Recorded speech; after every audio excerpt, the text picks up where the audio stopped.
觉得它上限比较高，因为这个版本弓箭手是只经过一次调整的啊，就是稍微往下调了一点，但是并不是我们正式服的版本啊，所以说在这个版本的情况之下，弓箭手它的一个上限，我觉得还是挺高的。对，这个版本弓箭手它自保能力比较强，对，自保能力很强，它的冷却时间还是在的。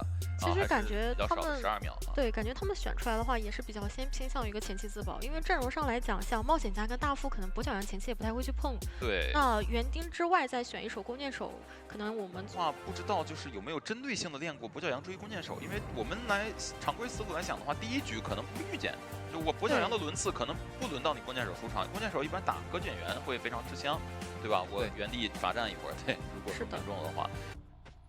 哦，脸上杨洋直接找弓箭手了，上来就单挑，而且他带的是一个窥视者。对，所以说前期稍微苟一会儿，但只要这个插眼眼的位置好像照不到，对，没照到那说明不在里边。哦，但这边是自己出来了，对。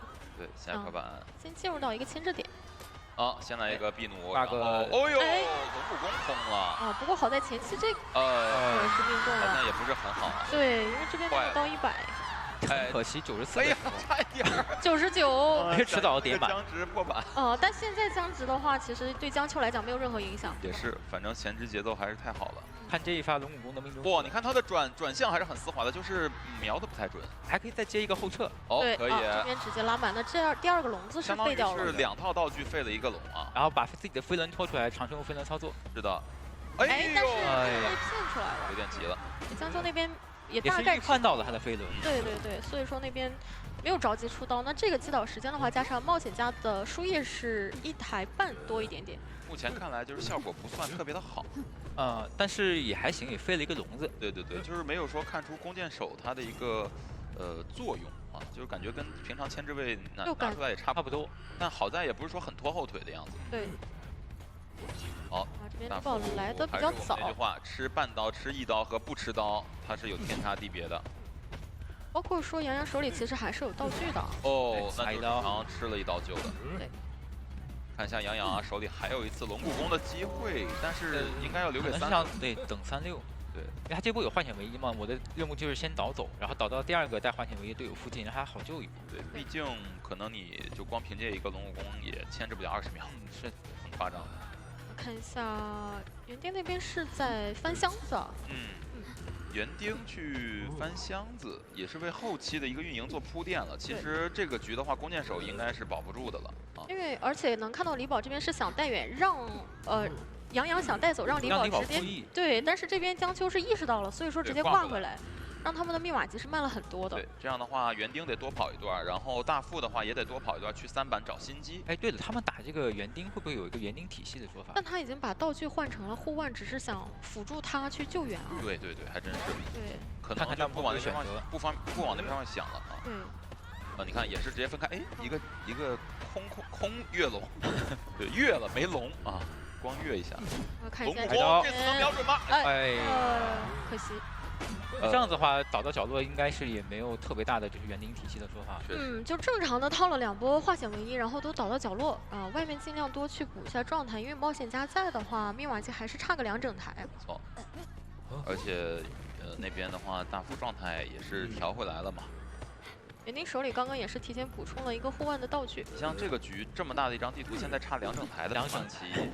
很难打，很难打了。对，你说谁能够溜出来2整台的一个进度？目前来说只有2种可能，第一个是江秋这边去找冒险家，第2个是大副站出来牵制。对大副，反正园丁是很难做到，他毕竟状态也不健康。而且刚刚挂上杨洋的时候是通缉到了猫猫的一个位置的。对，不过好消息是找李宝费了很多的愿力值啊。对，他是赶。但是2阶他回得很快，对，也不心疼。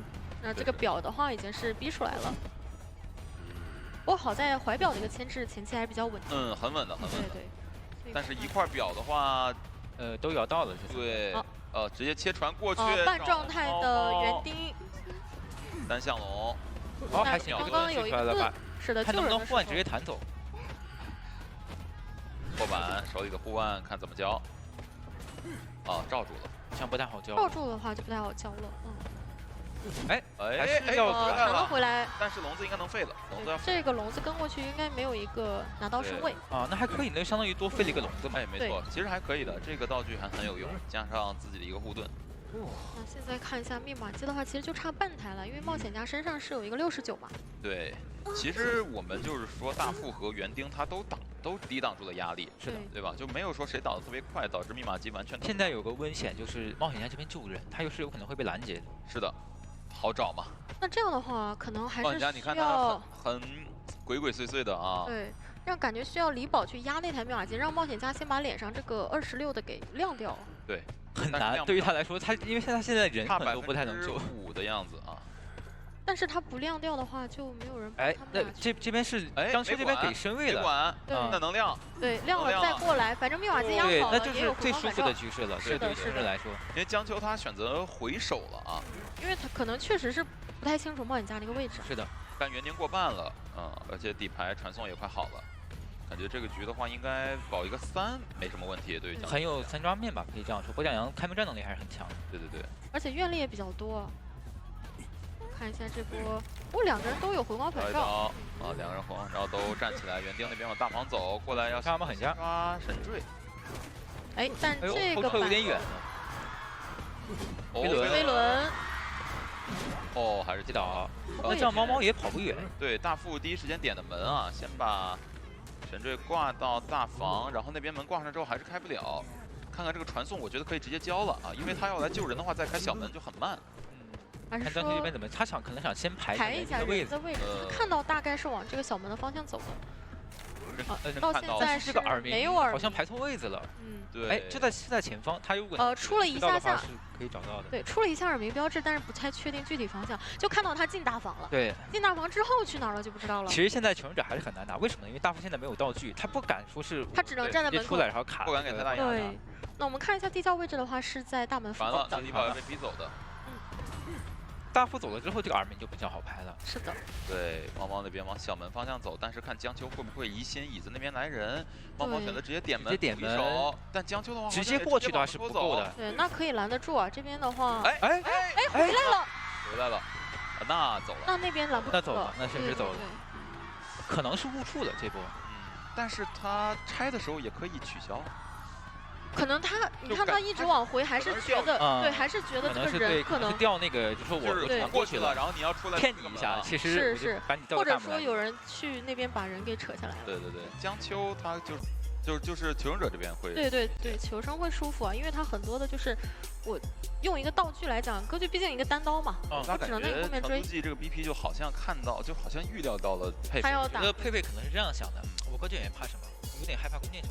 BO2 BO3 是不是可能要掏？哎，我在 BO1 把歌剧演员选了，就我可以就避免一个问题，说我 BO2 BO3 选了。我就觉得歌剧人那个虽然也是优势图，对吧？但是这个阵容保个平局，我觉得不成问题吧，对吧？不太成太大问题。你想，只是说能不能拿下优势的话，对，我觉得求生者拿优势也费劲，但是保平应该是能兜住这个底。你看这个阵容，克单刀啊，全是克单刀的。对，我先知3刀，园丁3刀，园丁弄。 好的，冲刺过来直接找一下18，那18直接上2楼了啊！这上2楼的话，正常绕大房吃3刀，这是一个非常常规的里奥的回忆的前置思路啊。那大房的小说家的话，可能就得换一台电击修。对，这边天赋上的话也是很干净啊，这套天赋就带小天赋3点只点了这个愤怒，然后点了快踩，底牌挽留的一个大天赋。18这边你看上2楼之前没有吃刀啊，正常绕大房。7、6轨就比较偏向公式化嘛。对，非常公式，非常。后面的话鸟也是已经回来了。对，你知道，但是就这种公式化会让我们觉得这一局就平平的，对吧？就不会产生什么太大的意外啊。这边先把鸟逼出来，然后皮皮虾这边过来帮忙换位，然后再盖个板啊，然后回溯那边架住了去大房的位置，只能在这边稍微等鸟结束之后吸一下鸟。转走的话，可能要看这个飞轮博弈了。 直接过板，但是他是断影了，所以不好追。前面飞轮补距离进去可以直接下板吗？哎，抽到了，佩佩，这个抽到还是很带走了。对，前面有闪现身位的话，就基本上倒地了，因为还在干扰一下枯草的一个破译。哎，回来架到一个有视野的地方，准备交闪。好，等一下。 回速过来，下板交闪，非常果断，非常果断，也没有什么疑问。但这一局的话，其实节奏我觉得会更好一些，因为它干扰了大副，干扰了小说家。对，而且也是把小说家的一个隐喻前期给逼掉了。你后面想，其实干扰大副还好，因为他本来要救。对，还是小说家那波换位会稍微浪费一点时间。是的。这边直接让马尾过来啊，让大副去换到大房那边去了。主要这把除了先知以外，其他人都是有化险为夷的。但是这个脚印暴露了。哎呦，没事，有一个秒盾的机会啊，走到这边的话，前面不放心可以续个盾，把盾续出来，还能保证自己不被双倒。那哎呦，打到盾了！哎呦，我觉得可能时间要结束。那能让18多吸一会儿鸟，对吧？但是你想溜起来也是费劲。对。不过这波避免双倒其实已经很好了。这个刀尖打到了先知。就对于佩佩来讲，他是想着你救完这个盾消失，我先打一个双倒，因为先知必定是走不了太远的嘛。是的，到枯草这边他要过来救了，也大差不差吧？对。这样的话，应该密码机其实补的也是差不多了。补的差不多，其实跟上局的情况也是比较类似的。到后期啊，因为先知的话，我们目测是保不住的，对吧？就像上局的弓箭手一样。但是有个问题，就是园丁这边是没有带回光返照的。对。表，哦呦，这倒没打到，好危险，感觉已经在大副的头上越过了，救不了了。是的。哟，真是刀剑起舞啊！就佩佩这边的对于大副位置的一个预判也是很好的。那这边打到的话已经是贴定椅子了，然后2个人再分开走。18往有没有转到长框的说法？翻过去吗？哎呦，翻过去了！看一下这个鸟的进度应该不多啊，挺多的。飞轮好出来，有机会吸出来。 95，飞轮，鸟吸出来了。鸟，哎呀，好厉害的一个刀气把握啊，没有打到这一刀鸟。那你现在只能等这个一鸟结束。但是也是硬拖。对。翻个反弹。哎呦，这边是个慢翻，快翻的话应该刚就过去了。但是毕竟他也没有回光返照。是的。就算过去了之后，也是要被开门战左右挂飞的。那这样的话，其实挂上之后，密码其实已经差不多了，有一台77的大遗产，直接传送。但球商那边是提前松手了，因为是半状态没有回光返照的园丁在破译。对，应该是可以转进木屋，没问题的。而且传送刚交这一局的话，如果密码机能够修亮，感觉已经是板上钉钉一个平了。不过他会有一个打这个园丁没有回光返照点的机会，把园丁挂到大门那个地方。对，往那边靠一靠，因为也知道你们一定会压那台密码机。枯草那边换位去修密码机，皮皮虾过来救啊，往大门那边挂一挂。皮皮虾过来吸一下树叶。对，开门战做准备。这样的话会让佩佩这里说开门战所有人都在大门吗？不给吸啊，一直是背对着皮皮虾，但还是能吸到。直接救了，别扯了啊！有化险为夷，所以说就直接拉开，看看佩佩要干嘛。如果继续深追的话，可能选择亮了。然后开了直接掉头，对，直接钓鱼。你们点亮密码机，大副先去逼大副的怀表。是的，还是把自己的一个技能尽量拖一拖，让你们晚一点去点门。然后再回复再找小说家的位置。中间还卡了一个小说家。但这边不太好接到，因为小说家的树叶已经吸出来了。没事，他一会儿还是会去管大副的。对，大副那边表的话已经是咬不到他那个范围了。对，但好在大副把表续上了啊。最后一段，哎呦，没有我掉了。哦，那这边的话要打倒了。那边的门还没有开到。是的。对，因为园丁他是倒地的。而且他下个传送也能。传送是一定能拖出来的，而且也知道小说家卡在中间。对，其实枯草这边我觉得还是有点大意了，没有必要去这边给门。佩佩那个后撤步也是打得比较好，把第3盾表怀表给躲掉。对，躲掉了。那这边只要出耳鸣的话，就能锁定皮皮虾的一个位置了。我觉得还是保。哦，看到了。我觉得是不是还得回来救一下大副啊？因为你不救大副也这是一个博弈，因为佩佩现在有传送。对。园丁做的话，可能要权衡一下这个风险。不救的话，回速过来。园丁还是先点。好在皮皮虾能拖，皮皮虾还能拖。然后门开了之后呢？门开了之后要往回走吗？感觉我觉得有点也比较难，有点困难，因为太远了。对，而且那个门的进度太少了，才18%，就算救下来之后，2个人也走不了。对，我就先保走一个。是的，那这样佩佩用歌剧演员完成了一个3抓，第一局5比3，拿下了大局。歌剧演员这一局确实开门战打得很好，是的，开门战打得很好。这把的话，主要是他提前把。如果说病患的钩锁如果能逼得比较快的话，对，在冷却也会，就移形好了之后，可能又会有个进适时的跟上。对，再加上他开了1阶之后啊，其实他自己本身那个位移能力也是能得到加强，然后高低差的话也没那么怕了，所以说对，像你这个绕场谢幕和你分身没放好之间的一个容差啊。好，我们来看一下选点啊，一个右梯子型的选点，空军在3点的位置待好，然后佣兵在中场。2个门分别站着病患和火灾侦查员，病患应该是要率先抗压了。好的，进入比赛画面啊，直接往皮皮虾的病患旁边去走啊，但是应该还是先赶一下，然后最后去找空军。等他这把带的是兴奋。冷却好了之后，应该是找空军了啊。是等一下自己的技能。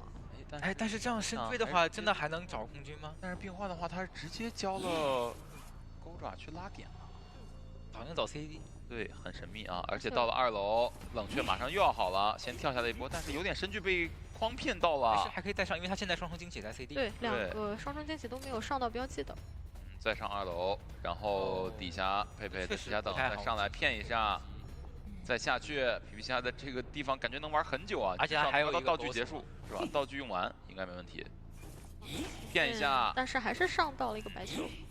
哎，还有第2段。第2段上一个不同颜色的红球可以，然后再上楼。上楼的话又可以用钩爪。对，主要他带的是一手兴奋，他带的不是移形。对，他就没有办法进皮皮虾的身。哎，但是皮皮虾下来了。哎，我觉得这个点还是不是上去好一点啊？上去他可以跟佩佩去博弈一下，能不能？我要不要跳？有个飞轮。对。哦，但是这边也是提前变了。哦，我觉得到了那个时刻了。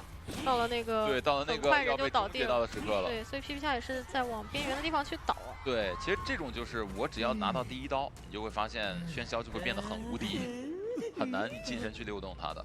电机的话2台半，然后趋向于一个可能目前来说趋向于一个平局。对，感觉皮皮虾刚才还是有点想，就是用飞轮之后想回头盖板了，对吧？他是想飞轮补距离去回头盖板，但是佩佩这边其实都有防。首先你的飞轮我是有提前预判了。那这边想让火灾调查员来先刷一个好救吗？他这边还有个交互点，这个板子是下过的。不过这上了一个单球，那应该能救。那这边可以的。对，还要打双倒。那这个双倒是没法避免，因为他救下来的时候已经状态比较差了。去蹭一下火灾调查员的球。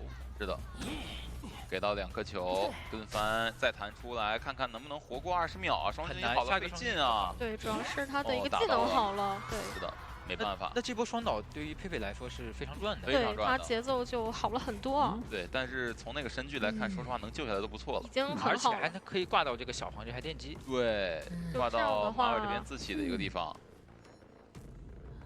佣兵再过来，其实这一局的话，感觉还是比较难的啊，比较难打。求生者这边2个人都倒在一起了，心机也起不了，还要被牵起来，牵到脸上，不让你那么快自愈啊。对。牵起来看到了这边护腕，对护腕，因为还是比较克制喧嚣的。我这里的话，其实手里的一个分身都是好了的。分身过来，双球一上，再加一个绕场谢幕，直接是击倒了皮皮虾。枯草的话是时间赶紧带走。对，直接把火灾调查员的状态给补满，因为他密码器差的还是比较多的。对。后面所有人都是要面对一个2级喧嚣，包括他到现在还没暴露过技能。好，直接把人挂上之后，脸上是18的空军要知道这局的技能是一个兴奋啊。对，想要不要去针对一下？18还是走了啊？18想了想，这个技能可能要对我不利。主要密码器也开了啊，没有必要在这对，在这边逗留，等一等啊。其他人身位毕竟远一点嘛。还是想针对小黄这台电机去打。对，小黄这边的话是马尾刚刚调好的状态。想看一下他哎呦，这个点位好秀啊！哦，那这里应该看到了，对，看到火灾调查的，下来拦下，对，里面放球，哎呦，被封住技能了，但是放出来了，是弹了一下，还有第2段，不过进入到这个板的话，其实对于球生来讲还是会比较难受啊，你这边相当于一个比较固定的点位了，那边已经新起电了，所以他就在这边溜就可以了，是的，这边第2段分身是秒拉的啊，导致距离不太够。不过也是会被架在这儿，应该也是挺难去进行一个牵制了。这边等个绕场谢幕。你看他的走位其实很好，他知道预判他脚底下那个球的一个变动。看一下枯草那边也是摸了一个护腕。佣兵就应该摸护腕。专属道具。对，香水也可以。主要现在手里有护腕是吧？就感觉这个护腕就并不珍惜。哦，直接传。哦，切传送过去就不怕了。18这边手里有枪啊，心里有底。这个枪他要开吗？主要是现在，我觉得现在不用，没必要，对吧？完全可以省。先把那台密码器给带走。毕竟自己也没什么危险。他没有带回光返照，我在想这个枪他要不要一直留着，留到最后回光返照用那一波。然后哇，这边的一个跳点是直接到楼梯上给你拦住了，包括说刚刚是一直有锁到他，所以这个枪18，好稳健啊，在这个时候。是的。这边的话可能要，地下室的话是不是在这边还是说在那？哦，是。地下室应该在这边吧？不过他的这样的一个牵制，其实估计也倒不了 DRX。对对对，又倒不了 DRX，也压不了遗产，而且他们也是有在新开一台，是的，很稳健。给到不过他把枪交了的话，开门战可能会有点难受，毕竟他的天赋可能佩佩这边地下室在这边，那他得赶紧小心。有护腕，有护腕，有护腕，刚刚不早给运回来了，对，所以说但是再不弹的话，，OK， 弹出来了，但是下一段双生惊喜可能还是会倒。对，要倒，而且你本来也有点拖不太到这个密码机。这边可以直接亮，因为佣兵现在有2个护腕嘛。对，佣兵随便卡的，因为它是一个没有挽留的喧嚣啊，就随便卡。那看一下的话，知道亮密码机的位置是有一个火灾调查员。而且他也够呛能赶过去了吧？这个门刚好可以开。对，能开。60，手里空中飞人，但是好像可以拦截到这边的火对，灾调查员。他可以尝试拦一下火灾。但还是那句话，没有挽留，这个事儿很难留住吧？应该是看到了火灾调查员的位置，他手里也没球，对他主要是佣兵走了，佣兵直接去找空军了，对吧？救空军了。既然你给我马尾这边压力的话，我就去给你18那边的一个手椅压力。但佩佩这边手里是有传送的，如果你救完人的话，我其实还是可以回去拦你。给到一刀，人过来，现在就差一个粘土，是看了一下那边空军已经过半了。其实拖的也还好。哎，对，这边还费到了一段双生惊喜，是，整一个绕场谢幕。对，也很努力了，只能说真的很努力了。对。好，挂到这边的话，18去点另外一侧的门，然后佣兵再过来卡吗？好像是这样子战术，对，这样安排的。看一下这个传送，也不着急交，先来一个仙人指路。对，定一下位置。主要是不太敢交，他想的是如果现在就指个路的话，可能就是我看到可能就浪费了，看到就倒不了了。但其实这个位置的话，佣兵是救不了了，可以传，对，因为他来不及救火灾调查员。预判直接打预判。哦，那这边的话是有个地窖的。哎，他知道了，知道了，对，但另外一个火灾调查员还没飞，但是18他手里有飞轮，对，感觉很难拦住啊，对佩佩来讲，因为他现在双重惊喜没有了，18想要火灾调员赶紧飞，对，可以走，可以直接冲了，他现在双重惊喜 CD， 没有双重惊喜，对，但是对于飞轮冲地窖还是保住平局，对，但是你可以看到，就佩佩他的思路真的是非常清晰，很厉害的一个选手。去转世啊，后面扫雷，对，确实会不太好牵制。对，包括守门人，其实这张地图大，然后电击的话会比较慢，他也不一定好溜够。不过守门人救人上我来讲，他的一个救援速度还是会问题不大，对，比较好救下来，只是看他的状态怎么样，会不会是震颤呗？是。对，冲过去就扯就完事儿，卖不了，对，必须得救。就看1次救援吧，我先救第1次。先溜够，对，那溜够的话，我救1次就够的话，我也行，是吧？看能不能溜得那么夸张。但是仙妖梦的熟练度来说的话，很难说被溜成那样。对。不过他们的选点上来讲的话，其实古董上离的已经是比较远了。对。没事儿，就是。好的，进入比赛画面来看一下这一波仙妖梦的一个追击，直接想去找救人位。对，往救人位方向走了啊。其实守门人还真不一定那么好溜起。这边想绕一下，有点自己绕自己了。对，而且我觉得李宝他的一个个人牵制能力是非常稳健的。但是还没有排到守门人的位置，没找到，很神秘啊。在2楼呢。对，就跟你不在一个平面上。还想回来找，应该是意识到了哦，想回来吊一下李宝。但这个身位的话，还是可以说有一个拉走的一个空间。其实我觉得现在守门人6邦邦真不能说是被克制了。其实还你要炸2下才能出来吗？对，妙雷，硬吃一下是什么意思呢？这一波。为了不亏身距，可能还是想以拉点为主。对。他想了想，我宁愿说是先吃一下，但是现在有个风险，如果说是这个盾没打出来了，你盾会有个 CD， 然后我直接就那个 CD 的话，它比较难去续。他想吃一个平地刀。哇，这边其实走位躲得很好，全部都躲掉了。平 A 出来的，那这样的话很有机会续啊，因为仙梦把这个楼梯分为交移形架点。这边有个可能会被秒。哎呦，走位很好。躲住了，那这边的话吃一刀，他的盾又续好了。是的，李宝这个牵制的还是非常不错的啊。铲子还是继续给用出来，那这一波的话你又要等，而且你刚刚移形是交过了嘛？是的，这边也一个雷是炸不出来的。应该就是在牵制这一个铲子，大概就牵制不太动。铲子消失，但是已经很好了。密码机已经很够了，对，而且这边他的你就相当走于位很好。2只鸟全套上了。哦，又打出来，而且还打到擦刀了，可以上擦刀还慢。一下定时。对，那他上到2楼有高低差，你还不好扔这个。还真的或许还能再牵制一会儿。是的。哎，这个扔到了下面，上面遥控手走了。就是这个没扔对的那个雷，到扔到底下去了。这个节奏，承者正常救2波是够的，是够这个密码机压好的。对。但是真的会救吗？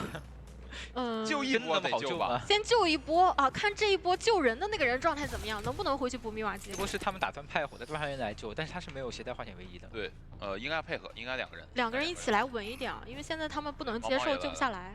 我可以先亏一点密码机进度。猫猫可以来扫扫雷一会儿。对，而且先吸引一下，哎，炸到了。杨洋也过来了，手里雷不多，他们是知道的。哦，这边其实好走位，但是要注意一下守门那边快要过半了。哦，一个扫棍，一个掏人，是的。对，这边一个球挡住了一点点，把他卡了一下位，和李宝隔开了。其实他是想球在2个人中间的，但是对，新阳梦这个给新阳梦营造了一个非常舒适的追击环，就是你们都进不来了，就是我跟守门人的一个空间了。对，这样的话可能电击就要去上一个保平。对。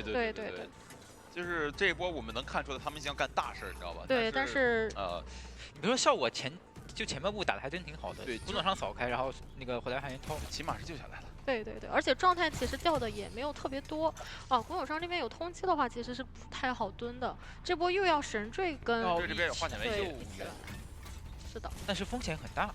不过救下来这波是有化险为夷的，至少可以保证人是能带走。还是一样的，停下来，一个人扫，然后一个哎呦，一个强风加扫视，怎么说要一直保下去吗？不好保，因为毕竟有移形。这边很想打别人的节奏啊，再骗。哎，他在骗飞轮吗？但是他在骗飞轮，但古董上带的是一个双塔。对，翻的时候可以出刀呀。对。是这个道理。刚才还是慢了一点点啊！哎，移形也交给，那这样的话其实他就要守着台电击打。对，但是它是一个满挂。对，它是一个新挂，而且外面如果把守门的状态补下来的话，压满还是有个化险为夷。不一定那么好救，你们要想想，就不一定这么好救，因为他前2波是怎么救的？是古董上扫2个人一起来。对，现在古董上没道具。对，那谁来救这个人呢？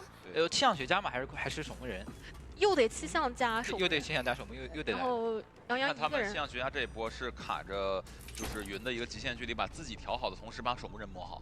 一下调2个人已经是很高的一个效率了。对。但是如果他们想强行带走遗产的话，还是需要这个化险为夷给套上。关键守门人也这台遗产是52，就是必须带走才能把它想硬修。是的。那这样的话得卡半救一下吧。是得卡半，因为今天是有个雷的。推线一下，怎么说？哎呦，雷很密，哎呦！但是古董商过半了，而且守门人和古董商都是挂飞。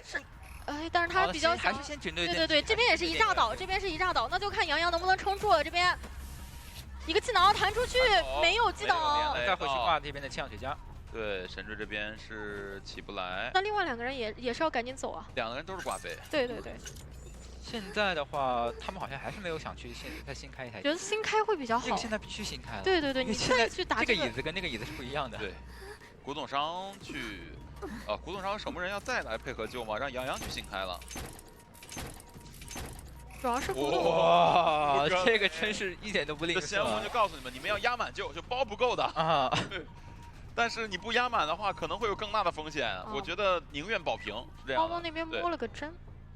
我觉得这个人最好别救了。看到了古董上的位置，但也不太敢追出来。对，毕竟还有一个人会卡一个中程。感觉气象学家的那有个问题啊，就是气象飞了，那台电机最多来到60。对，其实他还是有很大的机会的。气象学家应该是要飞了，看这意思。没有人能救。那他们就打这2台拉扯，但是猫猫挂飞呀。古董商跟守门人都是挂飞。对的。这边吃了一炸，主要是没有飞轮去躲雷，现在纯靠走位，就把雷铺满，然后这边是承者很难去。那这样的话，2人开门战了。移形已经交过了，李宝这边也就是吸引一下注意力。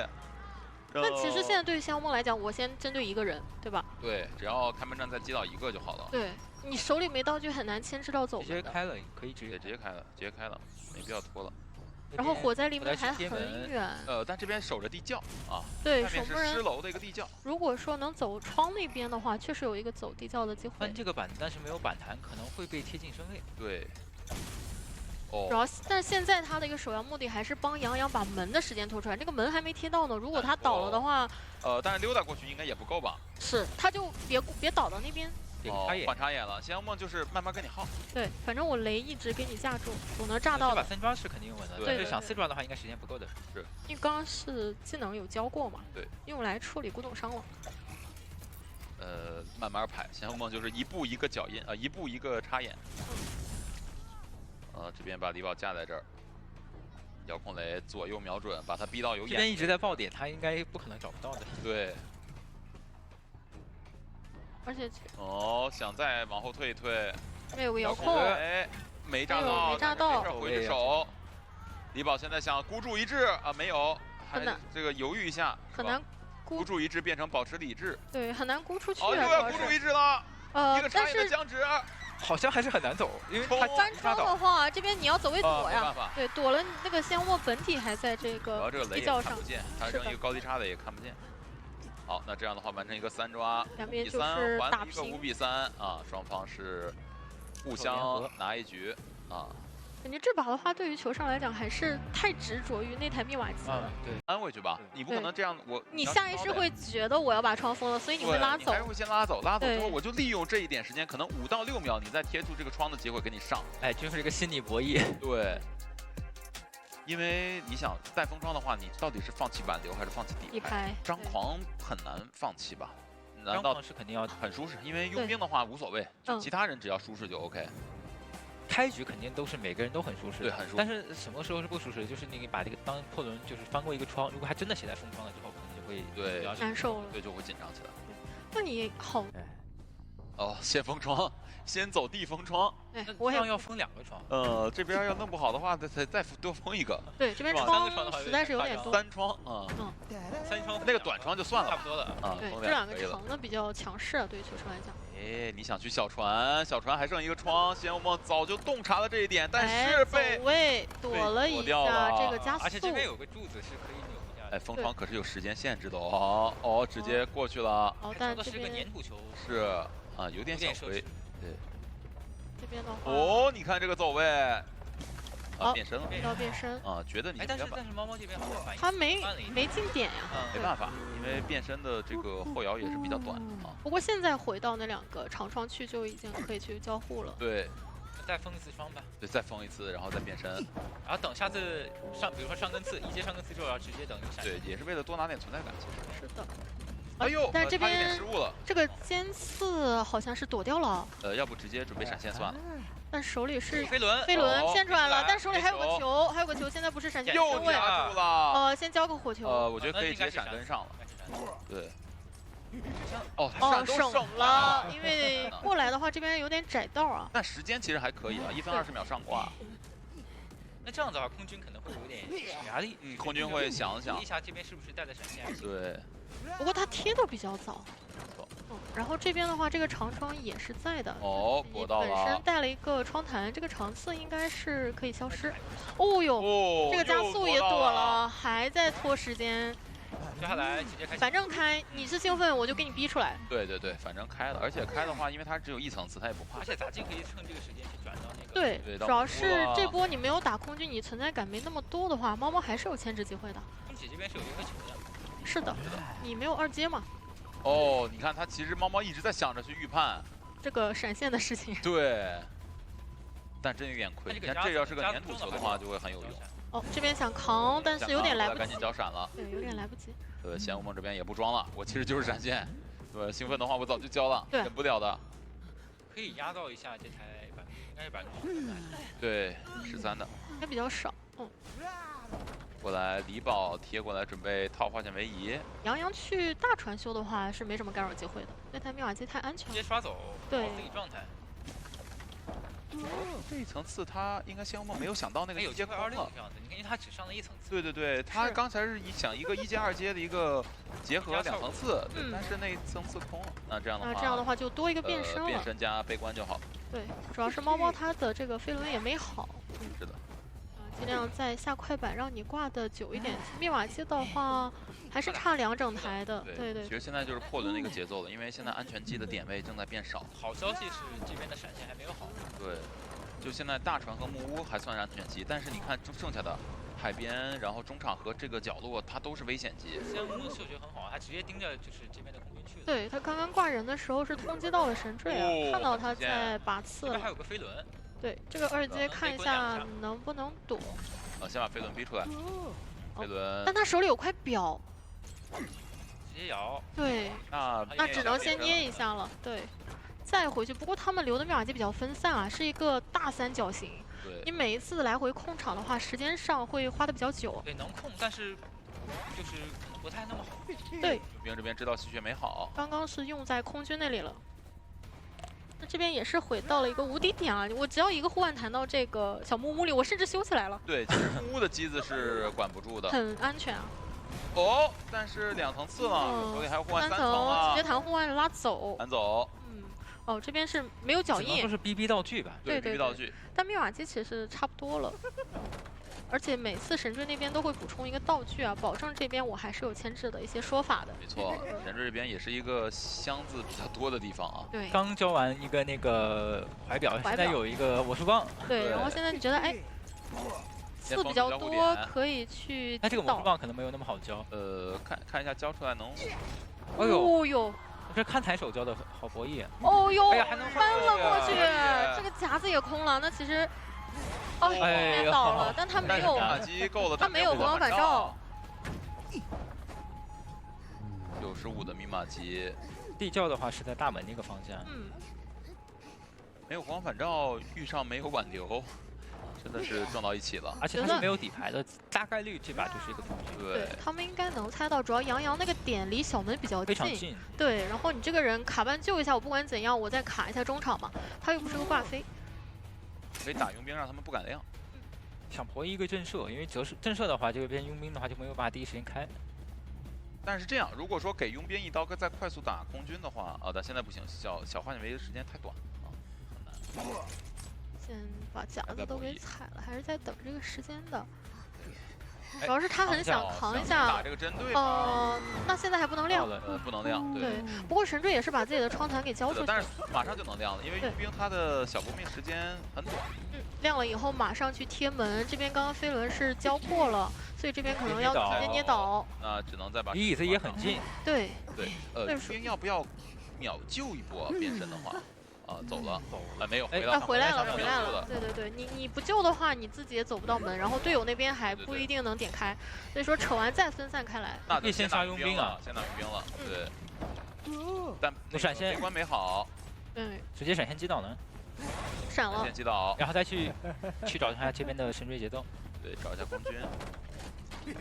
佣兵这边起的会比较慢一些啊，对。这边被关好了，现在，而且他飞轮好不了。好了，带走，空军是一个挂飞，这样要3抓了，对的，出来的。他起来了也很难走到门或者地窖都很远。对，整个开门战的运营都是在那个仙梦这边手里的。对，感觉他和我们看到的视角是一样的感觉，是吧？有一个挺上帝的一个视角。这边确定起不来是可以牵起来的。那这样的话，这一局仙妖梦先完成一个3抓，也是给成都记这边夺得了一些领先的优势啊，领先2个小积分。噩梦的话，他一方面吃地图的一个优势，也吃角色阵容，可能先白板一些，他一个个都那么能溜是吧？还有 OB 呢，对，还有 OB 呢。你说噩梦处理 OB， 那真的是噩梦啊！而且说我可能想来回控场打状态，你们这边调状态这么多，我早就给你补回来了。是的。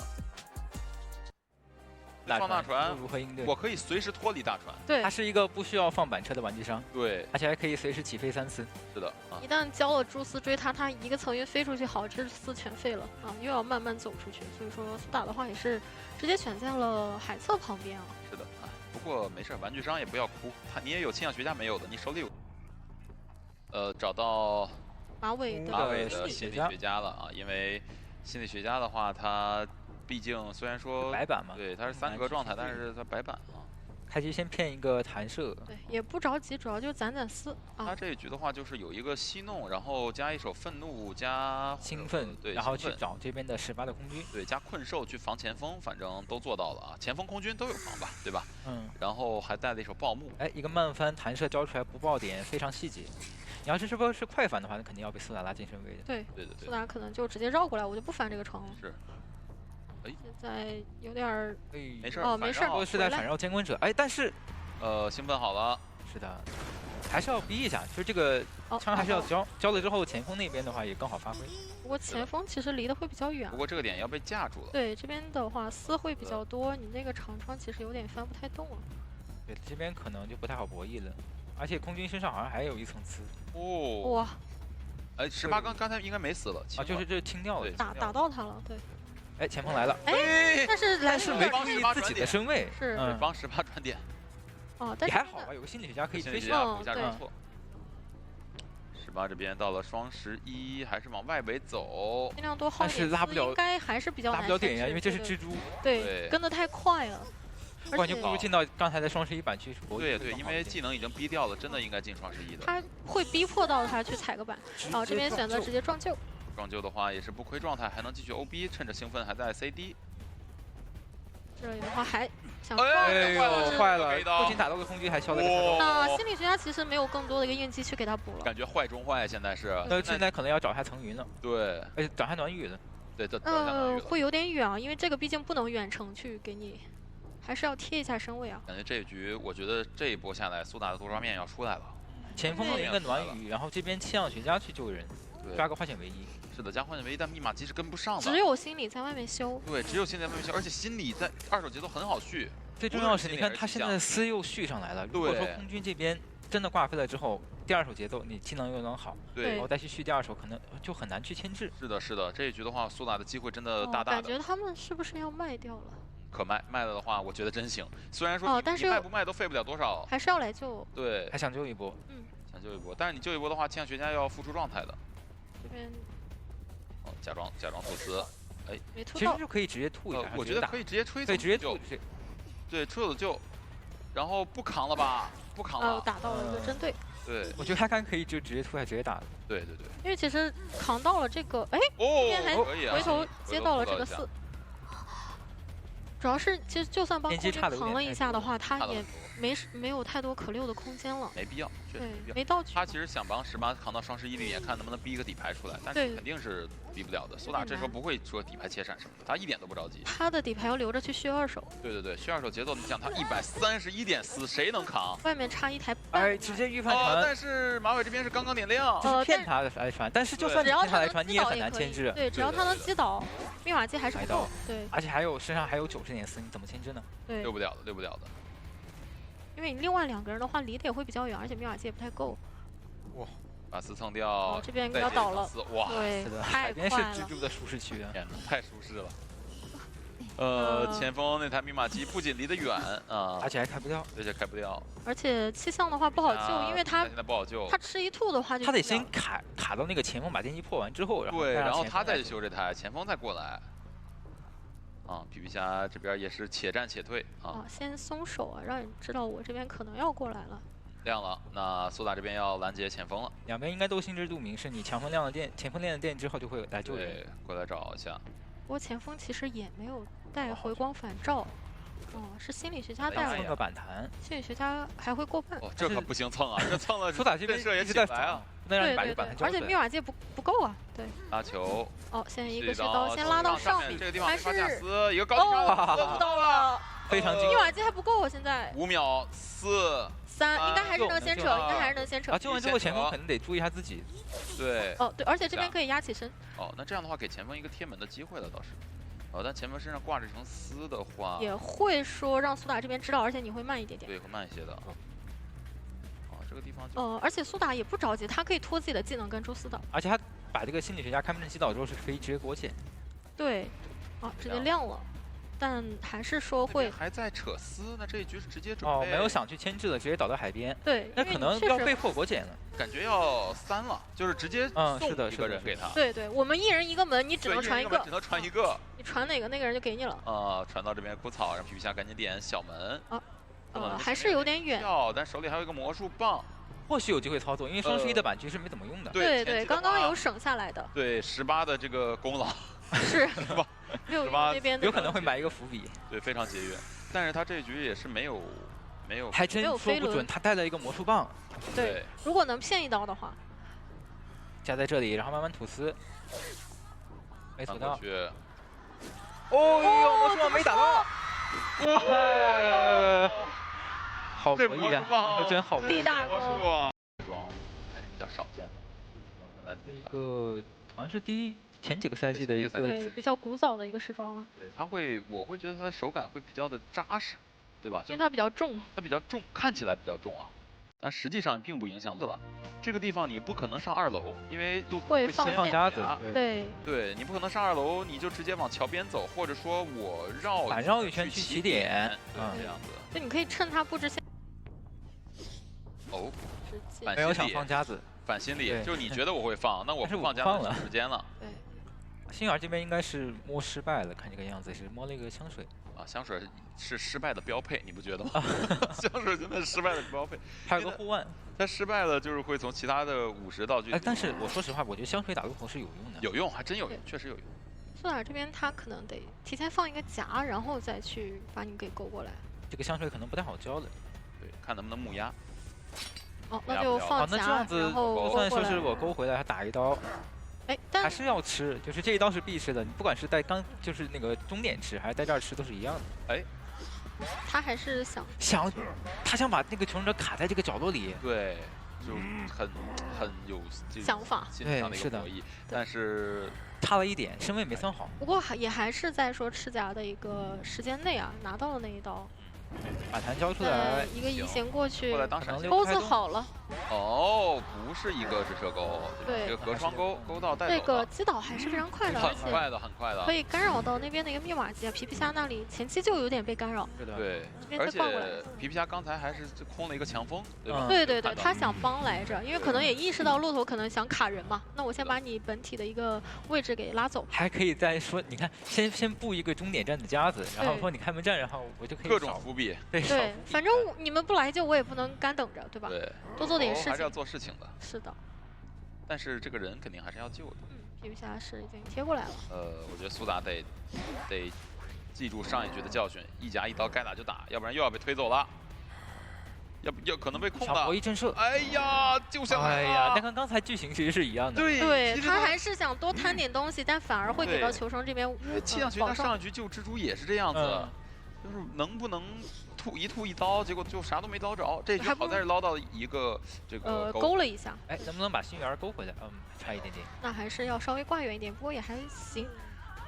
哇，心源这个喊叫，真的很惨啊。对，蛮惨的。主要这把开局都已经许愿失败了。他主要是许愿失败，他对，说心情也不太好。是的。对，你就让这把要是个球，或者说是一个什么枪，这肯定更好。那是。这里的话，心儿到了皮皮虾啊，还是在这个密码机范围之内修的不太踏实。可能就是箱子这方面会眷顾成都积极一些，但是幸运包裹不算箱子，是吧？还是得真从箱子里去摸。好，勾出来了，那又给一个上救机会。苏打这个手语上拿的东西好少啊，但是该2阶还是2阶了倒是。他击倒节奏还是很快。对，因为击倒快嘛，我打不到救人位，那我就打到椅子上下来的了呗。你想救完之后，怎么还能让其他人基本上都是满状态呢？路头这一波手艺啊，气象那边气象也满了，对，给自己下了下场雨，然后顺便把护腕给捡起来了。那这样子的话，那冒险家慢慢挖树叶，其实第2手节奏没有那么好续的，对，因为虽然说你2阶露头了，但是毕竟冒险家外围它是一个不露脸的存在，外面露脸的人吧，又不是说很怕你。而且皮皮虾那边已经是有了一个护腕了，对，不是很怕。主要满状态就不会。他的输液好像是在双窗附近啊。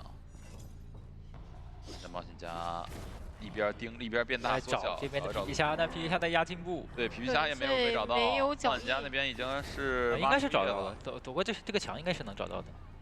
找到了吗？真的吗？真能找到吗？没有脚印啊。那只是说太会躲的，就最好的牵制方法就是我以静制动。对。还没看到。看到了，找到了。对。哎，但是那个密码机其实够了。钩子断了。但是还是能平地拿到一刀。对，因为冒险家的输液已经是挖出来了，守门那台的话也是已经60多的进度了。是的，密码机是够的。你看想去管密码机，但是18会直接开掉。对，而且这边是有回光返照的，就算杀我也不过去。直接传。对，因为现在就剩这一台，如果能把人留在这台遗产的话，还有机会。但冒险家但是他有输液了，对，他得从那边贴过来。如果说能让枯草先上椅的话。我觉得枯草现在都不一定会交铲子。对，我要把铲子要看没战。对对对。万家那边终点找台密码机开修，然后输液还剩36，也就是说修到64就可以了。对。可能还是得下铲，这样避免救一波人。这边要一勾倒了。这个要是勾到的话，这个铲子就相当于是被打断了。因为我觉得苏打预判枯草不下铲，他往前走，你知道吗？对对对，但是枯草直接原地你下铲的话，你要原地动一下。这就是高手博弈，对，预判你的预判。这勾出来还是要击倒。哎，要不要交勾？这边喜欢坐车，是不是？直接亮了。我觉得你刚刚交了传送，那边直接贴门，那就是保平了。对，只能留住枯草。地窖在10楼的位置应该也是没有机会能走。对对对，另外2个人也感觉要出击啊，对吧？震颤一下，来一个位移，再回头盖个板。那还差一点。哎呦，瞄着你呢。对你啥时候出来，我啥时候勾你嘛。感觉被架住了，你知道吗？不过已经保证了冒险家跟气象那边走，肯定能走的，因为毕竟辅助之前没转好。对。那这样的话是平局，就还是可惜在于，虽然说击倒很快嘛，但2波手影没有说都打点状态的话，他2手节奏会好去很多。你想，但凡守门人那个给了一刀啊，守门人失败了。有没有可能杨洋可以许愿一个100%的道具？别那么那个啥，魔术棒是吧？也可以，对吧？就那我觉得克制到你这个其实对也是但是魔术棒的话，就感觉用这个概率又有点亏了，是吧？亏是吧？那你求稳嘛，对吧？你总得牺牲一些上限。我觉得人生就是需要搏一搏，直接摸，直接搏一枪，上来直接枪是吧？要许愿失败了，我认了啊，反正。跑片比较多的话，我换一个位置给你先制。对，但先我们很犹豫啊，最终还是选在了鬼屋桥的位置。那里面这个人的话，其实从追击上来是他最不想遇见的一个人。对对对。没事，他可以本体去往这个前锋那儿前锋那儿去逼一下，然后还是或者说好的，艾维这边14人的话是直接和本体走一个方向了啊，找李宝开追，两边去夹击，但是没有吼到。先给一个自速，跑片加个点，走到22的话，22，因为刚才14人的吼交过了嘛，对，所以说现在激素别人去了，道具也不会有被打断的一个。但是现在直接下身的话，可能会不太好，第2波正好追到丙焕了。他要等这个。他是，哦呦，杨那边是直接摸到了墙，用箱啊，那确实很幸运，这是真幸运儿。对。那这边的话是喷到了一口李宝的病患交了一个钩爪。那边的话就是顶着先修到一个比较，主要是他有洞，他有一个洞有提前打好，对。这几个交互点确实艾维没什么办法，对，就跟着踩，没办法。哎但是这个下好像拿不到刀哦。哎呦，那这样子坏了呀，因为他是把那个下满了之后，然后并且还让病患交互反点，对，直接清空了。有追猎，然后闪现也好了，前面的话闪开，然后再把14人拉回来吧。对，闪现过去下一下。没下到，哇！李宝这个视野把控非常好。对，而且手里还有一个钩爪。对，而且他朝这个转点的方向，他应该要去钻洞了。找洞，对。找洞有一个3站的洞吗？对，主要这一波的话，你就算寄宿到身上，他还是能够找到这个配合，加上身上的侵蚀度已经开始掉了。而且这波钻过去之后，就可以把终点站的3连击解放了。对，这个要掉光了，因为离本体太远了。天呐，仙雾梦感觉追到李宝应该再等个1分多钟的样子吧，才能跟上。对你这个寄宿掉了之后，你再寄宿回来也不一定能够拿到刀。而且这边又在车上去，已经在等车了。等着你。对那边站台还点了，是吧？站台是绿灯我看到。但是现在不敢做，因为本体是在2站那边拦。对，但就拖时间会让仙雾梦有点难受，因为我也不一定要做。我就是给你一个假象，让你本体离我远一点。就看这波14人的，但你看他卡的位置能把刀片卡到下面。哎呦，上车了！上车！但是这个地方好像打不到，打不到的。还是会提前走的。哇，那这样的话又拆掉了，是的，从终点到了起点，又回到了终点。哇，这就是艾维啊！这就是艾维，他的追击就是这样的。而且这个阵容来讲，确实配合的一个会比较多，祭司还是太克制了。因为你前期牵制的很好，把闪现逼了，你属于是闪开。对。那我这个配合打的没有任何压力。这不又回到了那个最初的起点？对，还是这回到了最初的终点了。最初的终点。最初的终点。入终点站台，手里这个道具还在。那你既然14人已经下过，那我待会儿就可以肆无忌惮交这个钩索。对。是的，不会打断，又离我本体很远。我的天哪！哇，这要溜着闪现，还有下个闪现快好了。啊！闪开之后又过100秒了。而且现在对于仙木来说，有一个非常非常恐怖的事情，就是这个娃娃待会儿可能会贴门。嗯，对，又是把这个进度卡掉了。补一个撞，前锋，还好本体把前锋给打断了。是，那前面这个板好像进不去。那一闪而过的过客。是的。如果能撞到的话，那这一波，或者说他帮忙吃一刀的话，哎，是的，是的，那可能要走趋向于舞台了。先给个陶片，让你身上侵蚀度比较高，但是密码机已经整整4台，第5台都已经在路上了。没错啊。哎，但是这波骑术可以再稳健一点，怎么呢？就是让幸运儿和前锋没有。还是距离比较远。下一下，还是下一下，不让幸运儿摸这个箱子。那现在的道具其实也，他最好会给到病患这边一个。对，让他后续给他一个球吧，我觉得给个球会好一点。对，都行，就给个道具。过来想过来干扰一下。不过神坠满状态加手里有道具。那这边前锋前锋还可以考虑，就是说直接撞那个艾维。他无伤救了，对，那可以跟。对，这波可以跟，摸了一个护腕。这样离跑的话，应该还是可以去开门战保住的。电击肯定是压不住，因为你刚刚寄生过一下这样的事情。对，神坠现在传 CD 完了之后也可以继续修。传过去了，还是要守下电。给到一刀，但是有一个洞，对我直接拉走就可以了，而且然后再传回去挂一下这边的冰块。对，这样让祭司修的不能那么肆无忌惮。哎，那这波的话，仙木算是稍微能抓住一点点控场的机会啊。对，但是前锋在这边你对，主要还是单挂不了啊，还是看猫猫这边的一个操作啊，你能单挂吗？不太好的 OP， 牵起来能吼啊，那后段对不好。又后段了。但不掉状态就可以。还行，就只要不给这一刀就可以。对，满状态过来保这个人压力很大。对。78的一个进度。哎，终点站新起一台电吗？传过去。但这里是预判到了，对，直接钻了。这样幸运儿和那个病患贴着保，就是他如果敢传过来，直接开枪就可以了。过来。传过来最好赶紧开啊，因为他可能会。病患这边是有怀表的。还好没下到，对对对。好，要到了，那这边的话要等一段时间了，至少这个效果结束之前。这个枪的话得开，是的，对，开的话它是闪现。这边猫猫的话也提前把终点站的一个陶片先给清一下。没错。那病患应该是压好了，对。对，前面的话应该是用闪去终结病患，然后架住其中一个门，再传过去看看有没有机会。对，先慢慢踩。不过这个开门战祭司是有大洞的，对，所以他们的运营空间也很大，巨大。是，就你只能守一个门，你守不了俩。找一个就比较好牵制点，让你待会儿不太好闪出来。对，闪现不好交出来。杨涵那边又有一个球了嘛？他前面可以直接进到鬼屋。进鬼屋。对，鬼屋那边你视野会差一些。这个大洞直接起的话，可能过去直接找幸运儿，但飞轮顶掉了。哇！而且一个护腕又弹走了，甚至还有一颗球没有用。天哪！哎，这边可以直接拉，因为怕你闪现。对，直接拉球。对。那仙梦这边有地窖啊！神征马是地窖。就先盯着杨洋吧。那边的话，那边到哪了？李宝怎么说？病患。这边还是有闪现的。地窖在这里。还差的有点距离，还是有点多。对，猫太远了，猫太远了。哎。那应该是仙梦闪现跟。对，而且就算预判到了闪现空了，前锋还是没有到齐。两边都很紧张。对。都已经拉满，不是都已经飞轮躲了那个2阶过来，然后加上他球在预判那个仙木的闪现，对，他预判仙木闪现跟他，对，然后我先拉开这个身位。这个心理学家和飞行家，我觉得你怎么考虑他们俩？有另一场局在抓呢？你追机械的话，就还是那个问题，对吧？首先你不好追，其次他这个娃娃你能不能处理得掉啊？以及前锋还是会过来帮，而且这把有心理的话，他前期就可能会来。哎，对啊。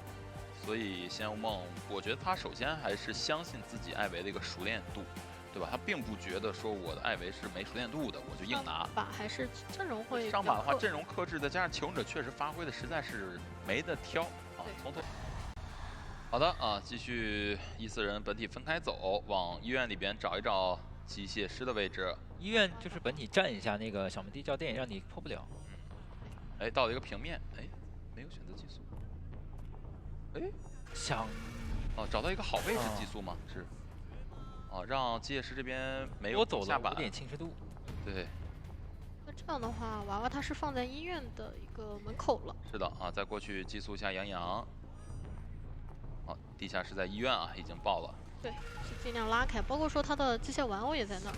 是的啊，到废墟这个点的话，相对来说还是可以追一追的啊。看一下有没有一个本体下的吼的说法啊。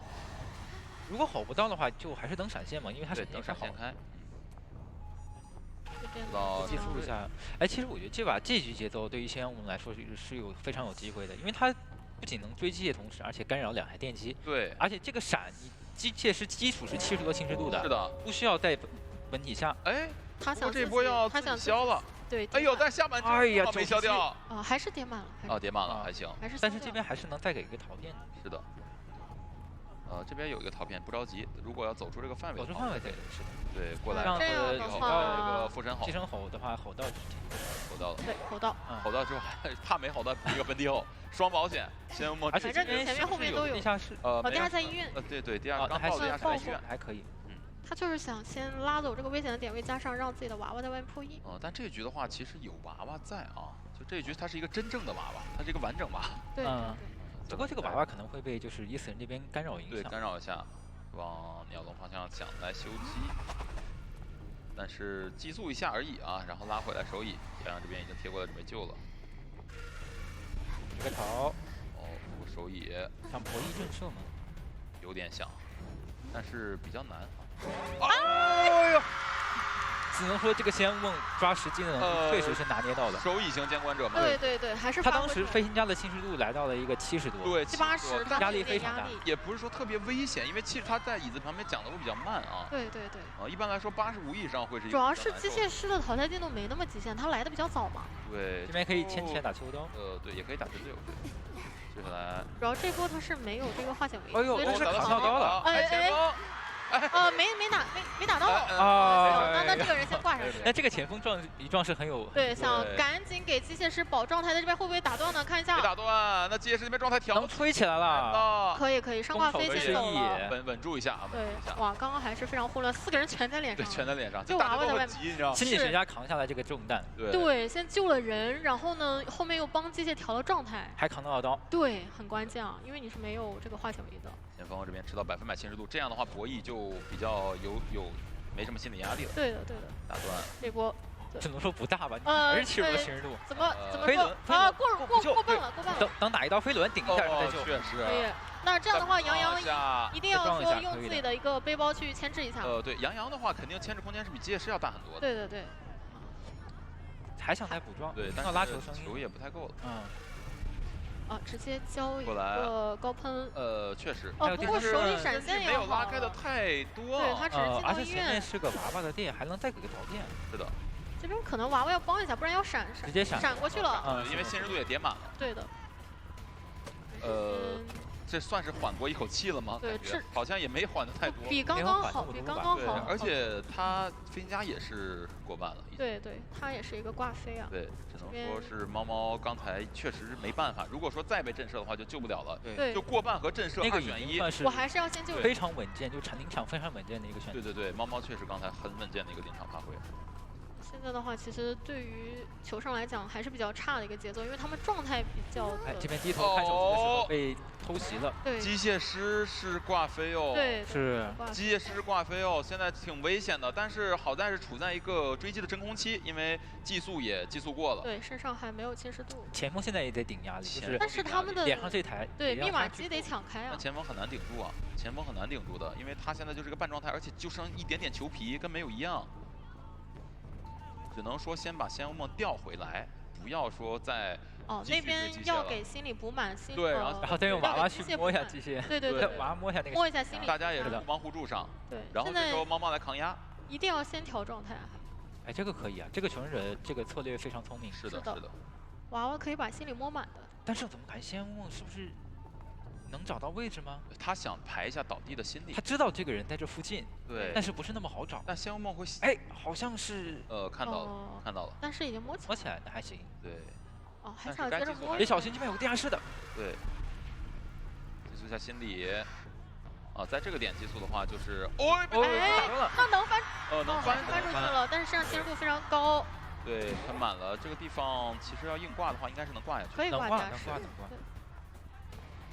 外围的状态，机械师倒是调满了。刚才疫情之后，然后前锋那边的话呢，把陶片拆了，也修到最后一台，选择就近挂，就近挂，然后赶扰一下前锋。对，那台密码机应该只能修到个70多就。对，70多到不了80，然后被寄速了要。机械师这时候得赶紧过去给一下救人压力了。不急着寄速，再等一下。能拖一拖，能拖一会儿是一会儿。就是你救人的人，我看锁定到了之后。 但是前锋这边也是，就是完全不把你这个意思当回事儿啊。主要仙雾梦也是等一下2阶。那这个时候的话，心里要给机械去扛一下了，因为手里闪现又要好了。李宝这边如果被闪到，我觉得得修了，再不修的话，那边机械师直接被闪死。对对对。是的，就是前锋哪怕现在倒了，对你先把机械师倒了，那边换过来。对，其实就是有可能还是要死，没有办法，肯定是没办法，因为他飞轮是提前交过的。对的对的。 对，那至少拖了一段时间，那边一定要先把机械给调起来。对，现在就是他们得先摸心理，然后这样子机械师会少一层 debuff。对，然后2个人在一起打这一台电。但是这边是有点过于理想化，好像来不及。对，只能摸好一个，这样的话，机械师如果被找到，后果是很严重的。是已经就只要找到，就相当于是你要被淘汰了。因为对，其实找到，你看这边2阶等一个2阶。 或者有闪现，交闪也可以。对对，而且主要是你是往我本体这边贴的，对，可以等你过来。他们还是要去抢这一台嘛？不好抢，87的电可能要抢一个6、7秒。2个擦刀，两个擦刀。对，但你们不是2个满状态。打一刀，然后被人拖下来，先撤这台电，选择先撤，但现在很多挂飞，机械师前锋都是挂飞。对，打哪个都可以。哦，那边密码机在修了。 92、93、94、95、96、97，想传，直接传过来打，给到，但是前锋，哎呀，被救了！怎么说？给到他，99的电击，就差一丝。是的，而且心理学家这刀吃的很关键，因为他有回光返照，只要前锋密码机点亮，所有人站起来。这刀扛的也是很好的，但是呢，就是在还是差了一点点，给叠满了。是的，赶紧闪现过来把机械师牵起来挂上。这样的话是一个4抓，应该是一个4抓局了，前锋。哇，在哪里跌倒，就在哪里爬起来，跳起来，而且还是迎头痛击啊！这个事情，或者说拿任何监管者4抓这个事情都比较难，怎么说呢？苏达真的是背负了很多啊。他这局要4抓，可能还是得针对幸运儿去打。怎么完成这最困难的一步啊？但是幸运儿这一局的话，也是在人皇机的位置。他得盯着这个幸运儿打。对，这个点前面确实没机会去摸箱子。对，如果幸运儿被放走了，那肯定后期他会带着枪来救人。就包括外面还有个娃娃破译。对，就没有震慑的说法了。好的，进入比赛画面啊，本体先往幸运儿方向去压迫一下，然后3本这边给枯草丢一个寄速。 能让你破译的慢一些，哎，直接过来了，抓守门人。但是这边因为你已经寄生过了，所以说他可以安全下铲。对，安全下铲了。想抓守墓这儿开刀吗？这个很困难的呀，感觉。而且其实化险为夷也不止他一个人带了。是的，而且幸运儿待会摸了枪之后，救人也会比较稳定。哎，对的。幸运儿是跑到了脸上。这是要箱子不要命了，这属于是。摸箱子吧。先摸箱子，而且看苏达也很忙啊，也没有。完全不想管他。对。 先把前面的鸟笼的方向给架住，对，有点覆盖住了。好，也从另外一侧翻出去，这样前期干扰的还是挺多的啊。对，包括幸运儿也是绕了一大圈从人皇那边过来的。就跟还是等一个，就是你铲子出来之后，然后一个闪现开刀的一个。对，不过幸运儿到现在为止还没摸箱子啊，他就是用一个幸运包裹许愿到了一颗球。他是想的是赶紧把这3连电破掉，就大门这边3连电破掉，免得夜长梦多。是的，是的。后面被你控起来。大家都很忙。 好，找到了马尾了吗？难道他最多也过去给个陶片，然后再拉回来，再继续追守墓人。哦，继续追守墓人这边的话，这个铲子运用的很好啊，准备一个震颤，前面就最后一刻，然后再看马，看马了。本体下一下还没下到。感觉枯草真的他的牵制就是不犯错，非常细节，而且选了一个最安全，整个圣心院最安全的一个板区。对。 圣心院如此安全的一张地图，还有最安全，还有更安全的呢。安全中的安全，保险柜说是。看到的话，手里是有闪的，应该是那就正常吃个闪，其实他的任务已经完成的非常好。对这个节奏的话，不是说你个多抓节奏。密码机已经比较多了。对，它起码不是一个4的节奏，还是要看手椅。我觉得这个还是手椅，对，如果能打到一个双倒的话，其实都有助于他去双倒有机会，然后没救下来的话，机会就更大一些。因为你这波救人应该是18去救，而18的话并没有飞轮，就不能像上一局猫猫那样去飞轮卡进去救了，得去博弈他这个真的得去博弈了。陶片寄速之后，直接撤！哎呦，主要是趁你那边不博弈就是最好的博弈。对，我身上也没70度嘛。18想了想，你们叽里咕噜说啥呢？我这边先救了。我先救了。那守门人这边应该也是溜不动了啊，因为身上侵入度很多。那第2波救援的时候就是稳中之稳。幸运儿过来。我看到了 Unicorn 摸了一个枪。对。那恐怕这个第2波来救援的人选已经确定了吧？对，而且他已经在往这儿踢了，包括枯草也是往女神像去倒的。是的。还是想过去干扰一下。干扰一下鸟笼的密码机。毕竟他是半状态的话，是不太敢给到幸运儿，看到这边已经对准备好了。幸运儿这边把头埋得深深的啊。那18这边你还不能寄速啊，他刚刚是有这个一个 CD 的。但对于4来说也不是没有机会，就是电机是肯定不够的。密码机不够，反正至少是能提前淘汰掉守门人。对，这个人你还有个控场的说法，直接打开枪。哎呀，这就是精神大人。对，主要就是当上一局出现手椅的事故的时候，他会给选手们一个警示，就是后面我们都求稳，我不管你以上人咋样，我先把人救了。还有机会，因为他把他挂上去之后，最后那台电机是50%。他们要多修的啊，而且他的闪现也快，其实也快好。对的。但是只是说手椅上没机会，不代表整局都没机会。哎，对。因为你几波的话，救的这边密码机也不太够，因为他是有去干扰的。就虽然说我没有说打到你救下来，到了，走直线57，那还是很难拉到。57的话，这边2台密码机有点近。等一下自己的一个2阶，看能不能找个飞行家的节奏吧。毕竟他1刀倒啊。马尾那边也是手里攥着颗球，刚拆完一个陶片，但是在雕像起心机。那一个又来了。这边暂时的话，场是被苏打给控住了，对，大家都不太敢去会。但是也很危险。这就显得你看他开局选的那台一字墙的破译就非常有作用。对，不然的话现在是个连击了。对。哇，18这边稳之稳啊，直接交道具下楼。因为他知道闪现好。对，不能给你闪现成。那边闪倒是地下室了呀。过来，哎，这是躲了一个短吼吗？对，躲了一个短吼。这边的话要交闪了。那这样的话逼出闪现，密码机是不是能借此机会？他说的是那台雕像的一台新的30新电。对，雕像新电机，然后这个鸟笼的话是没有人碰的啊。对，85那台被守。但是应该还是要去鸟笼那边修一下吧。还是想挂到一个地下室。这个挂的还比较远。密码机压好，然后下去救，换位吗？换位去了，幸运儿去换位了啊！幸运儿去救了，可以让幸运儿去救了。滚筒伤压金嘛？滚筒伤没有回光返照，对，打针对就不好了。直接拉就下去，一点机会都不给。想寄速，但是发现使用者也在密码机范围之外。得博弈一下这个落地刀，扛一下落地刀。打到幸运儿了。那这2个人都有回光返照，击倒的也没有什么作用。还是尽量多拖一下自己。过来想打一刀，想70度99的时候打一刀。没有选择打 A 晕这样子。他可能想让70度90的时候打一刀，但是这边只要给个止戈，你没办法。对，然后按住陶片，对，直接拆掉，然后再看满100，一点机会都不给。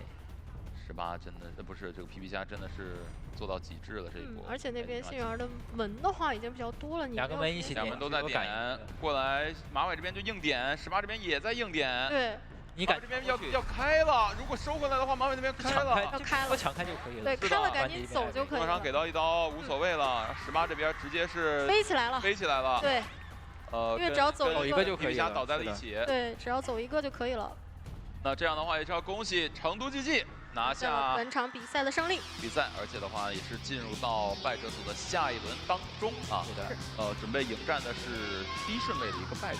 目前来说，看后面2局的一个结果啊。就是低顺位败者就是输的队伍中排名更低的那个先去打。抓机械师的话，感觉不需要其他的技能。你抓他的话压力不大，你主要是密码机的问题。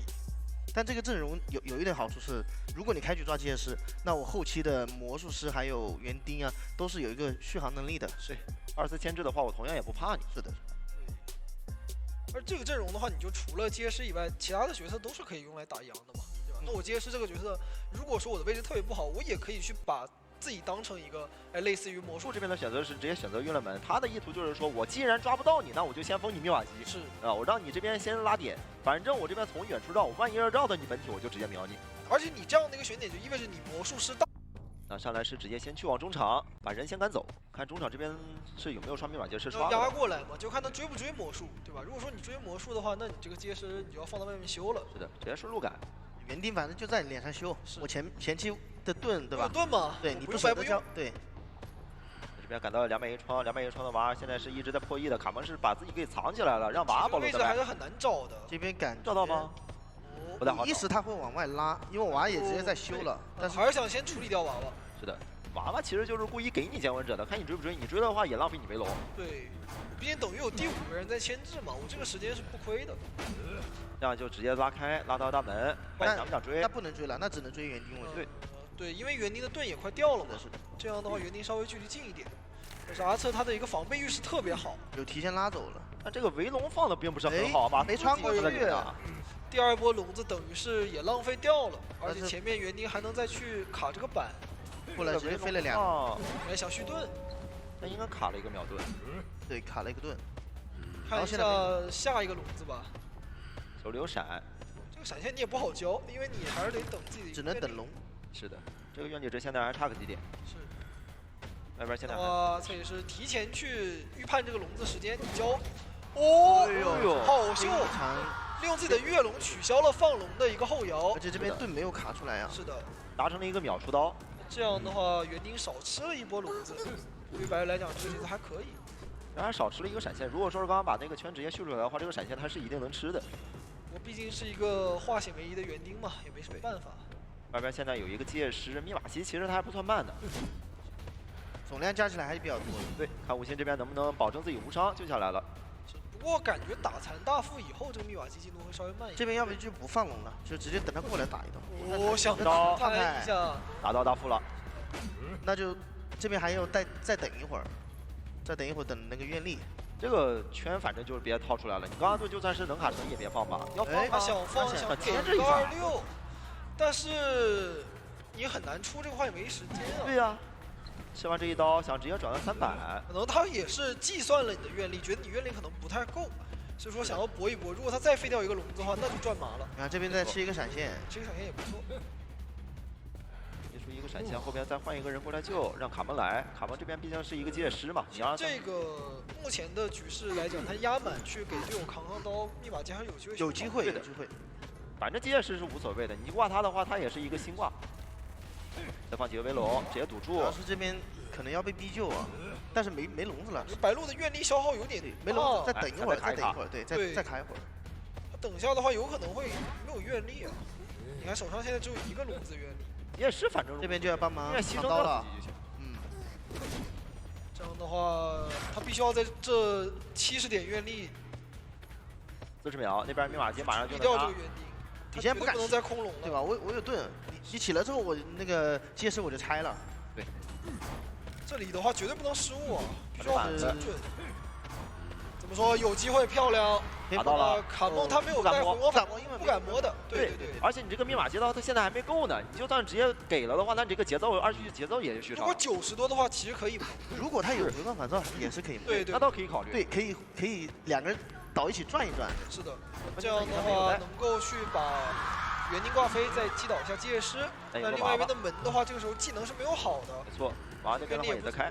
对，门其实是能强行开掉的，现在可以直接冲大门的。但是就看求者这边的一个判断了。对他们对这个时间把握可能没有那么的精细，特别精准。是2个笼子飞过来，那也是察觉到你好像技能没好。无心啊，无心让我可以冲大门。大副的话真的留不住。 不好留，交传送了也没有什么作用。这个娃娃很关键。对，这娃娃的话直接用来贴大门。因为如果说娃娃没有去贴到这个门的话，其实求者这把还有点难走的。那这把大概率还是3抓。而且割据的话，我还可以多一个守墓人的选择。对，守墓人他其实牵制割据压力很大，不可抓。在这张地图，其实他也可以利用自己的机制嘛，对吧？他机动性我可以。像我点一个快踩，或者说我这还能拉一拉点嘛。是你剩下在木屋，你在中场，你都是很危险的。这样选点。 让街师怎么走吧？你这个娃娃放了，你是一定要放到中场的，否则你自己拉大房直接上2楼。要不直接上楼吧？上楼然后好的，进入到比赛画面，刚刚是看到小迪这边带的天赋是一个化险为夷加双弹啊，这一局确实不简单，求生者他们带了很多化险为夷，3个化险为夷。那看上边是直接找借势，他们要保证说你不管追谁，我都能开2个化险为夷。对，那这样的话也是直接从大房外围过来，借势上2楼也是选跳下去。年景这边也是带来了快踩，其实这个距离的话已经拉得非常近了，有点拉不开了。歌剧演员是这样的，而且你这个娃娃肯定这把就修不了这个隐身位置，对，只能卡你位置了。选择是一个挡刀的打法嘛。这些个板弹直接再拉到楼上。但其实大房这个地形的话，还是可以牵制一下。是，这里甚至可以绕一圈，走一会儿走到那个侧门门口，因为侧门门口是有个教授那个鳞片的。因为这是这张地图最好牵制的地方。对，娃娃再卡吧，2麻全卖，一会儿再去捡个鳞片。而且这个时间段你也不太好去换追了，没办法换追，而且追外边都是一个满道具的。这边也穿堂也好了，他们不存在信息差嘛，所以你换追肯定更亏，还是要应付到底。一个窗台再拉走，感觉稍微再玩一会儿板子的话，能吃一个技能就差不多接近3台了。小弟这个千年很笨剑，他也不会去预判你的闪现，我这个鳞片就留着，去正常的跟你博弈。那想要上楼吗？不上了，他得进板，他得进板。对，这边板子进去要搏一下这个，配合这个鳞片搏一下，对。哦，反击！这应该是预判了，是属于，因为这格局很难去木亚成功的。但是我觉得职业选手的反应也能做到。他这个明显是，我就时刻准备着你看你出刀。对，基本上就是一个看台刀的一个状态嘛。这边挂上的话就已经接近3台了。3台，一个剑师仅靠一个双弹牵制了3台密码机。我这把是把自己当成魔术师来玩的，对吧？我娃娃也不修机，我就是一个挡刀，然后牵制。没错，这边提前拦到了守墓人啊，守墓人大门是没有开掉的。没能发现，也给到了星河一些位置上的空间，可以直接拉过来了。他可以去卡的稍微极限一点，再卡一会儿。因为毕竟借势他是没有带回光返照的嘛，所以说他们这把可能还是要去奔着一个平局去运营。弹开，想骗。哦呦，想弹一下。是，我守门也很稳。那如果大房没有地下室的话，直接倒到2楼去吧。有地下室，有地下室。刚才是看到了，但没有选择挂。等一下还有个准备往那个。角落去带，他应该是奈奈那边密码机破译的差不多了，所以说他决定过来，然后让队友等下，拉扯再救一下。奈奈这边是想换人，因为奈奈这边密码机还是比较偏少的，但是属于36。等一下他想要换人过来帮他进行破译，他再给个换血。奈奈提前过来救人就行了。对，因为他首先教授有权，其次他能带鳞片去保人。没错。但是年轻也是发现了奈奈的位置啊。但是有个问题是，大门守门人跑过来要很久啊。没错。因为刚才他有一个91的密码机是刚补完，对，然后现在还不太够，也是把自己的一个鳞片给骗出来，挡到了，那无伤救人，想帮忙扛一扛，但是问题是没有回光返照，跟上一局其实差不太多，卡了一下，对，这样的话再挡到2个人去大房转点，交一个回速，但是距离没有拉近，借势的话他手上弹射是好的。现在这边也根本就不敢打，直接打到借势，先打针对。他不敢管这个教授，你要再管一下教授，指不定这个月亮门密码机到多少了。年纪现在还有控场的机会啊，脸上密码机70%，主要是这台密码机离他太近了，稍微对球者有点难受。现在守门人是一个半状态，然后教授也是一个半状态，他们俩现在必须要互补，得补一下状态，不然的话一会儿有传送的话打不了的。是，一旦要倒一个，你要万一再倒的是个教授，这局其实他就是一个3张面以上。这一局的后期对球者来讲还是很危险的，如果说他们抢不了小门的话，新开的一个时间是很久的。所以这边对这个末世的牵制的考验要。对，因为你像我又要补状态，又要找新的密码机，还得派一个人过来去给压力。但好在是末世。对，我还能撑。后车又骗了一波路易，这边其实已经牵制了挺久时间。感觉年景他也是很从容啊。还能再拖一下，这个隔双刀来得及吧？我差一点，在这里能交回速，再去逼一波道具。是，还能再拖个一段。这个时候星河去多修，然后派教授过来给压力。是，守门人那边呢也是有一个铲子，等到时候你就算传了的话，他也有是抵抗的能力。是的，哇，一个过满刀。那这个时候的话就得。让教授过来救人了。对，然后你还是得压那个33的密码机。是的，但是年景他也不敢传，因为他有时间差呀，他可以打一个拦截。是的，但他现在就是可以直接针对这个教授了。他对，教授是发现了，哇，很危险。但教授现在这个还好了。哇，这个教授真的是太立功了。但现在教授很危险，你教授这个鳞片用了，你现在身上只有飞轮，我可以按照你这边去打针对了。他应该是知道教授没有回光返照的吧？他知道，但是他打满状态嘛。木偶的一个针对，那针对木偶就看花瓷这边能撑多久了。因为现在密码机还没能彻底压好，只修到80%。而教授的这个化险为夷是他肯定知道，他可能不记得他交了飞轮。这打感觉还能再上一波挂呀。是，而且你也不敢亮，这边亮的话要被秒，所以还是得让教授再贴过来救一波。然后现在有个问题是什么？一会儿开门战守门人离门太远了，不好看。对，而且这2个人刚好又压住了小门。对，脸上这个门你也不敢点。所以说我是有很大机会的，加上你们一个人没有回光返照，一个人是上挂飞嘛，我只要处理掉任意一个就很好打了。那得要在吃1刀的情况下把人救下来，同时也让木偶能牵制到月亮门左边的板区。或者说还得让木偶是帮他扛一刀，对，2刀他不能都吃。因为201冲离门离得实在太远了，他想要过去开门，对他得需要牵制个40多秒才行。这里还要注意不能被震慑，还行。有鳞片没能交出来。这样的话，你是想回头去抓下教授，那不好追，得搏一下。身上有鳞片骗掉。 2段都骗。手上还有飞轮，飞轮又，哎呦可惜。来，那这把还是要多抓。是。多少面非常大。是的，门是点不了的。然后我现在有个传送，我可以，而且我知道你没有人贴门，我先不着急传，我先往中场排就可以了。他现在直接压到中场，而且等下他就算传送没看到人，他还能回速。是的，时间上完全来不及了嘛。对，这里就可以直接传，而且手上还有回速，完全不怕你过来卡。但是守门人这边有铲子，你肯定不想追。他要找守门人，他要找这个木偶师，回来之后没有耳鸣再去。对，他等于说一下子就把小门、大门这2个区域全排了，知道你人卡在中场。 然后从中场再往大门去压过来，守门人出来了之后，这边有点哎，感觉花瓷那个位置好像要被听到了，他还在感觉到吗？对，听到了，但是他不知道人的在哪，先往回拦。但是这个耳鸣位置到这里还没有回速吗？回速再去找大门。要开了，是守门人的门好像能开掉，但是还走不掉，干啥了？等等，教授这个位置好像前有太大了，他救不到，他肯定这个时间太久了，他现在只有一个选择。 要么我去小门把那个门点了，要么我躲起来去走这个地窖。花瓷现在这个耳鸣，我感觉容易被触发呀。但问题是你现在完了，他被踢到他冒烟了。什么？逛太久了没办法，现在只能回头。但是现在挽留还有个26秒，怎么撑啊？这里年景完全不用着急啊，他把人架在这里，守门是个1挂，他等下一波的一个回速，把你卡在这里，一直留隐喻就行了。但是花瓷这边可以拖那个挽留结束，这边他想跳啊！你不踩挽的话，我就一直在拖。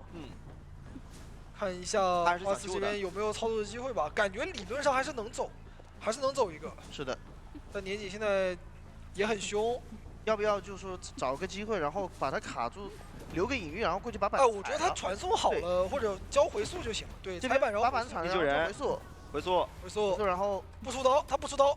他打针对，对，然后传送，你没有路易了，这个时候守门人也飞不掉，你追就好了，再打你一个针对。对，这个时候他也起不来，小短板。花瓷现在是真不好跑，走不了的。没办法，就按照这一个打法，你就算把这个人救下来了，他没能打到一个针对，他也是就是说你2个人出门，我可以中间的路线我再打一个，我再利用传送再去拦。这也能4抓吗？年纪？那只能说这开门战年景的处理太老道了。是的，这自古英雄出少年。 太 C 了这一把，就这个开门战，他是完全游刃有余，就还是选择熟练度高的，对吧？对，还双化险为夷，一个野人，一个小女孩，然后其他2个人带牵制天赋。小女孩可以带，对吧？因为小女孩化险为夷，我就在这里，有本事你找我呗，对吧？啊，双十一这边密码机肯定是被封的，看小车这边会不会刷2台了。你如果说小车这边要是再刷1台的话，小女孩就不用跑太多路。那这把其实也没别的选择，只能上大船 solo。 好，进入到比赛画面上来是直接找阿策。是的，阿策这边是刷在楼梯里面啊。对，想利用一个视野直接跳下去。算卡住了吧？因为有野人，他这样的一个口哨导致白鹿他排人的一个压力。对，刚刚脚印也没看到，对，第一时间绕出去了，判断不了人的位置。对，主要是第一时间你耳鸣不知道什么时候出的，而且还被海边的人卡了一下。对，无心是直接在海边卡住了一波耳鸣，但是有意识到，你看我就在这等到了。阿策这个位置的话还是。 比较厉害的，上面留了，直接飞走。你不能这样交回速的话，你只能回到另外一边。对你得回到外面，然后还是把你逼在外面。那这边往前面走，只能进行板区博弈了。能进到，那这位置不太好。好抽刀。那这个位置抽到刀的话，你就感觉前面就很危险了，有点难转点了。这他已经交了一个大，还要交分，对，还要交锋，交锋了，但点位还是走不了，要被锁死了。这里的话看一下这两个短板的博弈。那下波还要不要交锋，还是说是直接起云？起了个云，毕竟气象的直接飞，气象的一个技能有前摇嘛。是的，这一波是一个1级云，下来的速度也比较快。我得提前交，没办法。能多几秒是几秒。可惜这边省了一个闪，但是还是多拖了一会儿时间。那这样的一个3板出，你能牵制这么长已经不错了，因为你在这个板区呢很容易被抽到刀。你像刚刚第一波抽到那个点位，你是很难砸到监管者的。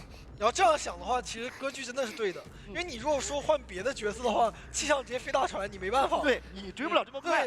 鹿头的话，直接就是说怕自救，我直接换追找到野人了。是的，是的，那还好是格局他能回来。看人来的这边是小女孩过来了，但是应该是偷不了了，被看到了。要给个化险为夷，但现在白鹿其实有机会能弹双倒的。对，小女孩救完人之后，感觉交个树叶不太难走得掉啊。一个刀救，但这两个人必须得分开。然后一个人往外走，对。还是求稳了，不弹双倒的。而气象的话，他一个道具也已经打空了。小女孩这边可以直接兴起，因为她这边就像我们刚刚说的，你直接救完人之后直接原地起就省一些时间。这把的密码机肯定是不够的嘛？不够。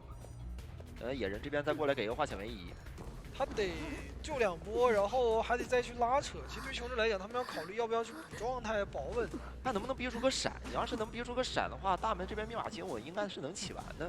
但现在有个问题是，杂技演员没有选择上大船去修的话，那后期在密码机留住可能比较好守，比较危险，因为大门传下大船等于3连了。对，有点近这2台。提前拿到野人，但是肯定能救啊这波。求生者点位太差，很难逼出来闪现。这个救不下来，除非博震慑了。小宝他要给他扛刀。哇，他们想把这个闪现给逼出来，只要你这个闪现用了，小女孩那边密码机我就能这样，然后船尾那边密码机我也能压个7、8成。不是，但是现在我有个问题就是野人我可以直接挂了。很大的一个问题就是，首先你修不完啊。对，野人倒在地上，我等下直接。他不想让白鹿这边直接去管船尾，到时候管船尾的话，他们求生者还要打了麻烦。哇，但是就打的比较急一点，不一定赚，确实是。挂了，我拖。这个思路是对的，但是不一定赚。这样的话，大门我就直接强降，你过来管大门的话，我大门看能不能直接强起掉。这真的白鹿这边直接掉吗？这用92、93，生命去换时间，位置还是有点远。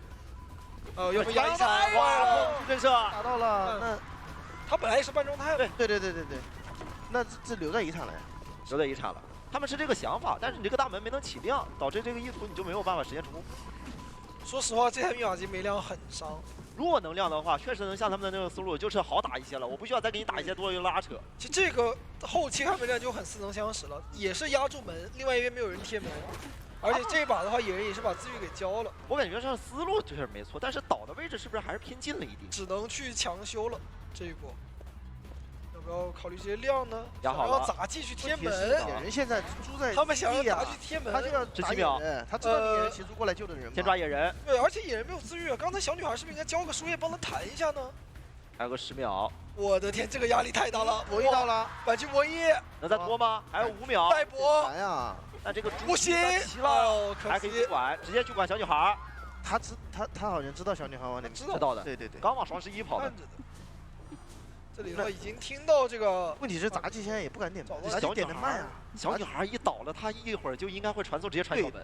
所以杂技没有点小门。对，你没发现吗？但是这里翻不过去了。是的。小女孩这个角色还是。白鹿应该会急，看到过传。应该不，他不传了。他不传啊，他先挂人，然后去中场排啊，对吧？他知道你。要看到野人起来了。杂技点门的话，我就不着急。那如果说你人摸起来了，你2个人都在中场，没有人点门，我更不着急了。五星这边是直接过来卡尔。人现在是有个猪。骑猪过来的话，拖杂技点门时间。他只能卡得很远。他想卖自己，直接进小木屋。是的。白鹿也只能追。对，你这边得快速的处理掉。要回头。他要防一下杂技救人。他想把杂技秒。他想把杂技抓了之后传送。对，大门找杂技。对。能争，可以争，因为小女孩已经救不了了。野人的话点门很慢。他刚野人得去跑到小门去啊。对他刚走到小木那边，然后再过去。但是杂技这边的话还有球，刚刚的火球好像是交过了，所以现在你没有办法断得了他的一个隐约。我感觉这里的传接完了，对，野人这边直接倒，哎，没有直接回速，吧，横回，这个思路，回去了，直接打吗？哇，4了，野人没有自愈，这一波钓鱼太成功了。这个时间是算的是完美的时间呀，野人刚摸上门他就踢过来了，对，这个思路太好了。白鹿，两边现在就是打的一个决策。他主要是我传过来，你没有住，你一定是秒倒，对，对吧？我还得回来。是的，野人是完全撑不了，没有任何办法。嗯，拿到一个4抓，在第2局自己选图的一个情况下，肯定能稳定稍微牵制一会儿，对吧？不至于给你秒掉。我6个平局节奏也是比较轻松的吧。飞家再怎么样，我都是能活你2个钩子吧。是，因为我第一我哪怕吃钩了，我也能大喷走。然后第2波我再把道具一放，你看就是我直接修。对。啊，飞行家你还得掂量，要不要直接抓？它这个选点就好处在于你这个大船密码机没有人修，哎，我的修机速度就变得很快。这选点就比较自信，求生者都觉得自己能牵制得动。直接去往了双11，找到小迪的位置，就找气象嘛。哎，这个窗口或者那个小船上不夹着吗？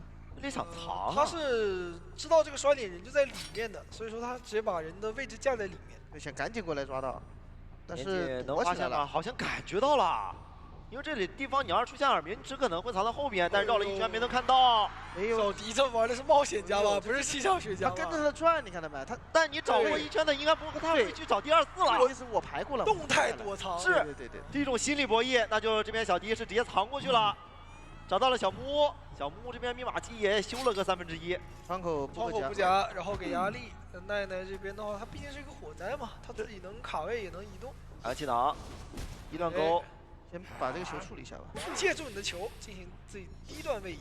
哎，在空少了一段距离，那就可以直接上大房了。距离判断有点失误了。对，移形必须要接。哎，这边钻过去，哎呦，浪费了好多身位啊！这里甚至还有个气囊，这气囊你交啊，不能说是平移刀给到。哎呦，给平移刀了，弹一下。哎呦，还好。那进到板子这边还得不太好勾啊，这里跟你绕，哎，但选择头铁。而且火灾它是有飞轮吗？哇，飞轮 ，CD 好了吗？没好。哎呦，再回来弹，但距离的话很近。那这里就硬拖了，因为在这个位置的话，这钩的压力给到求生者太大了。钩子好，这里可以勾，这里有一个穿墙钩，躲了一波，再能躲吗？没躲掉，预判了。他这波预判他走位了，但密码机满打满算加起来3台，是有个进3台了。怎么去救大副，还是说是飞行家让飞行家下来？外面有2个化险为夷，飞行家这边可以救来之后直接原地起。小木是个遗产，31的。是的，飞行家已经绕过来了，而且还想多卡一会儿他的进度，那就可以直接原地修了。花瓷这边等会儿救下来之后，直接原地起1台。哎，他这里要展示那个卡位高吗？卡住了吗？还好，但是有大还好是飞行家，对。要换其他角色的话，你只能原地在里面罚站站着了。对，想帮忙扛钩啊，这是。布一个夹子，前面的话卡吗？我觉得没必要啊。先开存在感吧。主要是他们这个密码机分布的话，可以不用着急去补密码机。哎呦，这刀还是打在火灾，而且可能飞行家他要出事儿。对你不能被勾的。等一下，预判走位，预判有点过了。是这一勾要是勾到了的话，你飞行家第一时间没有办法去补密码机的。哇，他其实完美预判，花瓷已经往那钩子上面走了。对，是。就钩子快了一点，比人快了一点。这波扛，我觉得这被勾到了，被强逼掉了。哎呀，这路头打得这么凶吗？太凶了！头，怪不得他选呢。也在布个夹。那现在这个双板区也被锁住。这2台机差的有点多呀。要扛钩吗？我感觉我现在随便打，对吧？我就随便打，你扛我就打呀！你现在密码机肯定不够啊！而且我2接了呀。哎，但是把这个钩子给吃掉了啊！那交一起，这个短刀还是打到。那等下的话，我可以选择直接双挂，挂完火灾，然后再挂大风。技能还能缓。那问题就是他不能像上把歌剧那样直接去守密码机了。大船的密码机。那除非说这波我不挂人，他不挂了，他又要逼他自愈，他想拖。对，不挂了。把自己的移形技能再拖出来。你要是说是花瓷再给一点机会的话，我把大船密码机也给你守住了。主要是花瓷这个状态也太差了，对他真不能倒。勾到而且大船这边地下室。哎，喷气背包现在用光了。倒在这个位置的话，其实年姐还有机会能获得3抓以上的。他要选择直接绕这个船位置了。啊，这个地方活不了那个匣子，你一点办法没有。他活这个一勾，哎，到，那还能再多拖个几秒。直接往角落里倒了。这走的硬粘的。这个地形设计的就是这样的。也造成了减速。我可以牵制不了你，但是我要让你挂的难受。是的。那挂在这里有个问题是，还是没有人贴门。大门。对，又被锁住。虽然说你密码机你管不了，肯定能开，但是。那早点过来，不让路头去布夹子。这局面就不要去想着怎么平了，就想着怎么去走一个了。还是打洛丽刀嘛这。这把还是有一些平的面嘛，毕竟开门战的话，大副还有个道具。打到飞行家没道具。飞行家牵制不动啊，这个。飞行家看怎么去拖。看他们能不能去。小迪直接给大门压力，我逼你来抓我。哎，这钩子没有勾过去。那小迪这边可是有技能的，年姐这边确定吗？得追啊，不追门开了。2道具的气象。那追气象的话，可以拖一下自己的一个。哎，一波走位。那这边没有飞轮的话，直接带走。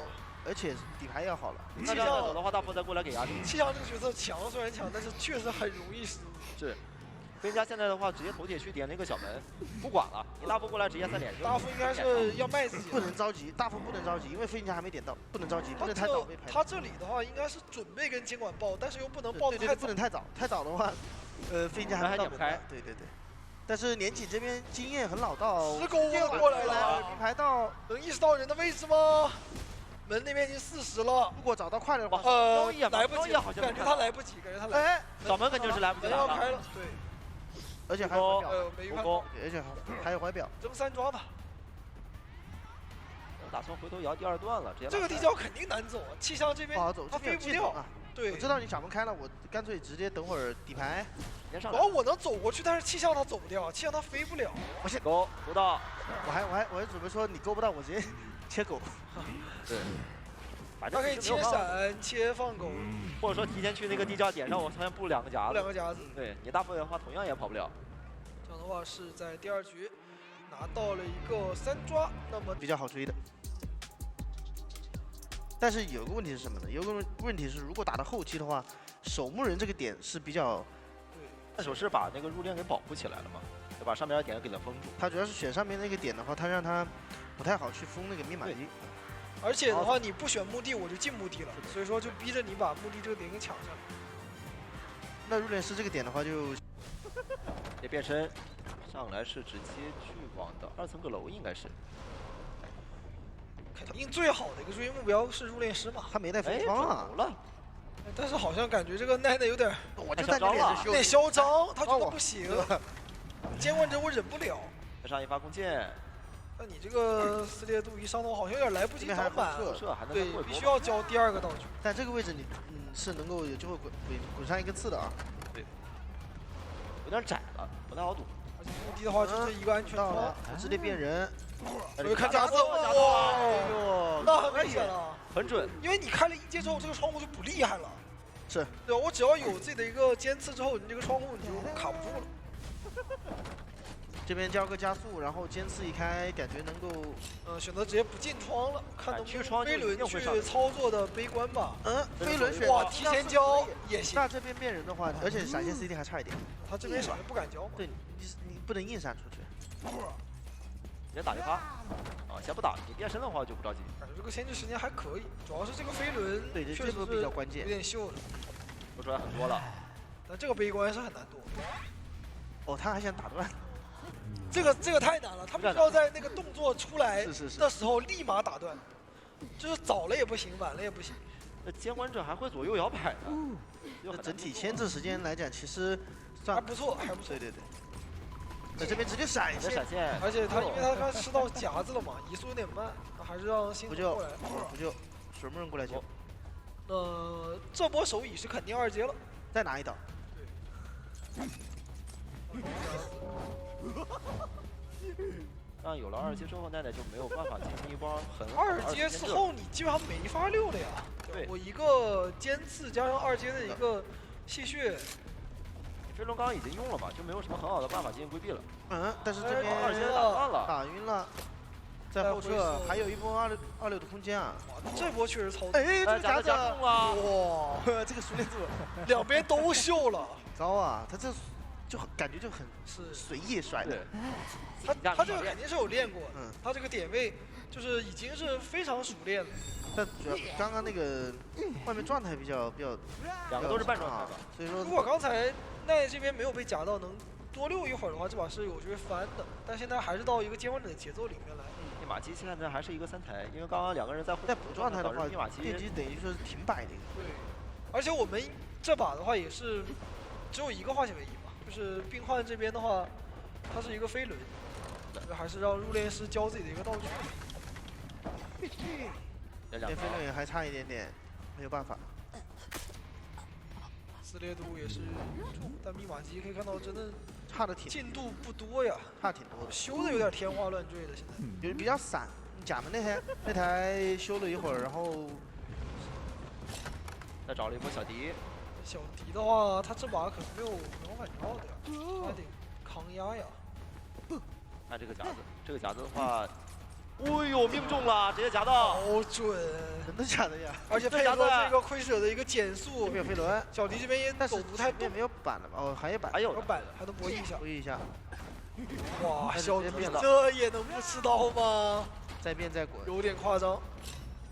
不过，后来讲也行，因为他刚才不是一刀倒嘛，现在的话一刀倒。哇，这什么熟练度？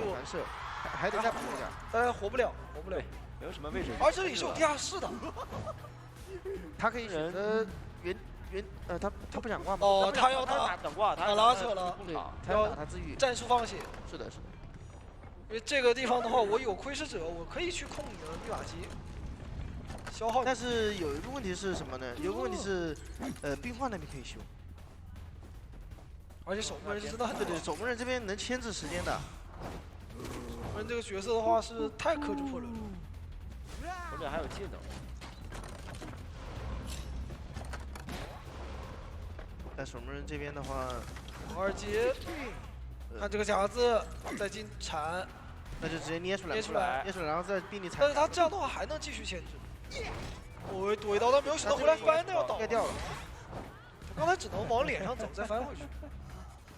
还是同样，现在还是不挂，还不挂，我再反而灰质的查的时候再出去找。我就让你中间这个病患在救人，不是在摸人的路上，一直在摸人。要么你就把自愈给交了，那这样的话我有机会去争胜。对，他要说摸人的话，密码机就不动。华兹上楼，他这没掉到。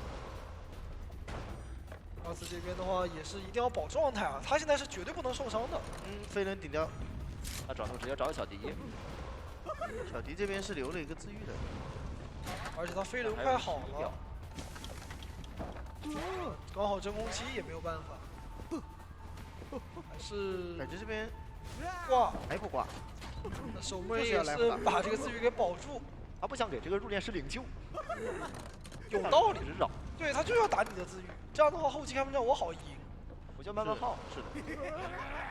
你要说现在给他挂的话，他一定会被救下来，救下来之后有了灵救，这个局节奏就不好说了。他这个思路其实很清晰的，把你场上3个人全部都去调动，而且我的追能力的话，我是不怕我抓不到人的。这样的话，守门又要倒，再一杯，再去补一个窥视。是。哎，这波想挂了，守门人可以挂。他主要是那守门没技能，是他知道这边离得比较远嘛，你要过来救人的话得老半天，对吧？主要是这几台密码机的一个分布嘛，导致他们很难去破译。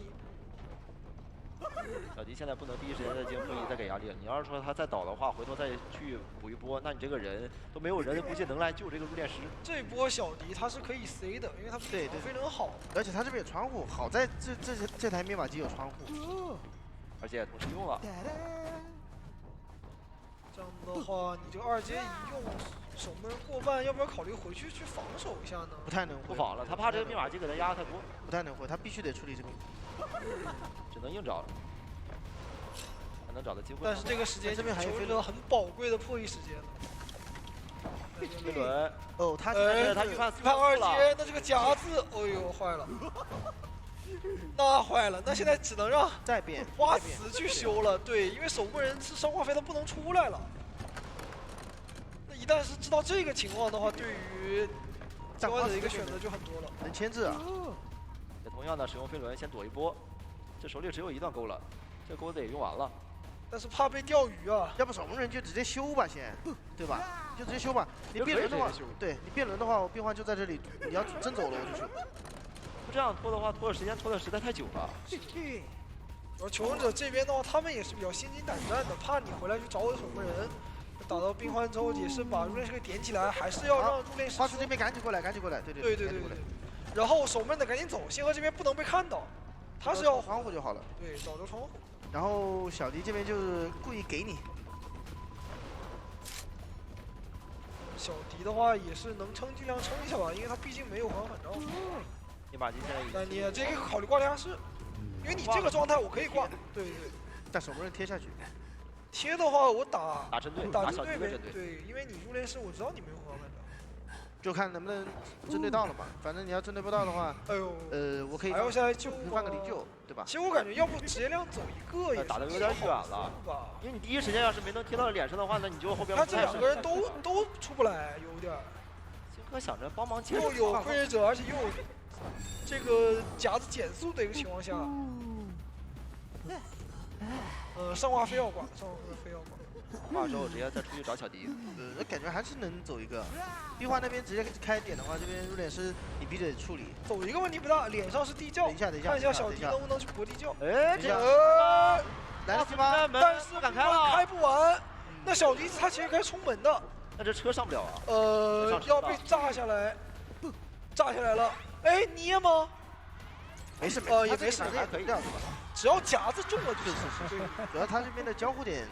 哎呦，那你现在的话，你这个入殓师才刚摸到门啊，来不及。那挂上之后变轮过去的话，能拦住啊？看他有几段加速了，2段加速好像是来得及，1段好像不太够。这门还有个开不掉，开不掉的，好像是开不掉。能拦住，开不掉。手里有飞轮。有飞轮，但是要被卡位。那这里只能撑闭环飞了，因为他那个灵柩，哎呦，对夹子还能夹住。他那个灵柩是摆好了，但是闭环现在。飞不掉，时间太久了。你要等到冰环这边飞，还需要个40多秒。我的天，他只是怕逼他反击，然后再憋轮过去。这破轮，他这破轮真练出来了。拉扯太好，活跃度看的他确实挺高的。而且他其实只能，这多怕打团呀！这后面你要是真把小之家放到后面来打团的话，很难受。而且他们后面可能会形成一个什么循环呢？就是我新玩摸个手电筒。对，然后配合这个小说家，是，这个路头你就特别难受，然后在轨道上走，那你追也不是，不追也不是。你小说家在这个地图还可以玩呢，在轨道上换位夹子，让你这个对脸上人得先跑路，然后先把墓地这个位置给你对，你后面你也转不过来。那至少选择墓地，我可以直接干扰到2个人，对吧？你像红军河那已经不敢第一时间进破1。是的，他选这里，他其实想动中场，因为他觉得中场更幸运。对他肯定目标先是幸运的。好的，进入到比赛画面，上来之前先去往中场，直接在甲门这个位置先放一个夹子。来下幸运儿的路，正好顺便可以去看一看那个楼梯上有没有走人走过去。求生者这里的话也是比较稳，全部都拉点了。是的，这边看到了。哎，幸运儿这个包裹他会不会要去拆了？小铁这里还挺危险。长光，但是没骗到。是的，身位拉近了一点点。看这个包裹，我一个什么香水，感觉不太好，也还行，打路头有点差，我可以放夹子，对吧？他想主动吃这个钩，但是没吃到，回去了，那难受了，这里还是要吃一刀的。那等于这个道具是白交吗？对，这个香水其实就是许愿失败了。他要真能，对，他要真能吃到这个钩子的话，那还能回溯。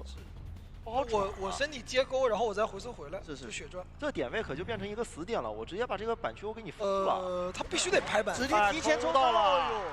没办法，因为这里讲一下，如果他不拍板的话，我路头放一个夹子，你这个板永远下不了，然后你就会直接死在这儿。所以说白鹿也知道他一定会拍板，所以他就提前出刀。反正转到这里差不多了就。对，在这里就100%要倒。那只带了一个化险为夷啊，化险为夷还是要过来补吧。过来补让小周家来救，小周家这边救人比较稳定一点。哎呦，他这里放夹子，甚至有一个把人勾到夹子上的说法。换位，这边要不要换位？一在控，这把他换到车的位置。换电车过来了，勾过来，在卡位，贴的比较近，卡蒙也不敢过去了。是的，他怕自己。哎呦，涛哥，逃下来其实很秀了，这波救人已经很秀了，他压力特别大的。没办法，你再搏一会儿，钩子好了。对，再搏一会儿可能人救不下来了。白鹿也还能接受，我下来我就直接打到针对了。对，没有，我节奏没有多说。你这个天赋双弹飞轮带这么多，你没有化险为夷啊！球这边有点难受哦，这边没勾到，想摊一下手摊到，但是那边也没有被偷。不行，现在他距离太远了嘛，稍微过来。 再压一会儿再救吧。白鹿现在只要不给到星宇儿一条生路走就行，就一直打他也没有什么牵制的空间了。这边想赌震慑，血量来了！鹿头这个角色名真骑手，怎么说？今天双边的监管真的是要吃人的。那这骨头也没凸出来呀。那这把要还多抓了，现在我是肯定要多抓啊。对，小家现在你看我现在底牌闪现，然后有2阶的鹿头，你没有化险为夷了，没关系啊，秒救一波我有闪，就打针对，就抓这个飞行家就好。他抓谁都行，现在这个节奏我抓谁，只要有一个人在这椅子上，我都能有一个4抓。对，是吧？很大概率的一个4抓呀。直接交上，外面密码机差的太多了，还能控。 救人震慑这个事情真的是很难去预料的，因为你救人是100%要博弈，压力挺大的。说实话，因为刚刚那个状态栏就那么一点点，淘汰进度太极限了。那加阿策这边怎么救了？一个气挡，先弹开，但我还可以把你过来，阿策往下勾，但是这边的话还在压迫，而且可以继续针对，就打针对。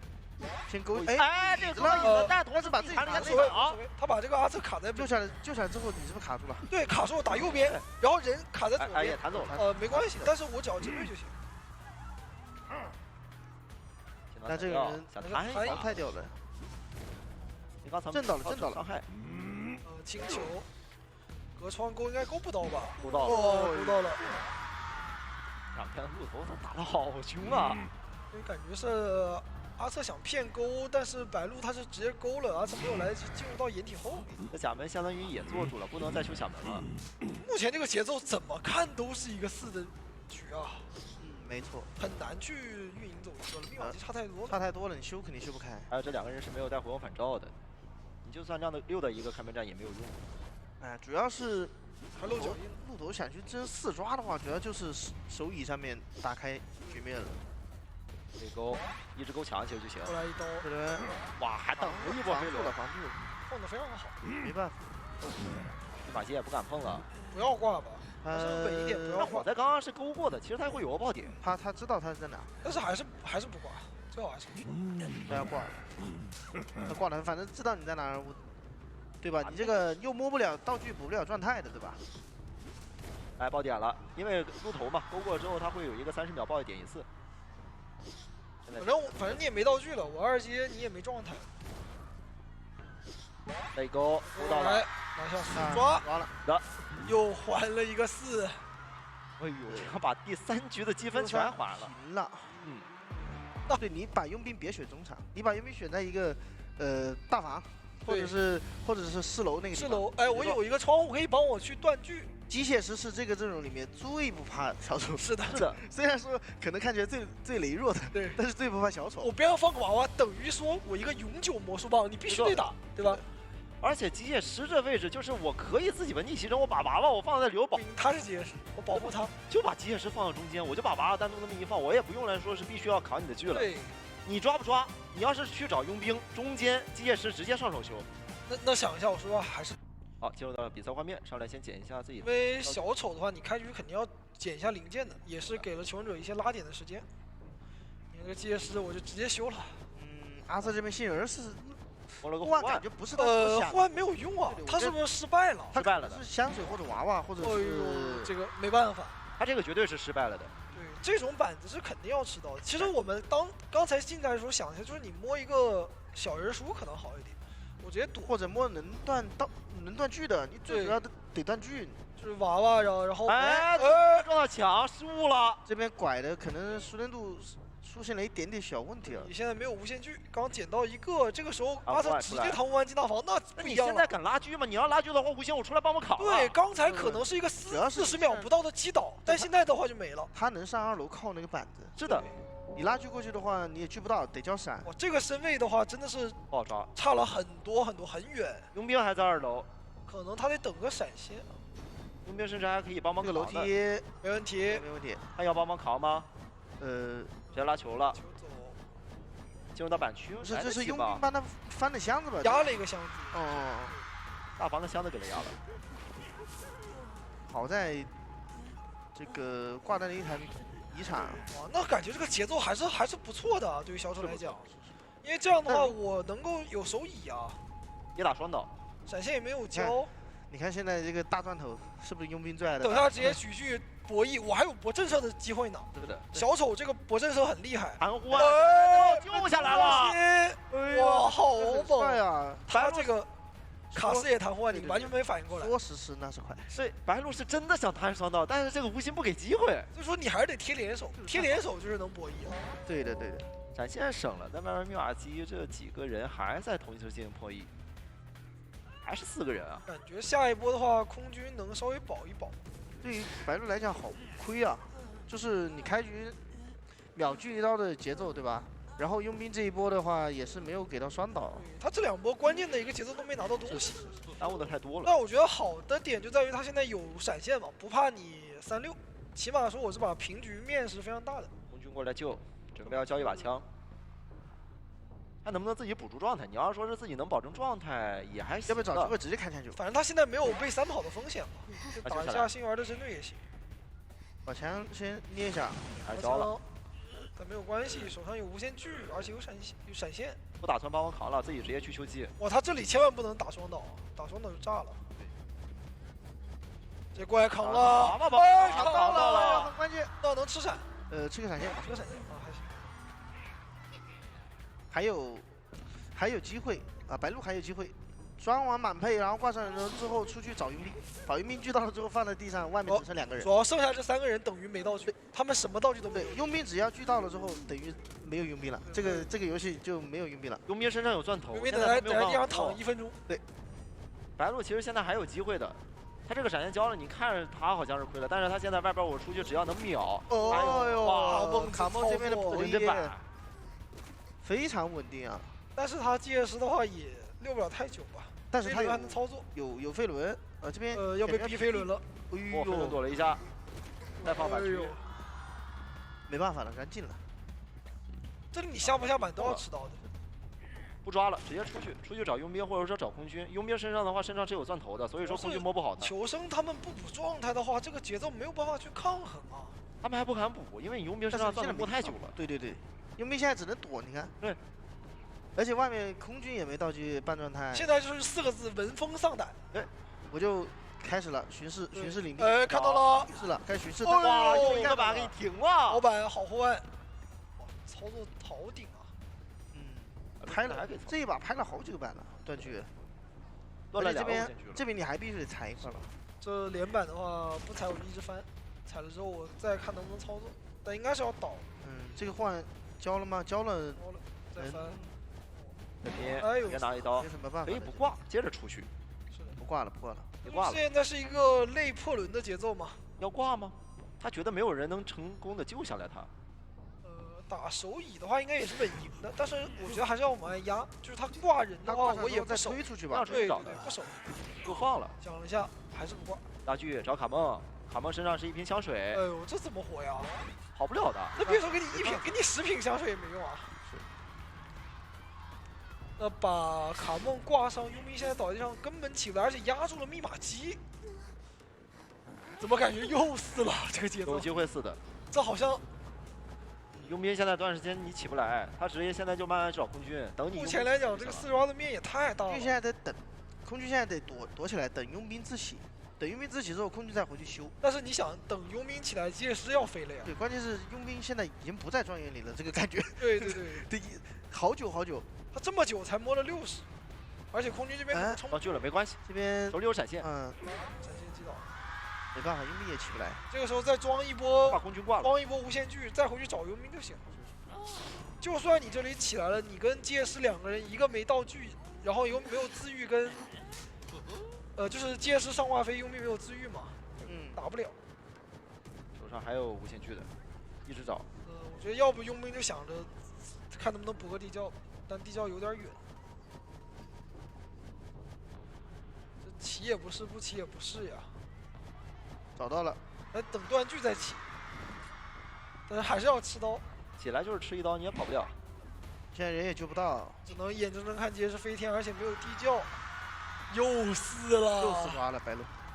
妈呀！我的天哪，白鹿就是除了第一把打了一个平局之外，全更难打，因为记者这个角色手上4个奥飞。 是，他是，对，他我4个奥飞，我算你4个无限巨，我只要就站在中场，你敢过来我就断你一次。前期碰母的，后期也碰母的。对，你敢过来我就断你一次，你敢过来我就断你一次。是的，所以记者他们这个角色选的是真好啊，这一手。小丑肯定是被记者完克的，这是我们非常好预测，非常好去打刀。哎，这佣兵这个位置可以狙啊，可以，是吧？可以找哈。这中间是有个记者的，你不能说是直接拉着狙过去。 对，记者可能在中间我直接就给你断了，给你吃狙的。就是你从记者身边路过，好，进入到比赛画面上来，先捡一下自己的道具。道具吧，他这把的话要追幸运儿也可以。哎，幸运儿这边又歪了，又摸了一个香水。香水还行，打小丑还行，还行，香水还行，打小丑挺厉害的。就是我觉得宁愿摸一个娃娃会更好，可能会被骗啊。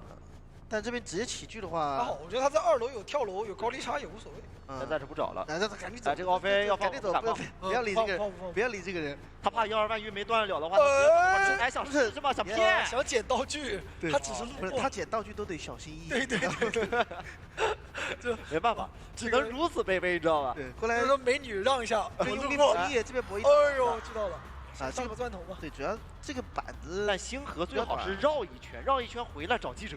他主要是他这边没有什么安全板给他溜啊，也走吗？我觉得危险板。我觉得最好找一下不，他要找左边那个板区了，他要进左。对，那个封闭板区。哎，连姐这边是没找到人，第一时间。他以为佣兵在后边吗？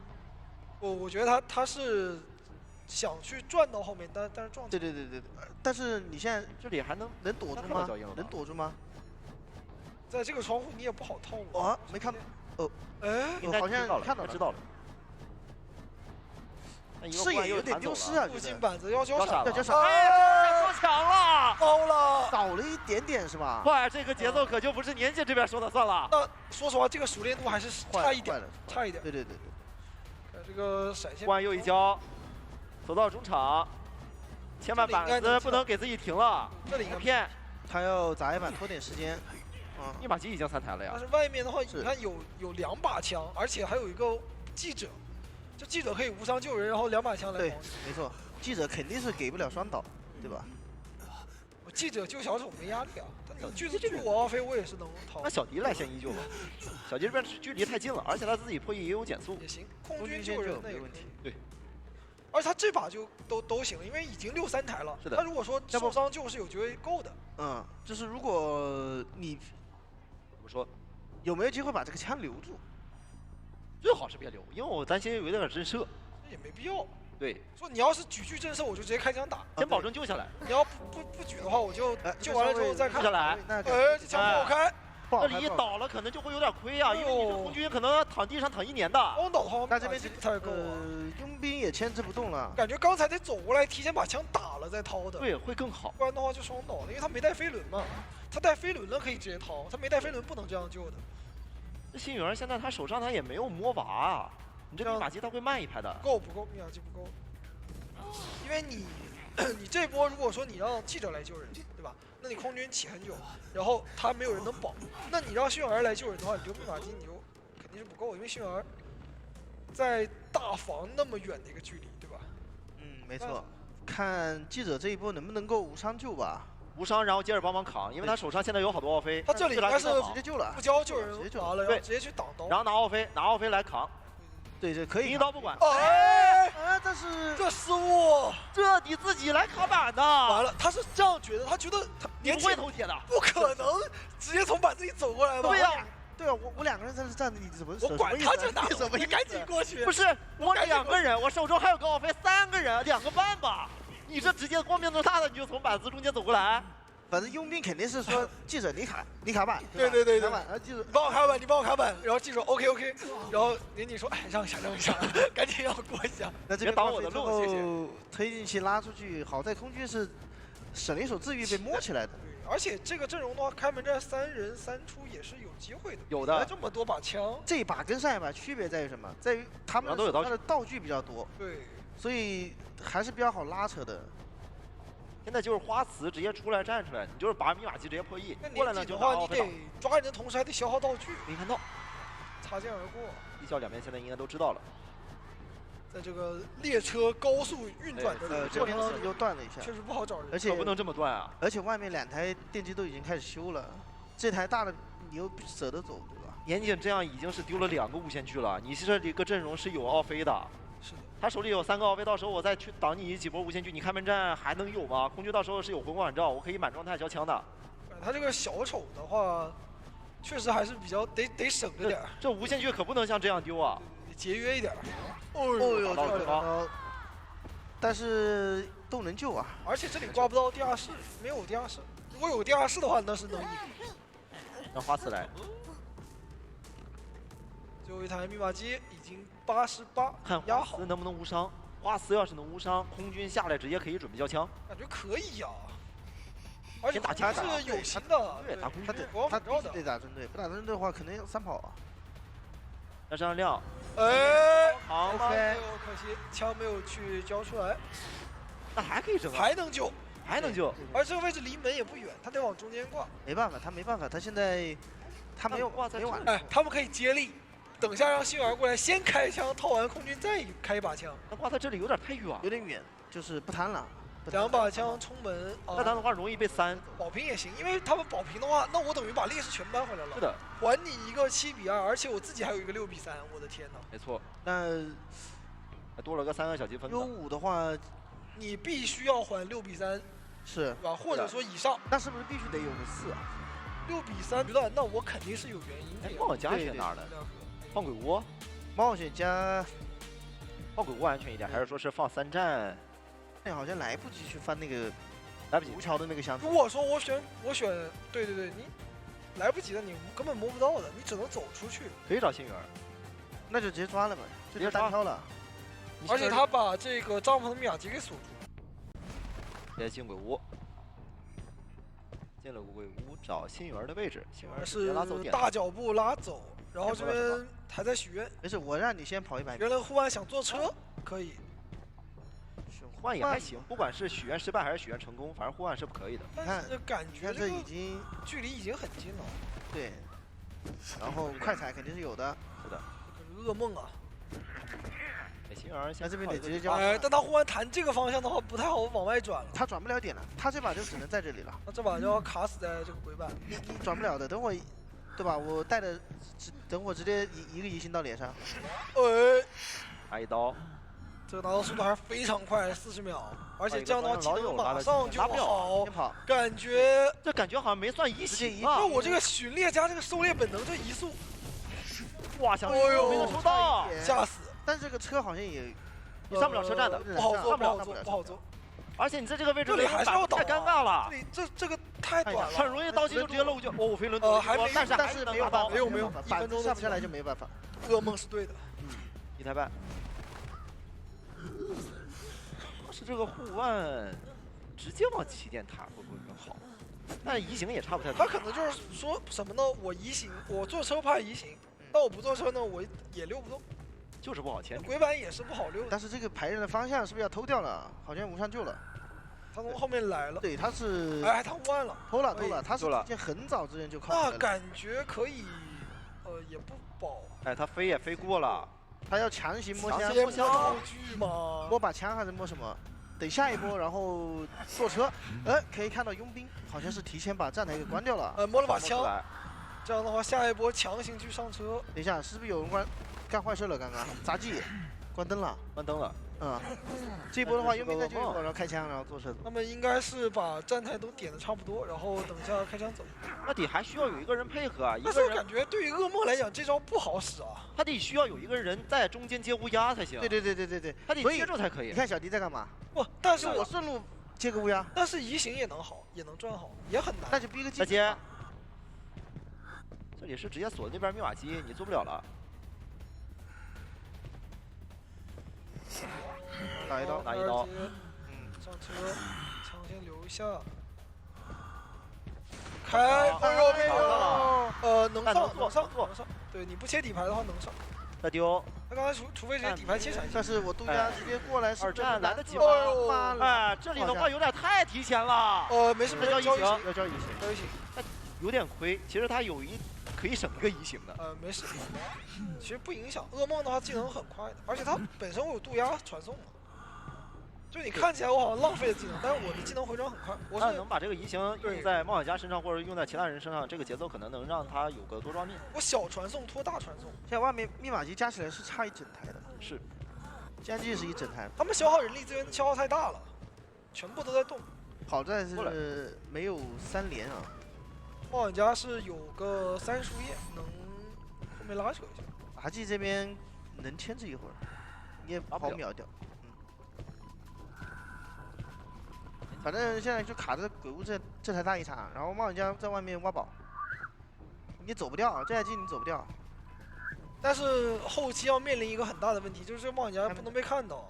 主要是打开门战啊，对啊，求生者的压力比较大。你看杂技有点门低 buff， 冒险家没有回光返照，而且他很容易被看到就是死。他是有底牌的，对，他这把有底牌，开门战的话就是双传，而且他现在最关键的得赶紧找到佣兵。把佣兵的这个道具给逼一逼，就算你电击球网开门战，没有一个人溜得动的。对，所以佣兵现在一直在躲，一直在给卡尔敏。是的，他不想把自己也暴露出来。能找到，哎，找到了，找到了。看能不能把这个护腕全都给。你这个刀你肯定得吃啊，你不可能交完吧？剩下一个我不交了。对，不可能再交了。冒险家现在85，密码机现在其实是够了的。是。拿回去。过来，压好，这边是压好了的。99，这台99，而且冒险家那边压好了。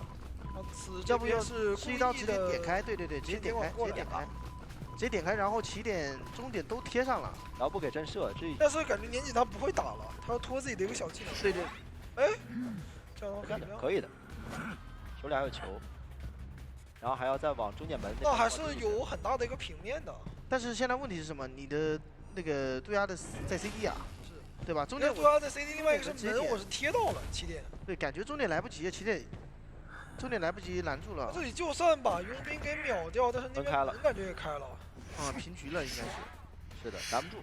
等一下，只有传送能过去。能拦得住杂技？呀，来不及了。冒险家其实可以这帮能不能拦住杂技演员？杂技有飞轮有球，你就算落地了你也打不死。没错。他已经到旋转马了，你看。想直接过去。过来。找杂技。但是杂技现在有道具，而且佣兵有自愈。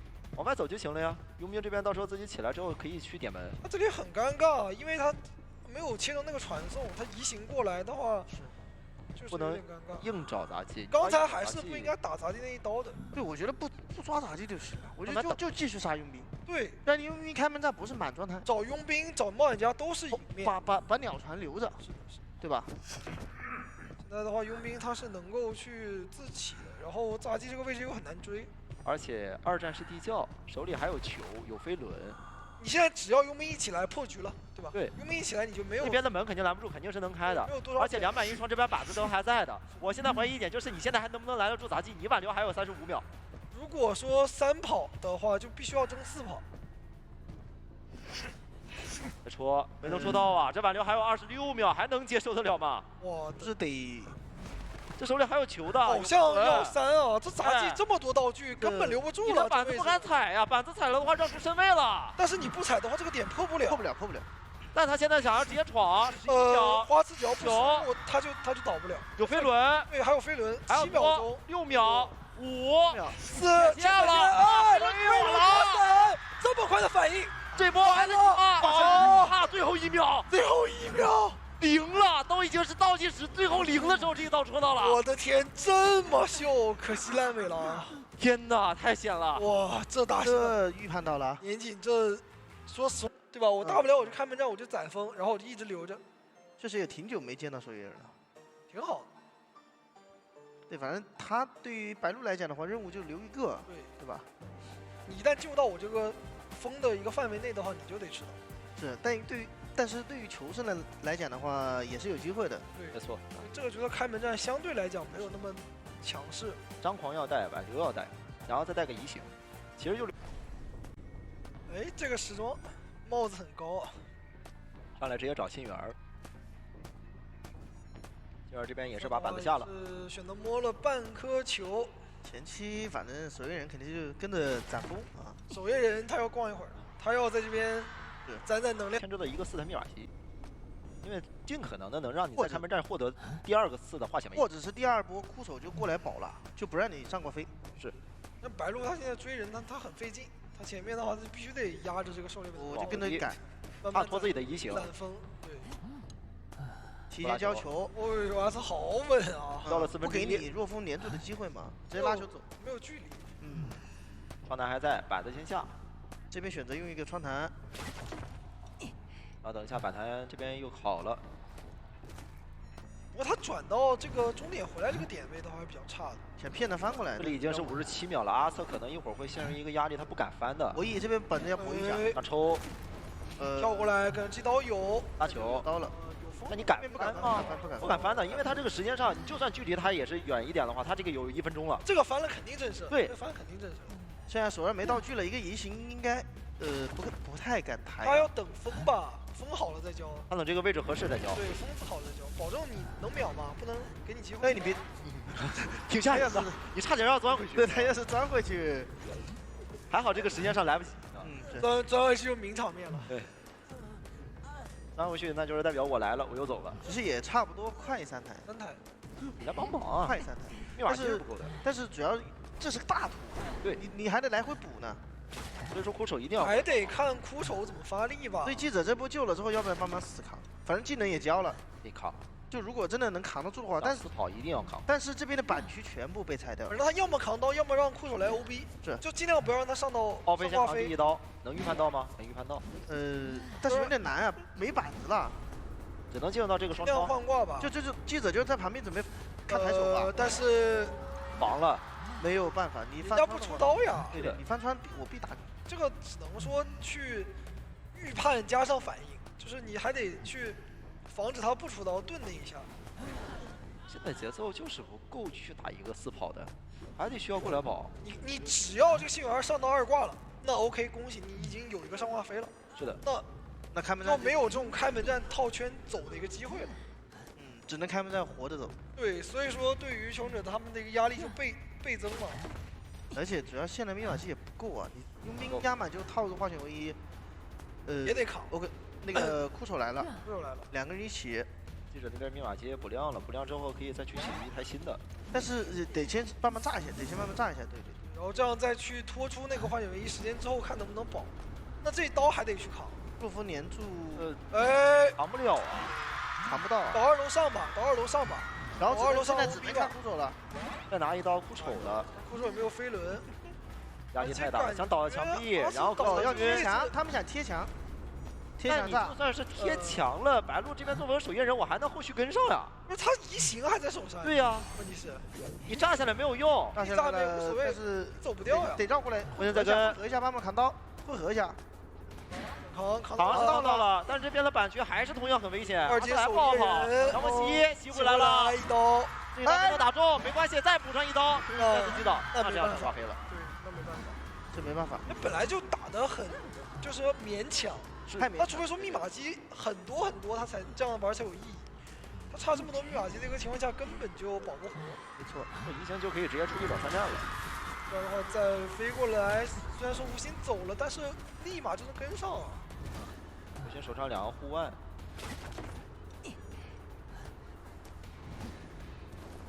风清再一根，给到压力，再守一守，把自己的移形再拖出来。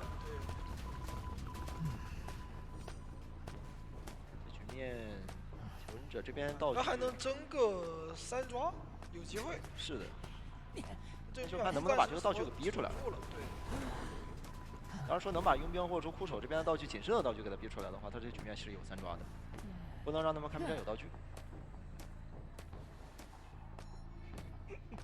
这样想打平的话，被追的那个人一定要倒在角落，倒角落让他的移形没有办法去用。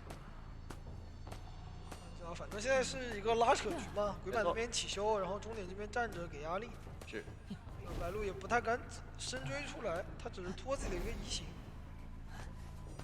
等他拖到技能好之后，就可以考虑深追卡梦或者深追这边的一个枯手。找终点。这边是佣兵。他这边半场走不开，所以库总那边肯定是，放心修。放心修。他们这手里只剩了2个奥飞了，一个是放板奥飞，一个是救人奥飞。而且这边确定了抓这个记者之后啊，库总就可以去贴起点了。那么就直接换位了，小铁这边不修了。我也是顺利的把自己技能拖得好了。是的，直接亮，而且没有底牌啊。对，没有底牌。 3等冲刺，看一下这边有一板是地窖，那这边的话能不能扛到？没扛到，可惜。木压是木压成功了，但这个刀气的话打偏一点，直接打到。但是感觉吴昕这个位置很神秘啊，白鹿还真不一定找到。对他可能以为佣兵去起点了，对。而且这个奥飞还给了一个2兵，更加的影响他的判断。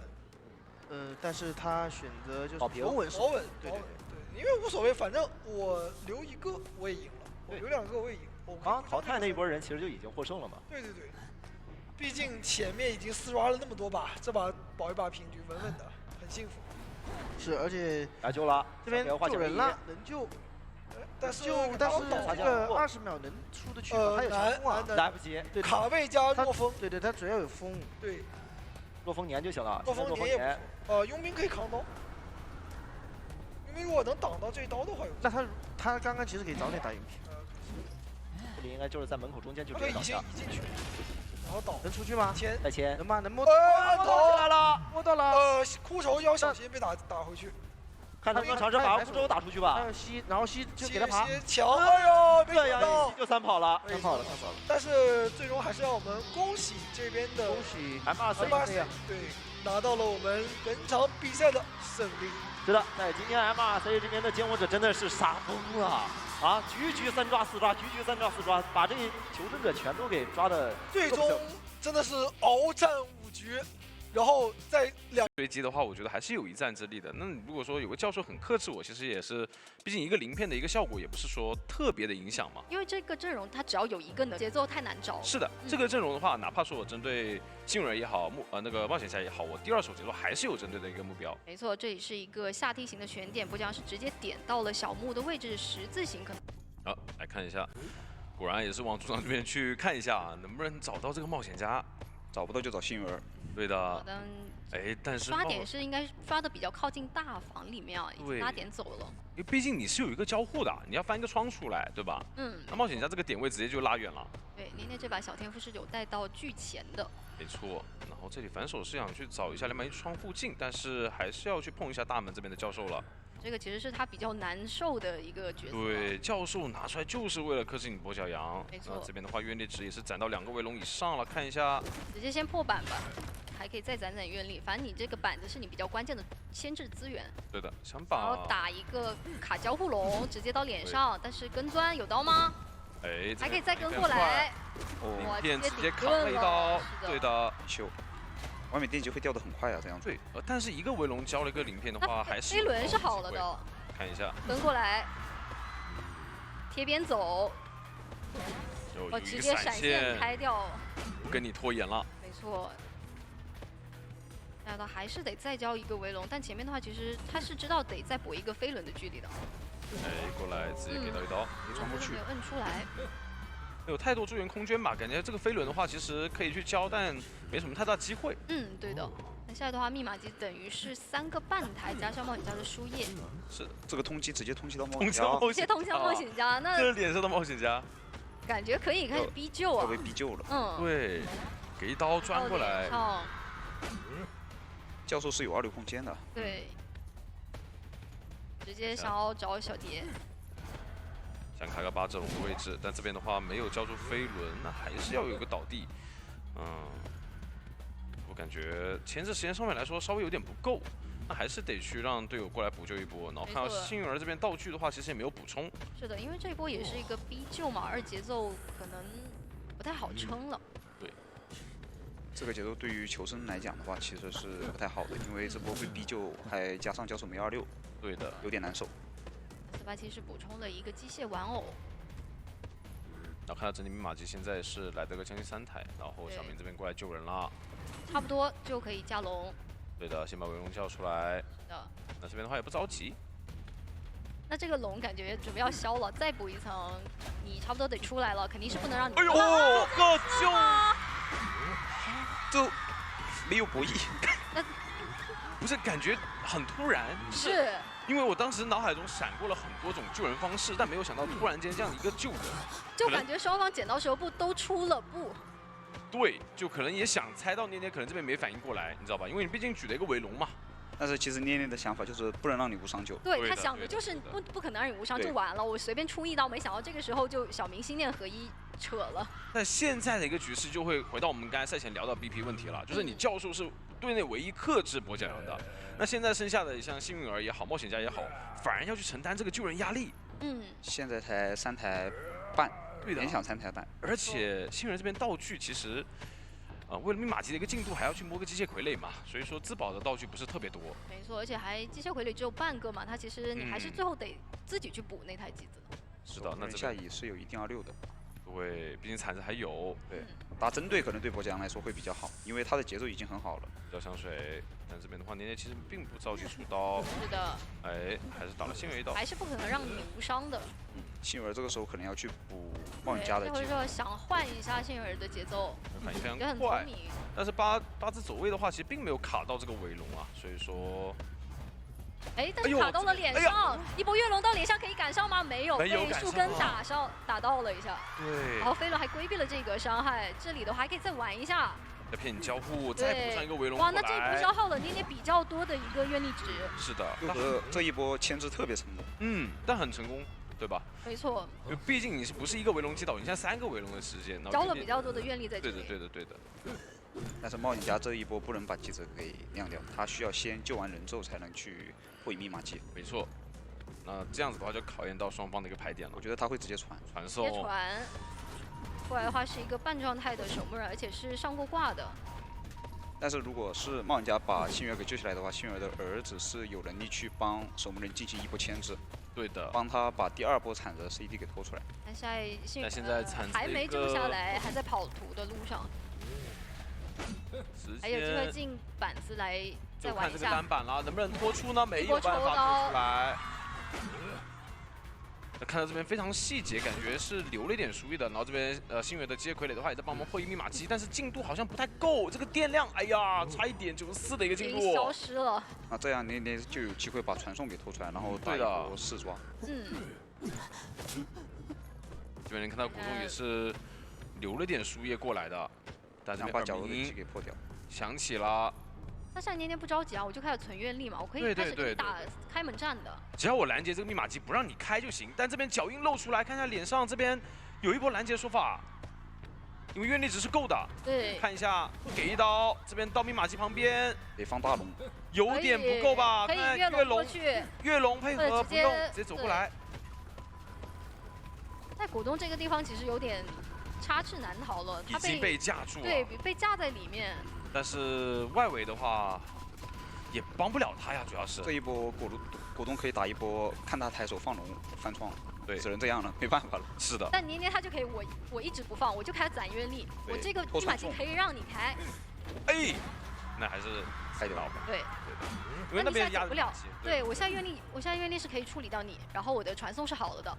在果冻得撑，看抬手钻，很难撑得住这里。是的。你看487已经在摸箱子了，因为摸到一把枪。对他们现在要去运营一个什么，就是跑地窖，对吧？我尽量不要给到4的一个机会点。没错。一个传送落地。传送开始排了，因为这半场我是站过了的。那耳鸣是没有的。啊，透到了，贴着到了吗？贴着地图边缘走的，好像是看到了，直接到脸上。好啊，对，围龙过来，但是手上有枪，再给树挡掉。还有个飞轮，飞轮怎么说？操作掉了，这个龙飞掉了。飞轮，但是还有愿力，还得再来一波。那没办法了，那真没办法了，压力太大了。对的，那这样子的话，也是在上半回合拿下一手4抓啊，这个确实还是挺意外的。比较关键还是那个，如果是这个阵容的话，先知可以放外面，然后可以放外面，主动去抗压，冒险家放在一个比较安全的点休息。是的。那这个阵容其实我觉得右梯形选点也挺好的。对的。让守墓人放在那个危险点，然后小木屋给到魔术师也挺好的。对，中场给先知，因为中场给先知现在一个拉点的时间，把1秒给拖出来。没错。就核心保护的整个阵容肯定是保护这个冒险家。对。就只要冒险不被找去固定的时间这里。对，还是能去拖到时间的。是的。比如说2个围龙或者3个围龙把我解决掉，毕竟我有一个翼鸟在嘛，那我怎么样的话，我还可以配合我的飞轮去化解掉你的围龙的一些追击。是的，那这里就完全是一个镜像的选点了。冒险家的话位置还是离得比较远的，马上来揭晓一下双方。来看一下起追的目标的话，也是跟上去差不多啊，还是往中央这边去驱赶一下。是的。然后找一下机会点。看先知已经往大房的方向去，然后呢，过客是把大房让了出来。没错的。是小天赋是点到了崩坏通缉。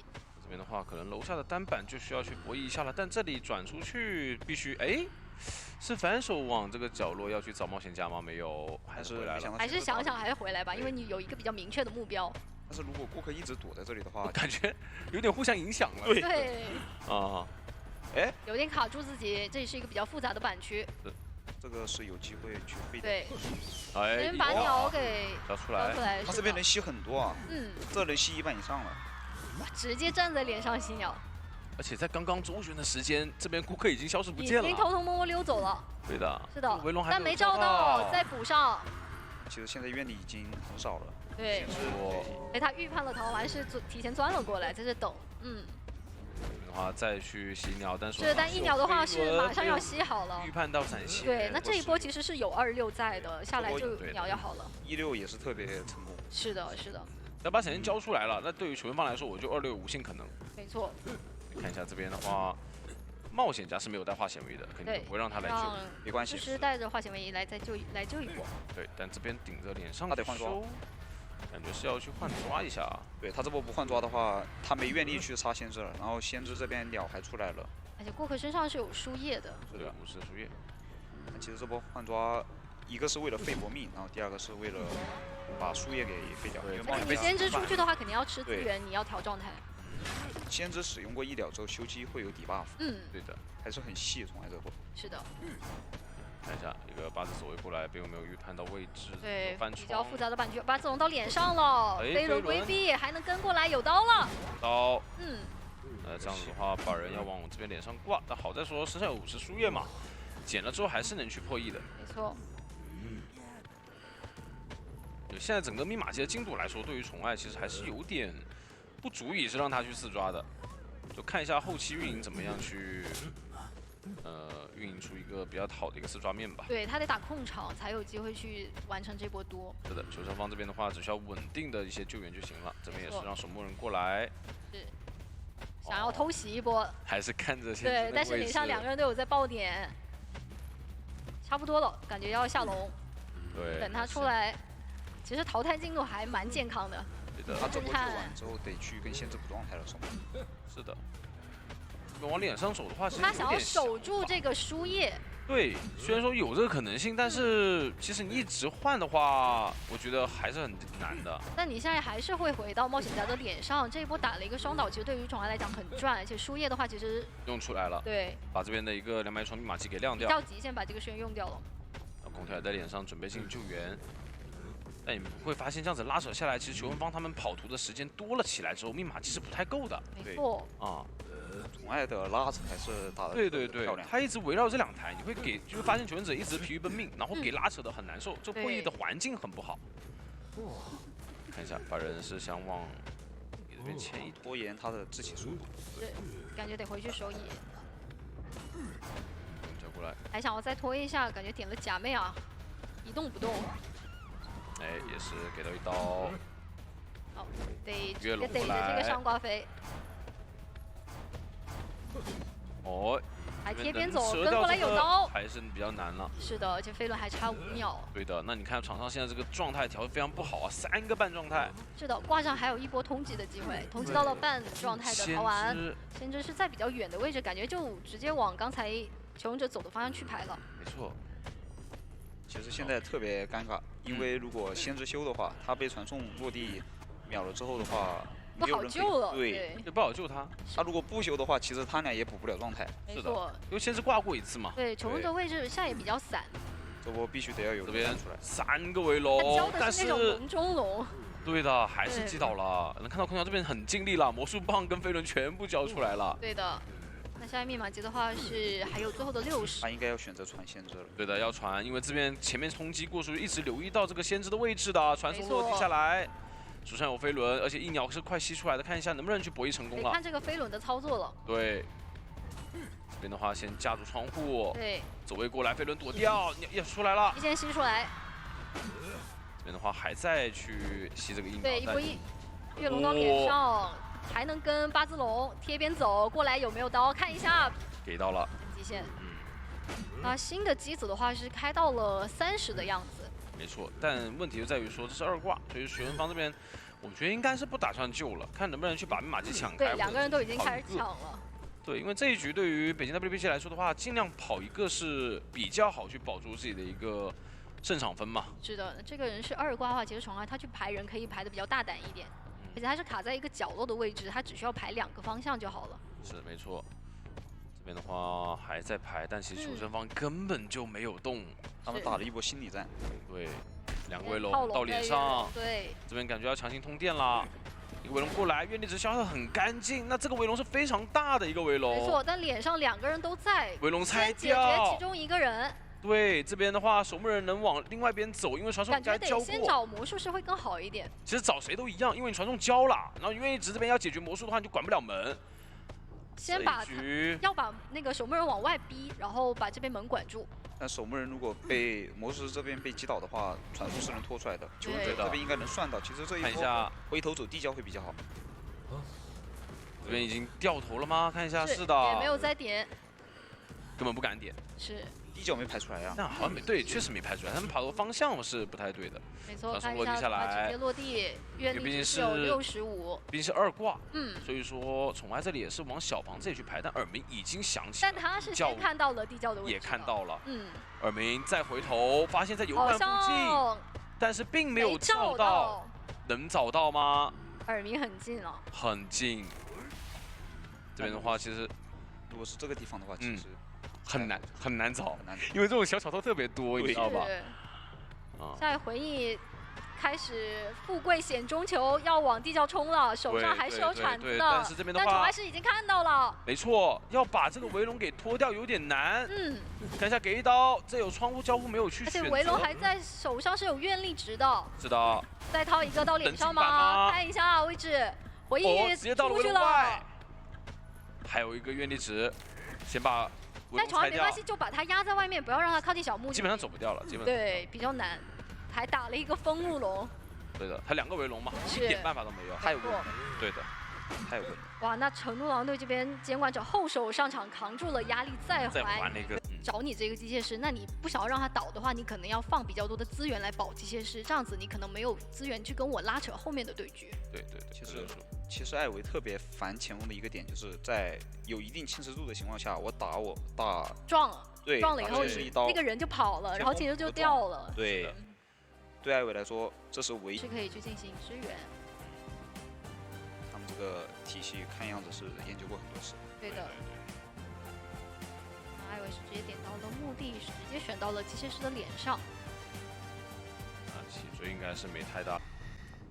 来，伊森先召唤出来是往花园的方向来，对，想先提前下点陶片干扰一下外面的一个破译。是的，本体这边也是一直往街这边走。没错，小天赋是点到了狂暴上。机械师这边没有提前去给娃娃给放出来。对。这波一组本相没有吼到。想加点。等已经这个直接给他包住了，没错。但其实他好像他也是有所预备的，他直接是往这个2板去走。没错，这个地方也很难说去干扰到外面的一个破译，自己先基本功牵制一下。再一波一组本相还是没有吼到。卡手红光看到你反绕，这边再去预判你反绕过来，但是打断一下吗？没有打断到。他已经把所有的吼都完全规避掉了。这个牵制简直是完美，真的是完美。就他已经不需要前锋帮忙了，他完全先自己牵制。这边宠爱应该是等一个闪现，然后本体过去给上一个侵蚀度。看到这边机械傀儡是没有放的。对，追猎是叠起来了，身位离得很近。机械师应该会拉儿子。感觉直接追猎就堵住了，闪现直接交出来，要先打一手，给到一刀，这边也是把他逼回这个陶片的话，身上侵蚀度会比较多一些。没错，但是陶然其实没想走，飞轮来规避这一波。非常细节。是，而且你的闪现是已经交过了的。对的，但伊森这边还是喷到。那如果说技术时间到了，其实还是有一个斩杀线在的，看一下。看一下拉到了墓地。其实这一波自己没有靠任何资源去情况下，对，牵制了非常久。而且你要想想，我接傀儡还在外面呢。对。这边还能进板，这边要传落地下来，给刀。这边牵制的。前锋已经开始就位了。对，他应该是过来逼一个技术的，对吧？反正我，压迫一下嘛。对。那你的伊斯呢？没办法出去外面去干扰密码机，落地下来，95的侵蚀度控得非常好。没错，但你还是比较难去拿刀。对的，然后这里再技术一手娃娃。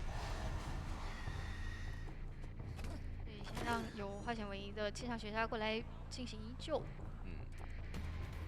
给刀把人救下，很完美的一个救人。对。基本上，我觉得化险为夷掏出来的话，下一个化险为夷密码就差不多可以压好了。是的，如果说没太多控场机会的话，但是宠爱这边已经知道了机械师是没有大心脏的一个天赋。对。现在的话，密码机加起来已经3台大几了，电机已经快够了。对。气象学家这个时候要去墓地再开一台新的，然后飞行家这边来救人，前锋应该是要过来干扰。是的。他们这把的化险为夷带的很足，是有一个私人看门战的说法在的。是的。但是如果他们两个这样抢的话，屠夫可能会站住密码机。对，然后利用2级再回来。是的，那这样的话，其实飞行家这个时候开新机，然后队友去扯，然后前锋再来 OB， 电机一样能脱钩。对，一样能脱钩。就现在的一个选择权在求生方这边更好一些。对。哎呦，把娃娃解决掉了。好，机械弯给处理掉。对。前锋过来了。对，你来嘛，靠近的话就再落陶片。是的，但是本体这里。应该也不打算去打这个气象学家，刚给个插刀，把人救下来。届时这边还有一个掉了，对手上有飞轮的。哎，触了吗？感觉是预判了一个技术。那这样子的话，其实给到气象学一刀，还是没有把这个局势给扳回来啊。因为你现在倒在这里的话，其实我伊斯人跟着你接是还是很难受的。是的。而且你还压到了这台密码机，你是被迫要在外面清开的。这里感觉是要去，没有去选择，我以为高低差去卡陶片呢。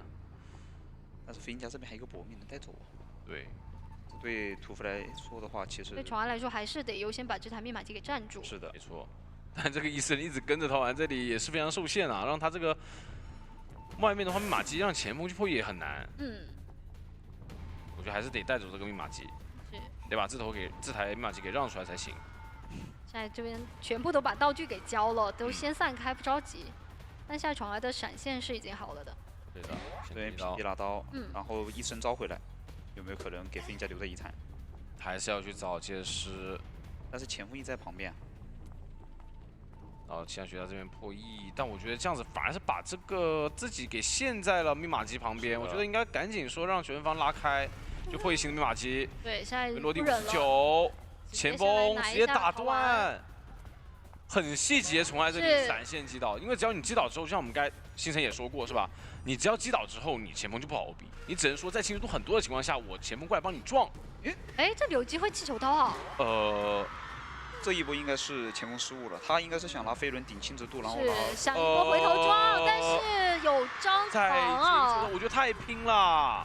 不太好撞的，其实那个地方，因为他没有一个。对你这样不是，主要是这样打的话，你拼的一个情况就导致说有个4的面。对，因为你给一刀的话，你还好，起码没有倒地，没有办法二节奏续上嘛。如果那边2个人抢击的话，可能有这个机会。唯一没有办法单压电机啊。对，像你是单个人的话，寄生就得开。哦，直接高。对。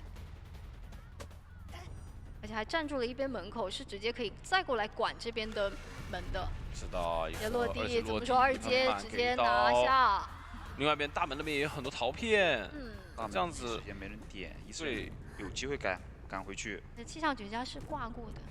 是，这个时候前锋已经选择去拉球点门了。看一下来不来。现在伊森赶路能力很强。这把可能要多抓，要往4走了。是的，前锋这一波 OB 太亏了。是。这个时候。那就是把这个飞行家送过来。对，现在就注意你前锋的侵蚀度，只要一涨我就回来。对。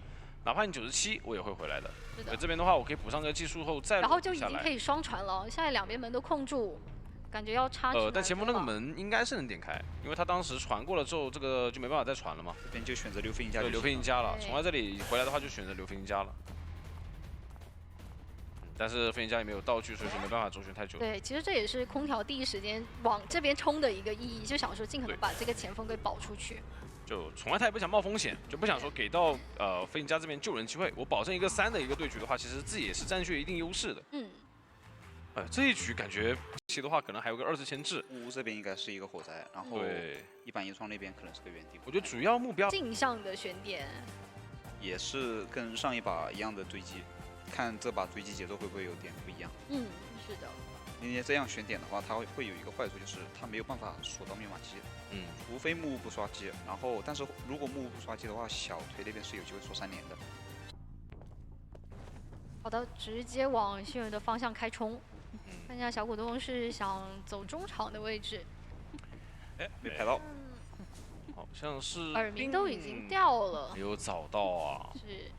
啊，小天赋是直接点的快踩，放幸运儿在外面跟放虎龟山没有区别。对的。哎，他现在已经可以放心去摸箱子了。他的道具补充的话，那可是很恐怖的。他还许愿成功了。对。我的个怀表。把一个气囊给处理掉了，但这样的话，487已经无伤转到了下一个牵制点位。嗯。哇，摸了把枪。对的。幸运儿没机修啊。嗯。会影响到这个破译进度，但是不影响，因为他在这个地方的牵制会很舒服。是。但是闪现还没好，还可以再破板。还有气囊嘛？是的，是的。然后看一下幸运儿这边的话，这把枪看一下这把枪，感觉要交的样子。直接一把枪。可以，那都往外跑。想接替其实感觉想要找幸儿了。但你在没有1阶的情况下，我怀表是很影响你的。没错。你根本连预判我的位置的机会都没有。对，所以想了想，还是去找一下这个半状态的回到超人。这个位置回来应该要回数。对，还是要去找幸儿。这样找的话，其实会很难。很拖节奏。对，很难。但幸儿断影了。这个幸儿已经不见了。是。但其实只要赶过去就是一个闪现。对，那问题是他赶不过去啊，这个拉扯很久，而且这边求生方队友还帮忙去压了一手板子，直接暗算一下。这气囊还没交，我这气囊再交一下，我这小门的话，你又要拖一段时间，交出来。狼队这边的这个闪现可以闪现，哦呦，差一闪。是的，但其实已经牵制很长时间了。嗯，闪现我逼出来了呀。对。对吧？密码机现在整个进度来说的话，也是2台多，干扰电机还是干扰的比较多的，但是他把时间拉长之后，会打到后期的话，破译加速会出来的更快。是，只要不倒就可以。对。来看一下，而且这一波牵制佣兵的机子已经开了。其实队友是很希望你这么牵制的。对。因为你这么牵制的话，对于救龙位来讲，还是对于团队后期的运营来讲，都是没错，就优先不倒为主。最主要是队友还没掉状态，是的，是把幸运儿的道具给耗掉了，但幸运儿的道具是可以一直有的。没错，然后想摊一手小明，但这里的话交互腕就可以了。对的，比个道具。对，其实这里不太好牵制了。给一刀。因为没有道具。想回头断隐喻拉距离，但是没有成功。那这个密码机的话，我们看到已经来到最后2台。是的，还把这个椅子给拆过了。对。那这样的话。可以做更久一点。对，这边应该是考虑卖了，不会再救了。毕竟现在场上只有1个化血唯一嘛，而且他们的战术来说，我觉得这局他们也是要冲着保平去的。但小果冻是摸了半个机械玩偶出来，耳鸣是已经卡好了。这样我可以补3台的一个密码机。对他这样的话，其实会有一个很严重的干扰，就是等一下我把密码机破译到一半之后，我用我儿子来修。如果你底牌好了之后，你再传，你可能传的就是一个娃娃。对的。看一下这边起了个盾过来抢救一波，伤救，但是看能不能扛到刀。我们说刀没扛到，刀打得很精准。那没关系，无伤已经很秀了。而且场上的人其实都是有回光返照的，是可以跟你打这个看战的。传送好了，直接落地。传送下来的话，还可以再逼一下佣兵的道具，感觉他现在就是以消耗道具和状态为主。是，但佣兵这里的话，其实可以围绕大房走，我觉得不太好追啊，还是要去找星儿，还是要来管一下。但机械傀儡可以帮忙去抵挡这一波节奏。嗯，应该要选择回速了。对的，这边隐约是断了的，回溯过来，再回中场去管一下密码机。要园丁给园丁调出来了，但是园丁这一波不好追啊，园丁。对的，这边有个3连，可以守3连。确实，但是好在说他破译的是一个小推的吧，可以往大推再去修一下。活动再摸了半颗，哦，有一个博弈盖到了，很稳啊。是的，那外面密码机解放出来了，感觉不是很能继续追这个满状态的幸运儿。是，然后就两边密码继续拉扯，但这边半状态的佣兵的话会有点压力。是，但报状态报信息报的很及时。其实捏捏这个时候想的是拖道具和状态，拖传送时间。对。把他往里逼，哇，这个护腕极限交出来，很极限。他现在就围绕着小推着这台密码机去打。对。让他们破3连时间晚一点，然后开门战再找机会，因为他这一把是很大概率有机会3抓的，道具都已经耗完了，箱子也摸得差不多了，佣兵没有办法去补道具了。主要是密码机的位置他摸索得很好，因为3台这个位置的话，你起码说要2个人去周旋，那你有一个就可能要去救人啊之类的，没有办法压门。是的。他这个时候其实去选择把幸运的道具逼掉会好一点，他应该是要准备回溯。但也是觉得说现在破译加速出来了，园丁可能会破译的比较快一些。对。所以他还是得时不时再回到小推看一眼。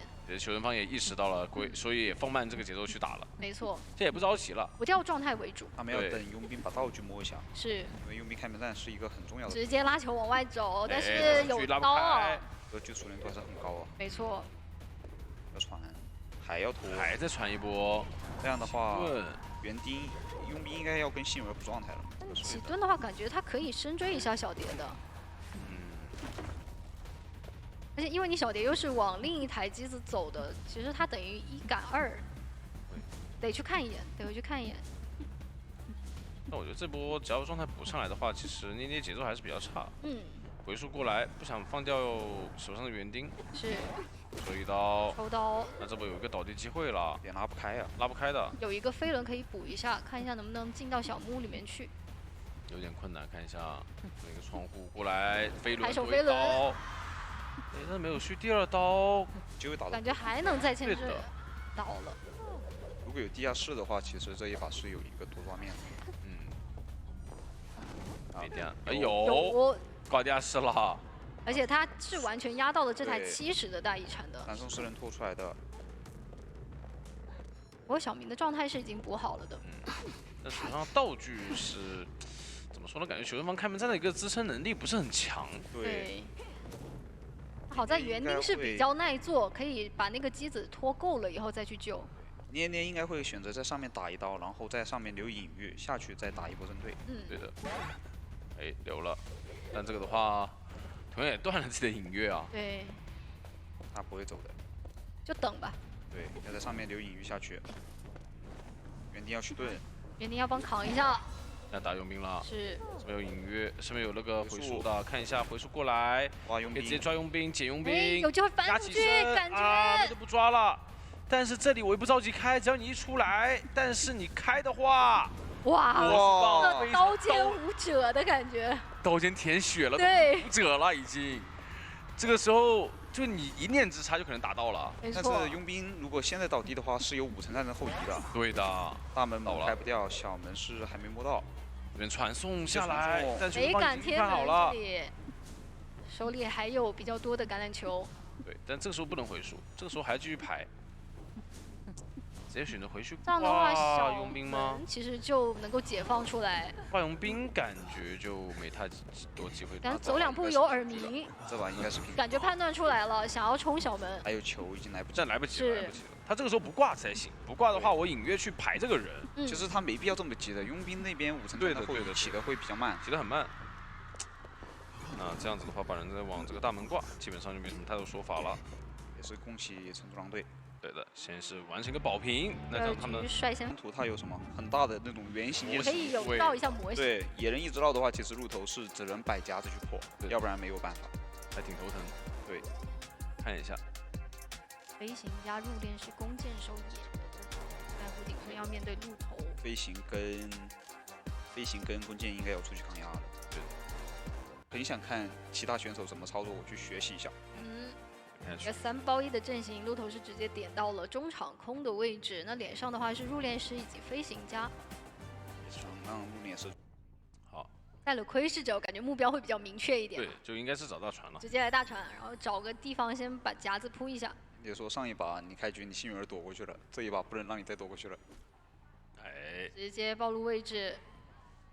这边也是拿到了1点身位，哎，但是哦哟，这边是直接开到脸上了，而且这是有刀了之后才有钩啊！看一下这边能进板吗？感觉是进不去的。点点是有带息弄的。对，那手上的钩子还没交，前面的话有个翻窗的机会，压力很大，这波前置距离还不太够，只能往下走了。这里有个隔窗钩，勾过来没？哎呦，他这里。 因为这个地方对，因为这个地方有个点位能够勾过去，是。他是想预判一波，但是没想到。而且本身有一个窥视者的存在，其实给到487牵制压力会比较大一点。是的，是的，是的，因为所有交汇都变慢嘛。是的，是的。他要去预判的话，就只能这样去。没错。包括第一波身位确实是给拉扯的非常近。在你没出来前，把这个夹子先铺住，但是这里是没什么太对，是免疫的。 减一下速度，这边等你这波结束了之后再平 A 刀。那现在弓箭手的位置有来吗？比较远了，好像没有。比较远一些，对。因为图比较大，可能优先想要把自己手上的这个密码机给破开。哎，也想帮忙顶。但是从你的全世界路过了。但是这样的话，其实就密码机进度会比较慢一些。对，现在3个人没休息了已经。对。 而且野人其实是刚上去没多久，吃了一钩，另外一边的话应该是要趁这个时间扯下来。好在这一波是无伤救，其实求生者的话没有亏特别多。对，但道具也是消耗了很多嘛。对。弓箭手已经破完自己的机子了，看一下能不能汇合帮忙 OB 一下了。先补上一个窥视者。对，这里487手上还是有一个飞轮可以博弈的。一个飞轮的话，其实撑不了太久的时间啊。对。这边已经相当于把路给。 封掉了，没错。一钩过来，还有一钩，就这个钩基本上躲不掉了。飞轮，哦呦，还能活。但是有一钩，其实可以。还在躲。哇，这男能活出来的吗？这第2波牵制很长了。但前面有夹子，没办法了，没办法了，这没办法了。嗯。这波26牵制很完美了已经。对，那求生者没有打算说过来帮忙。是的。应该就说先。 不要让他打出这个2阶。是。现在场上是3台半的密码机。是。但是还感觉是得提前上注的。2台连在一起了。对。没错，而且现在主要是你野人，虽然说你不是完全被克制，但同样我还是能去追击你的呀。这里架住这个板区，把往外逼，那这样的话就有勾的空间。看到小明那个走位也非常细节，但哎，想回来先不夹。 拖慢你这边的一个因为没有2阶，所以这波牵还是挺难受。对。是。野人这边准备去用野猪去把这个夹子顶掉，可以勾了，勾到就有机会直接是的击杀。哦，这个好秀的走位，这能啊，一刀不给。而且他即使已经被逼到一个死角的位置了，走位也太细了。 在等勾啊！不是，他是想去预判一个屠夫不敢 A， 但是没想到，没想到，其实他是的，我觉得就先吃一掏 Z 走，因为他如果这样不翻的话，下一波钩子好了也是要倒，对，飞轮跟喷都没好，这只能说富贵险中求，没求到，也在险中丢嘛，是，确实有道理，就感觉。 但这个风险有点太大了，因为你这边是一个地下室。但其实这就是狼队他们一个队伍的魅力，就是他们每个人都很敢打敢拼。没错。就是这样子的，因为我翻过去了，那我就活了呀。对啊，那这个收益我就很高了呀。翻过去这一把我对 C。对的，来看下这边要拦一下野人，一勾没勾到，这边还在走位。走位也很好，但这里已经是一个2阶了。对的，哇，接下来又没勾到，伤救人。但是这样的话，如果打一波针对的话，其实电击是不够的。对，主要是这一勾没勾到，是什么？就是这个密码机我能拖，对吧？我现在可以找掩体了，我现在找掩体。对，反而是念念要比较着急，要。我觉得，既然能扛住压力了，还搏到了钩子，把手密码机我再刷多2次的话，其实有机会把密码机拖够的。是的，已经来到了91、92，打到关系，这边能强摸一手，但要不夹子，不夹子直接开，能不能直接开呢？哎，直接飞轮了，飞轮躲掉，而且这样打有的吗？道具的野人的猪也马上好了。怎么说？这个时候2选野人会1，好一点。主要第二是没办法不夹子。是。哎呦，他这边应该是的，有机会一个3抓了。那这样子的话，把人勾上来，击倒这个位置，小活动其实走不开呀。对。但远端的门也肯定是。但是如果过去的话，弓箭手是有机会接他一手的。对的。他好像没有点了。也是防了一手吧，但其实我觉得弓箭手应该硬点的。其实我觉得点会更好一点，因为小火洞他是一个比较还能再扛压，他自己还有道具。这个喷气的话，哎呦，哎，有一下失误了一下。那这一下就这样的话有90抓了呀。对，是。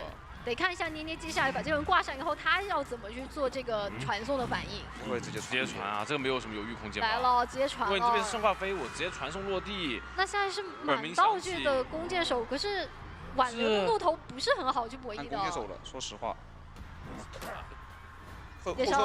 后撤满勾回来，但是有钩子勾墙，先这边打断，然后再给一刀，再去管弓箭手，根本没时间上主。对，4抓了。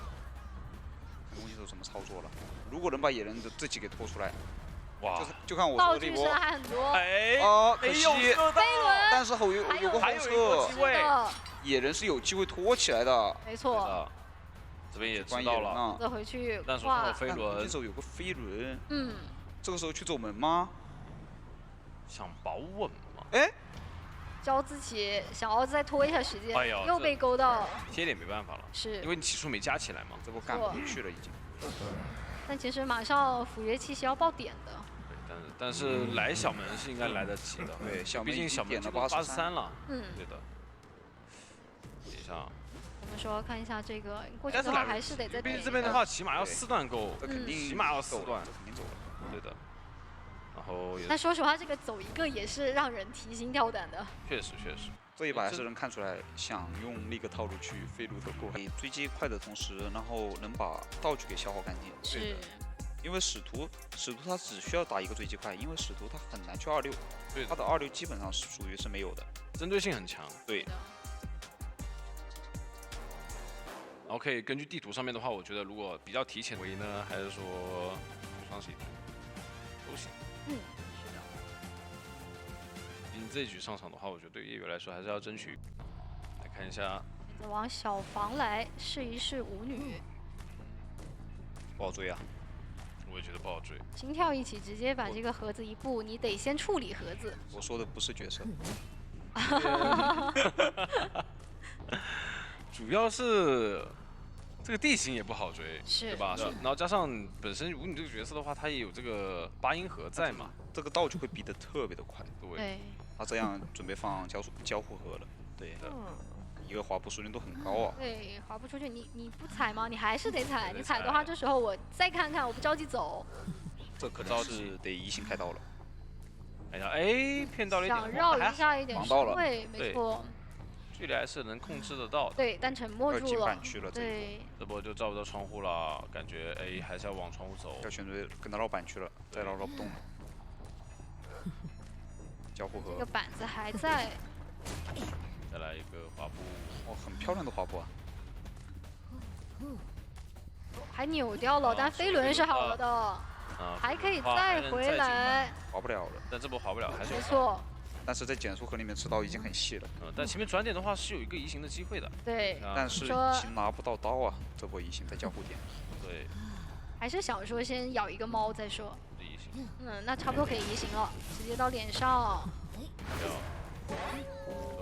很平稳的一个前置，对，就没机会给你。他的目标已经完成了，这把是保平。就我保平跟你打的话，我其实这个目标就很好。对，其实这也是一个使团的常规节奏。一排都要好了。看一下外围，应该是让空调过来救人。就说不好追吧。是不好追。来看一下这边救援的话，其实记者过来救援，对于他来说也没有太多办法赚到。是的。把哦哟，这就是绝活记者啊！是。这眨眼之间完成了很熟练的一个操作，收放自如。你感觉他的这个记者打的，也没打算跟你牵制了，直接就红圈往角落里面去。没错，他就算这一波知道了记者什么天赋，他下一波也没有办法，因为记者是满状态。对。不过记者其实面对使团，我觉得他也是有一战之力的。是的，毕竟可以叫这个奥飞去帮忙扛猫嘛。来看一下。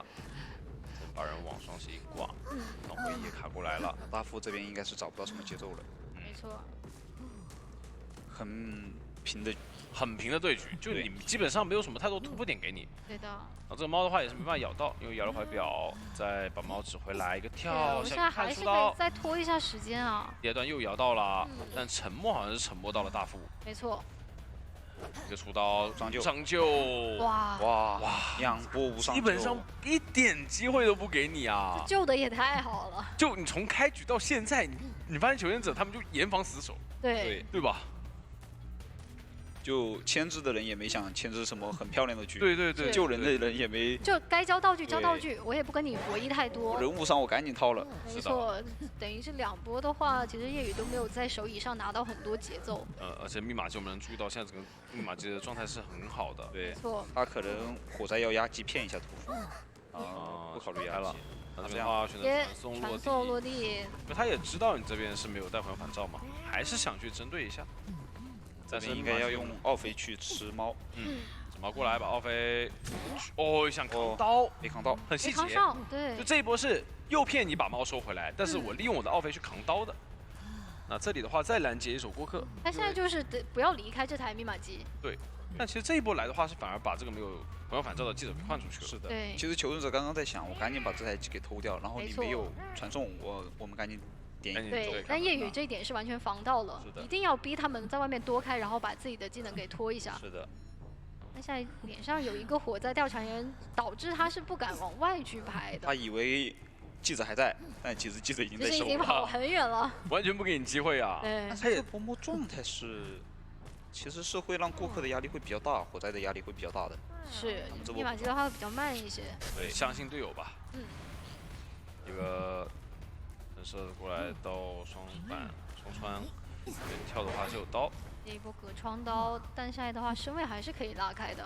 对的，他们这样摸，我觉得它是有个好处在于说我不留伏笔，是的，对吧？因为哪怕你等好传送了之后，你传来大传，我还是一个满状态的一个记者。但是这是一个纯博的火灾，他开门战是没有，就压力点的话就给到过客了，就你一定要牵制。 现在的话，我就哪怕说你偷不过密码机的话，我开门战我可以去再救你一次。没错。但也会给到一个守门的说法。这边大船压的最后一台往大门牵，大门牵，但他选择往后面挂的话，想要打这一波无所谓，他这不管哪里牵，他们点门都会很慢。对他大门那台机开完之后，记者没有大心脏，传吗？直接传。刚才讲说他可能会传。 我很还把你给沉默住了，你是没有办法说对吃刀了开的。但是这里的话，空调也是很好的一个走位，一直在绕，够解锁吗？只要够开，平局了。微博这边的目标完成了，奥飞给。哇，这个飞轮还交出来，再拖了一点时间，而且你现在传送是交了，外面两个人你肯定是管不到了。对的，他们目标很，这个距离门还没贴到，我说实话有点机会赶到啊。 放个人过来，感觉得过来卡一下吧。有点难，因为刚好现在好像贴到了，已经贴到了，对，贴到了，没办法了。那他们预判的也是觉得说你应该赶不过来了。第一时间是没有直接开机子的，所以他们是能够从角落跑到小船，然后再开机。对，所以他们那个脚程是一定够的。如果说到海侧的位置你还没点上的话就够了。对，但是这边刚挂上的一瞬间就已经点上了，也没有太多说法了。很平，是的。 感觉从开局到结束都基本上就一眼望到头。他们有个记者那个修机 debuff 加佣兵的修机 debuff。对的。看天赋选择吧，我觉得这一局的天赋会影响很多。夜雨这边到底会选择像我们来聊的风出插眼啊，还是说还是一贯的底牌挽留加闪现的一个天赋？他这张图带不了底牌，他对带大防，这样子的话可以对密码就有一些限制。 那选择大防的话，也是想自己起局快一点。对。好的，刷点在大防，直接往过客的方向移动。对。可以看到熟练度还是比较高的。过来。小天赋感觉这个抗性都带满了。小野已经看到了。这边应该翻完这个窗，应该一车是封窗了。嗯。再拿回来。对，那回忆直接到脸上来破译。哇，还在补一，哎。但提前回来了，那这个板子还能再玩一下了。那这波应该要被溜起来了。因为回速交的话，其实地刀的拿到空间就小很多。是的。这边的话，再冷静板抽刀没刀。是的，跳球封路没有太大的办法。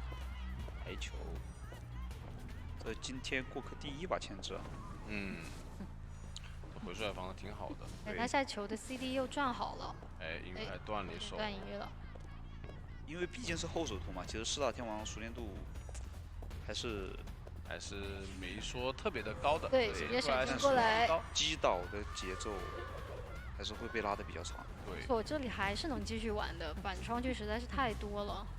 起码把红球给规避掉了，因为红球还是挺影响的。对的。而且留个残影的话，有个回速的说法，这边半冲过来有球跳，还可以跳出去。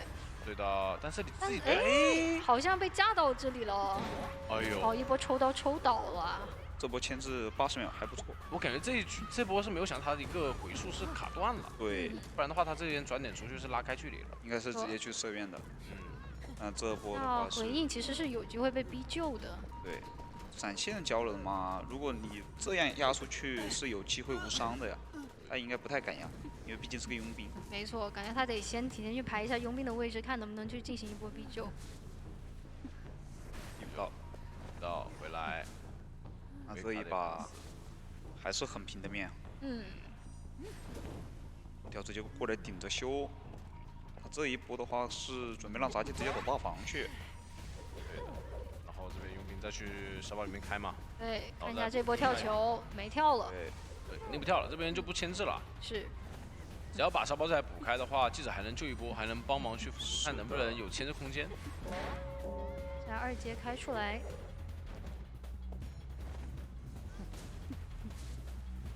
80电击直接贴过来了。下一波小周家开完之后去补沙包外的，然后再过来帮忙打团，这把是有机会把3跑面打出来的。其实记者都还是比较克制单刀监管的，这一波救援压力很小。对，很小，就看他想怎么救。对，看他自己选择想怎么救。但他应该是会选择持刀救，对，因为他必须得给杂技给保护。走位来看的话，应该是要持刀救。搏命结束之后拖10秒钟，小说家就能赶到战场。对的。打针对，业余也知道这把有一面。选择保稳。是，看一下能不能扛。2人贴贴，怎么说？哇，2血1选中了。那就放弃了，那就没办法了。那这样的话，密码机加起来的话，其实也蛮多了的。你封窗已经漏了嘛，知道你赶不过去，记者可能就在大房这边待着，准备去点大门了。应该是不会选择去沙包外的。哦，这边还卡了个板。想要两边还在互相博弈这个爬的位置啊。是的。都是时间嘛。对。密码机的话也是最后抬到70多了。大房这边我记得给点压力就行了。没错。对，小周家干扰一下你。直接去贴门。哎呦，这边没有卡角。好，异教排出来了应该。对的。看一眼中场有没有，大房已经排过了。是的。这边准备去往小木屋溜。哦，这边是准备放个单向娃去卡这块板。甚至还卡到了一点走位。吃一刀，那选择直接通电，然后也排到了小房地窖。这里的话，我觉得是在外围去牵制一下，然后看有没有机会转进小房。只要转进小房的话，有机会的。对，那这里压力很大，直接闪现交了。另外一边的话，门也在点。没错，那现在是卡到一个中场的位置，但是的话，门肯定是管不太到了。大概率还是一个平局了。对，也没有想说搏一下，没必要。挂地下室里面其实是有点可惜的，如果那一刀扛到的话，这把是有机会去争一个多人开门战的面吧，可以这么说。哇，胜率也有55%。这种学校必须带兴奋了。对。前锋幸运。大门那个点不对，是陷阱，赶紧换。看天赋的选择吧。对，其实像一揭晓，我觉得今天是松了一口气的。对。对，直接能够找心而去。好的，张狂底牌加窥视者没有选择携带兴奋。边的话，幸运儿是开局一瓶香水，但是这个位置是要去找机械师。找机械师。小天赋的话倒是把息怒和愤怒都点上了。现在的话，脸上人倒是比较多。真的好找吗？我觉得这个找人反而会给节奏啊，只能找杂技演员啦。猜到杂技带着纯博了吗？是。对。所以他们也求稳，让前锋也分了一个花钱唯一。刚刚欣喜是给了1颗球。没错。那幸运儿外面也摸了半个机械玩偶开修。哇，这个裁判在这个白球的减速下特别的影响。这么打上控一下的话，那这一阶来的很快啊。这么修感觉有点就亏了，因为他就是一阶就直接来了。对，不愧是的干扰一下中场密码机。那这样子的话，其实全场的密码机全被干扰到了。对。那这里再影响一下，这边分身已经空了。没错，一个红球跳开，但也是好。但身上只有1个惊吓标记。哦，上到了2个。再看一下绕场谢幕。好，这边相当于给了个插刀。是的。对。然后再往中场走。对的，你翻版的话就是有一个预判的双重惊喜在。是双重惊喜没跳出来。来。但是球还是出来了。是。这边一个红球封路。但前面的。今天板子是提前用过了的。对。再绕回来的话，前锋就过来帮忙了。对，但这里插上一个眼的话，其实杂技人的牵制也会比较羸弱一些。直接牵，但是牵的比较快嘛，所以说是一个慢撞。好在说1阶，2阶了，对，我们认识了嘛，因为第1个。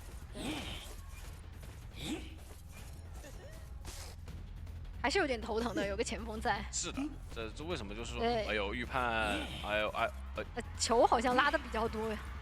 对，但时间也是能稍微再拖一下，想飞轮预判，但是的话，绕场谢幕，好像是被卡到里面了。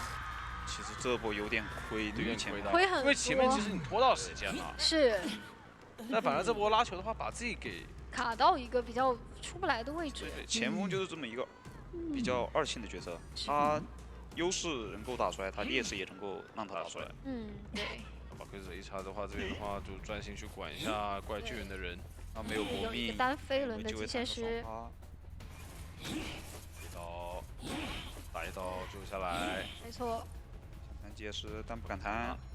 手上的话，他也没有这个球了嘛，其实这边也很难牵制了。没错。白球上到了，一个黑球直接给到。有可能跳过来。机械师进去，选择把前锋摸起来，想让前锋套出个搏命。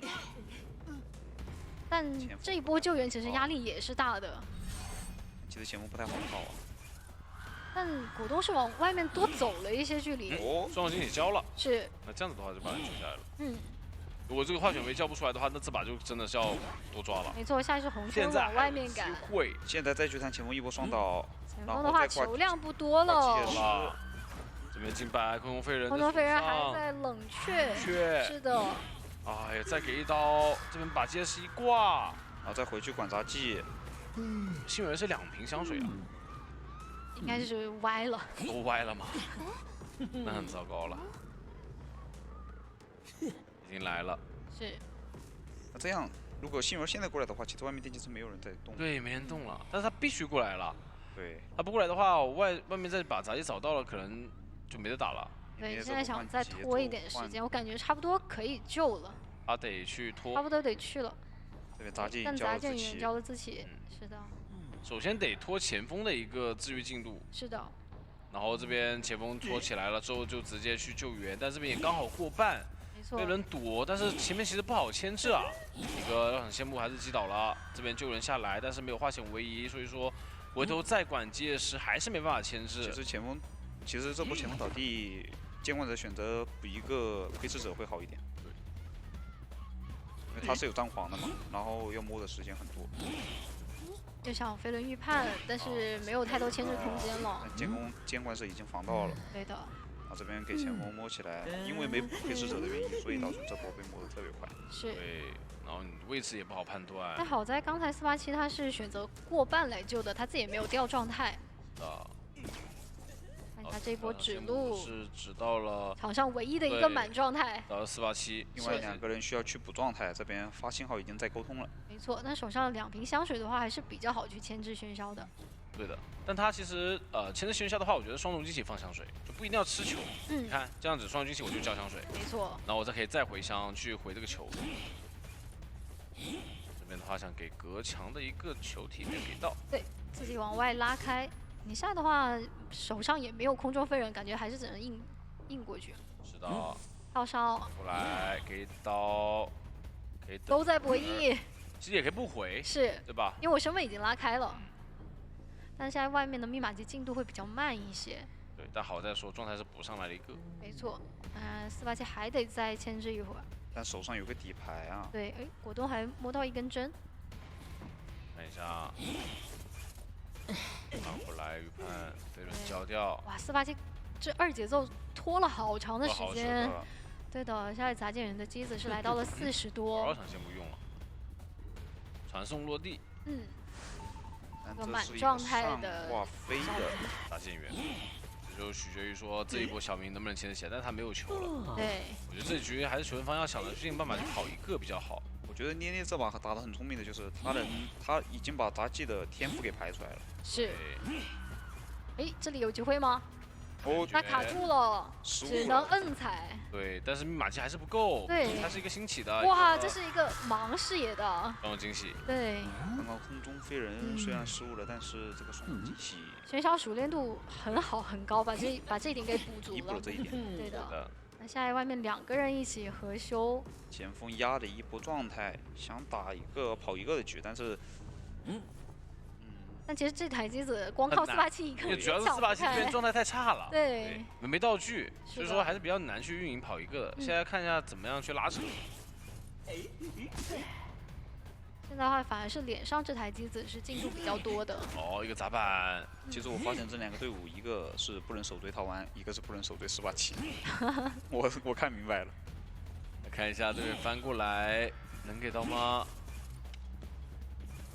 基本功留的太好了，是对他这半状态没有道具、没有技能，还能牵制这么长时间。对，但很尴尬，他们现在2台密码机就是离得太远了。对，那你挂幸儿的话，我这边前锋把自己摸好嘛。对，空中小跳。但是这局别说有一个好处在于说很多机械傀儡一直在帮你干扰这个耳鸣，是吧？这边还有一个在树林，是，耳鸣响了。但果冻也很聪明啊，他是跟机械玩偶是卡在一个比较近的位置。在这边等好 CD 了之后，看一下排点。对，哎，看到了，刚好要回来排这个机械师。那这把这样子就很难跑掉了，一个单飞轮。是的，幸儿还有半挂。再给一个红，白球给上，没错。下面交隔墙来双惊喜，是没给到。虽然空中飞人还没好，但是机动性很高啊，还是能跟上的。又没给到，有机会，有点机会，因为飞轮没交。是的。然后这边双惊喜进入 CD 了。地窖是在中场的位置。是的。这边，但是还想要卡一下视野。不太能给身位啊！哎，飞轮提前交了，感觉这倒了呀。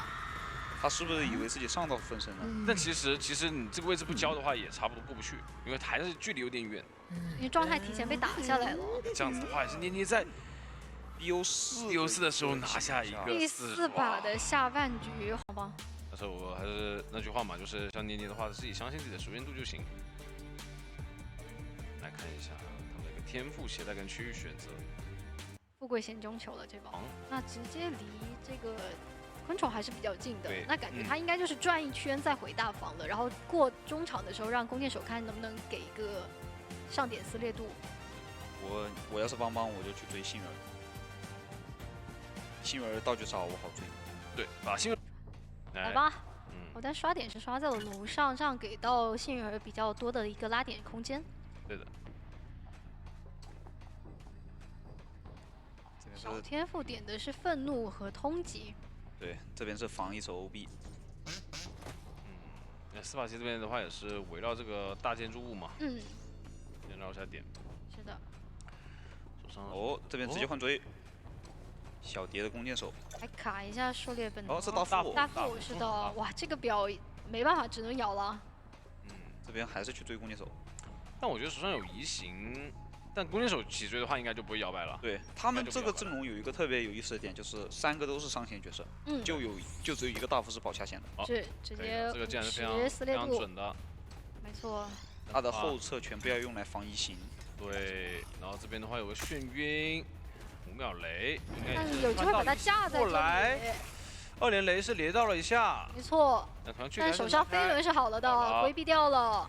秀啊！再一个远程，2连雷躲掉。这边有个后撤步的说法，也是扭了一下，捏的这边防的很好。哎，防到了，很细啊！没错。哎呦，差点消叉。还好。极限的一刀。是的。这边的话要打个眩晕了，但这个眩晕可能距离拉不开了。但是这个愤怒带的是真好啊！但虫群来支援了，可是好像是加速，其实不太能卡到前面。他有这个距离，而且他带了张狂带又加速，对，没用。但还好卡到一点，对，卡到一点距离。而且移形是已经交过了，这里是有高低差可以规避的，所以提前往下丢雷，丢远了一点。丢远了。这边其实是要牵制不动了。对。道具了。但如果是这个节奏的话，不太够，是不太够的。分手还帮忙辅助了一下，所以密码机会偏慢一点点。这边先丢一个定时，让他开始倒计时5秒。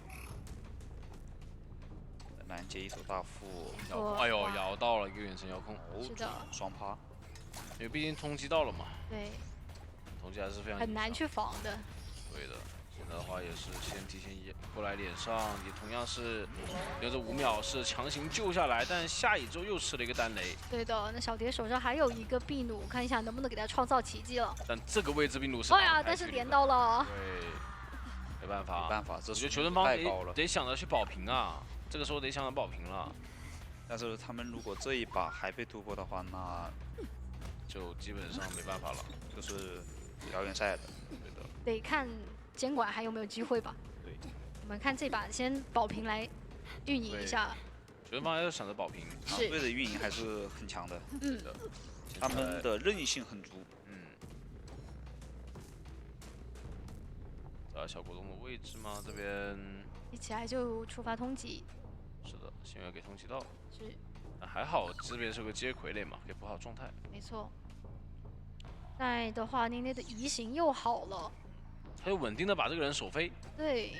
通缉到了幸儿，这边中场在补状态，全部摸满，应该知道没人来救了，这边选择压出去。但雷已经是满了的，落地可能是无人区。因为一定是无人区。他的这个移形交的太随便了，太随便了，感觉他是赌一把。不是，他的目标就是那个，爆点一个。遥控没有炸到。那好消息是他能守到这一台大遗产，一定会把人给调出来。是的。而且大副这边没道具的，大副强行把马杰开了。对。没有道具。对，但身位也比较远，圆捏捏已经是把移形交过了。连雷。对大副哇，好准的一个连雷。那这边也是选择拉近大防。还有个连雷说法，躲掉遥控，没有3个连，然后再去把锁住走位。哦，很秀啊，这个走位。没错。对的，把这个连雷躲掉了，那有个实体刀。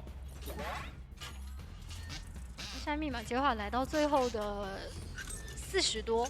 但是大副耐做。耐做是能够拖够。但也一定要救嘛。是的。有香水和护腕是肯定可以稳救。对，没太大问题的。对的。感觉这把应该是个平局。对，这边先放一下雷，也是注意一下位置。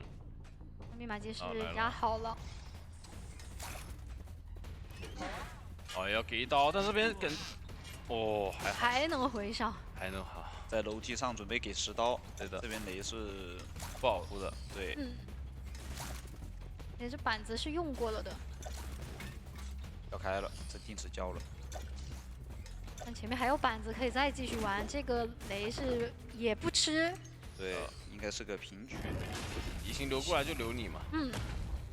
那基本上没什么太多说法。没错。给到1刀，击倒。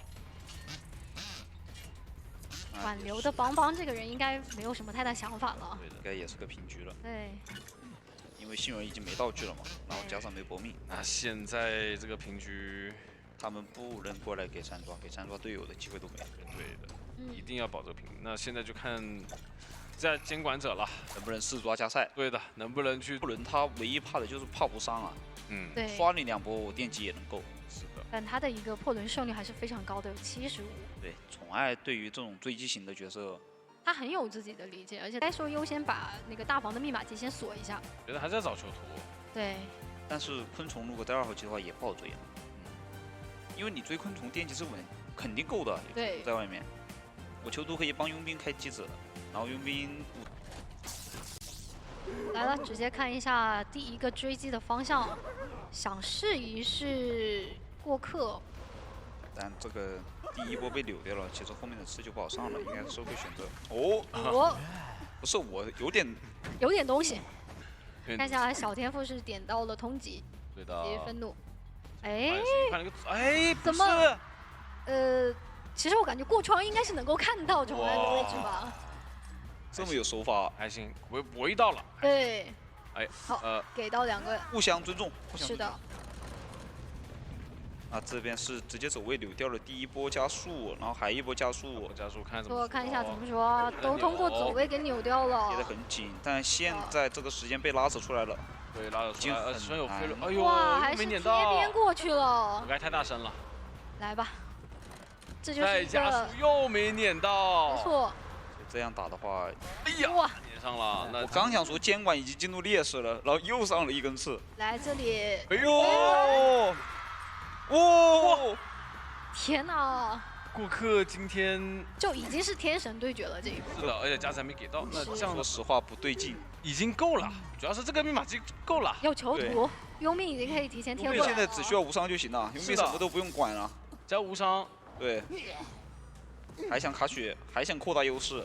没错，但这也是通缉到了回忆的佣兵。到了，但是其实2楼这个位置好卡，说实话。对。2楼位置的话，你要骗我下去才行。你得起码到我脸上，我再往下跳，然后我可以交互现在招姐其实不是求神，是监管。对吧？看一下开一波护腕弹过来，但这个位置的话就没办法做到无伤啦，能救到，但是要吃刀。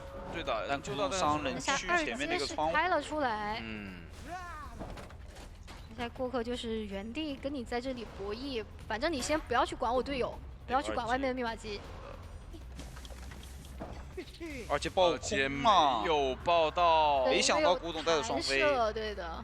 没错，那这样子这个位置还可以再前去。哎，他为什么不去长双卡吗？他想骗监管者，就想死角落，不干扰队友。就还是回到这里，对。比你多次变轮嘛，其实就完全足够了。是的。那现在的话，要不再让囚徒来救，囚徒要想操作一下。对的，因为毕竟他有电，囚徒有电的话，他是这个阵容里面具备 OB 的一个角色了。而且可以把你的2阶电掉，也是有说法的。我有飞轮躲2阶，然后留电的话，你挂人还不好挂。对，现在的话，古董双飞轮还没转好。对的，给根刺，但我这边可以刷血，等你变。对，不急啊，下来不急啊。对。还能卡，有机会打4人开门战吗？没有，机会还是很小。比较难。对。对，因为古董双它是没有回光返照的。这样的话，必须要稳定的上2根刺才行，而且古董双的飞轮也拖跑了。但这波是能够木压那个，对，帮压板，木压捏刺的。然后飞轮。身位已经拉得很开了。对的。得让古董双回来，然后再粘到这台机子，出一个电池。这边翻回来。好了，2人贴。飞轮可以预判一下吗？看一下。哇！但是飞轮躲掉。啊，这波是能打到4人开门战。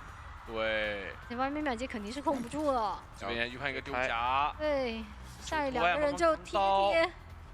直接通电。是。飞轮顶刀。这么秀，我的天！还打了囚徒。把闪现都逼了出来。对的，但是现在生化飞的人古董还在，所以说我只要古董上活着，你就管不了门。对。那现在再给一刀，但这边门的话已经点到了50多了。昆虫也来了。昆虫也姗姗来迟，但是这把已经不需要了。对，因为只需要跑一个就行了。看个特效。还想拦一下。对的，这边把人挂上。哎，能拖球图一个自起，走起来。那看一下地窖的位置就在脸上，这边垫好了，给电，但是这个减速好像还是没办法拉开距离。再给一刀，那也是把球图。恭喜北京微博。但是确实，因为只需要跑出一个求生者，其实就已经是微博这边拿下了整场比赛的一个胜利了。那随着2位求生者出门，让我们恭喜北京 WPG 拿下本场比赛的胜利，也是成功晋级到我们的下一场比赛当中去。是的，是的。对于成都狼队来说的话，也不用气馁，是吧？我觉得今天表现也非常，还有容错，对，表现非常好了已经。我觉得狼队后面需要做的就是调整一下状态，对，因为整体看下来他们实力并。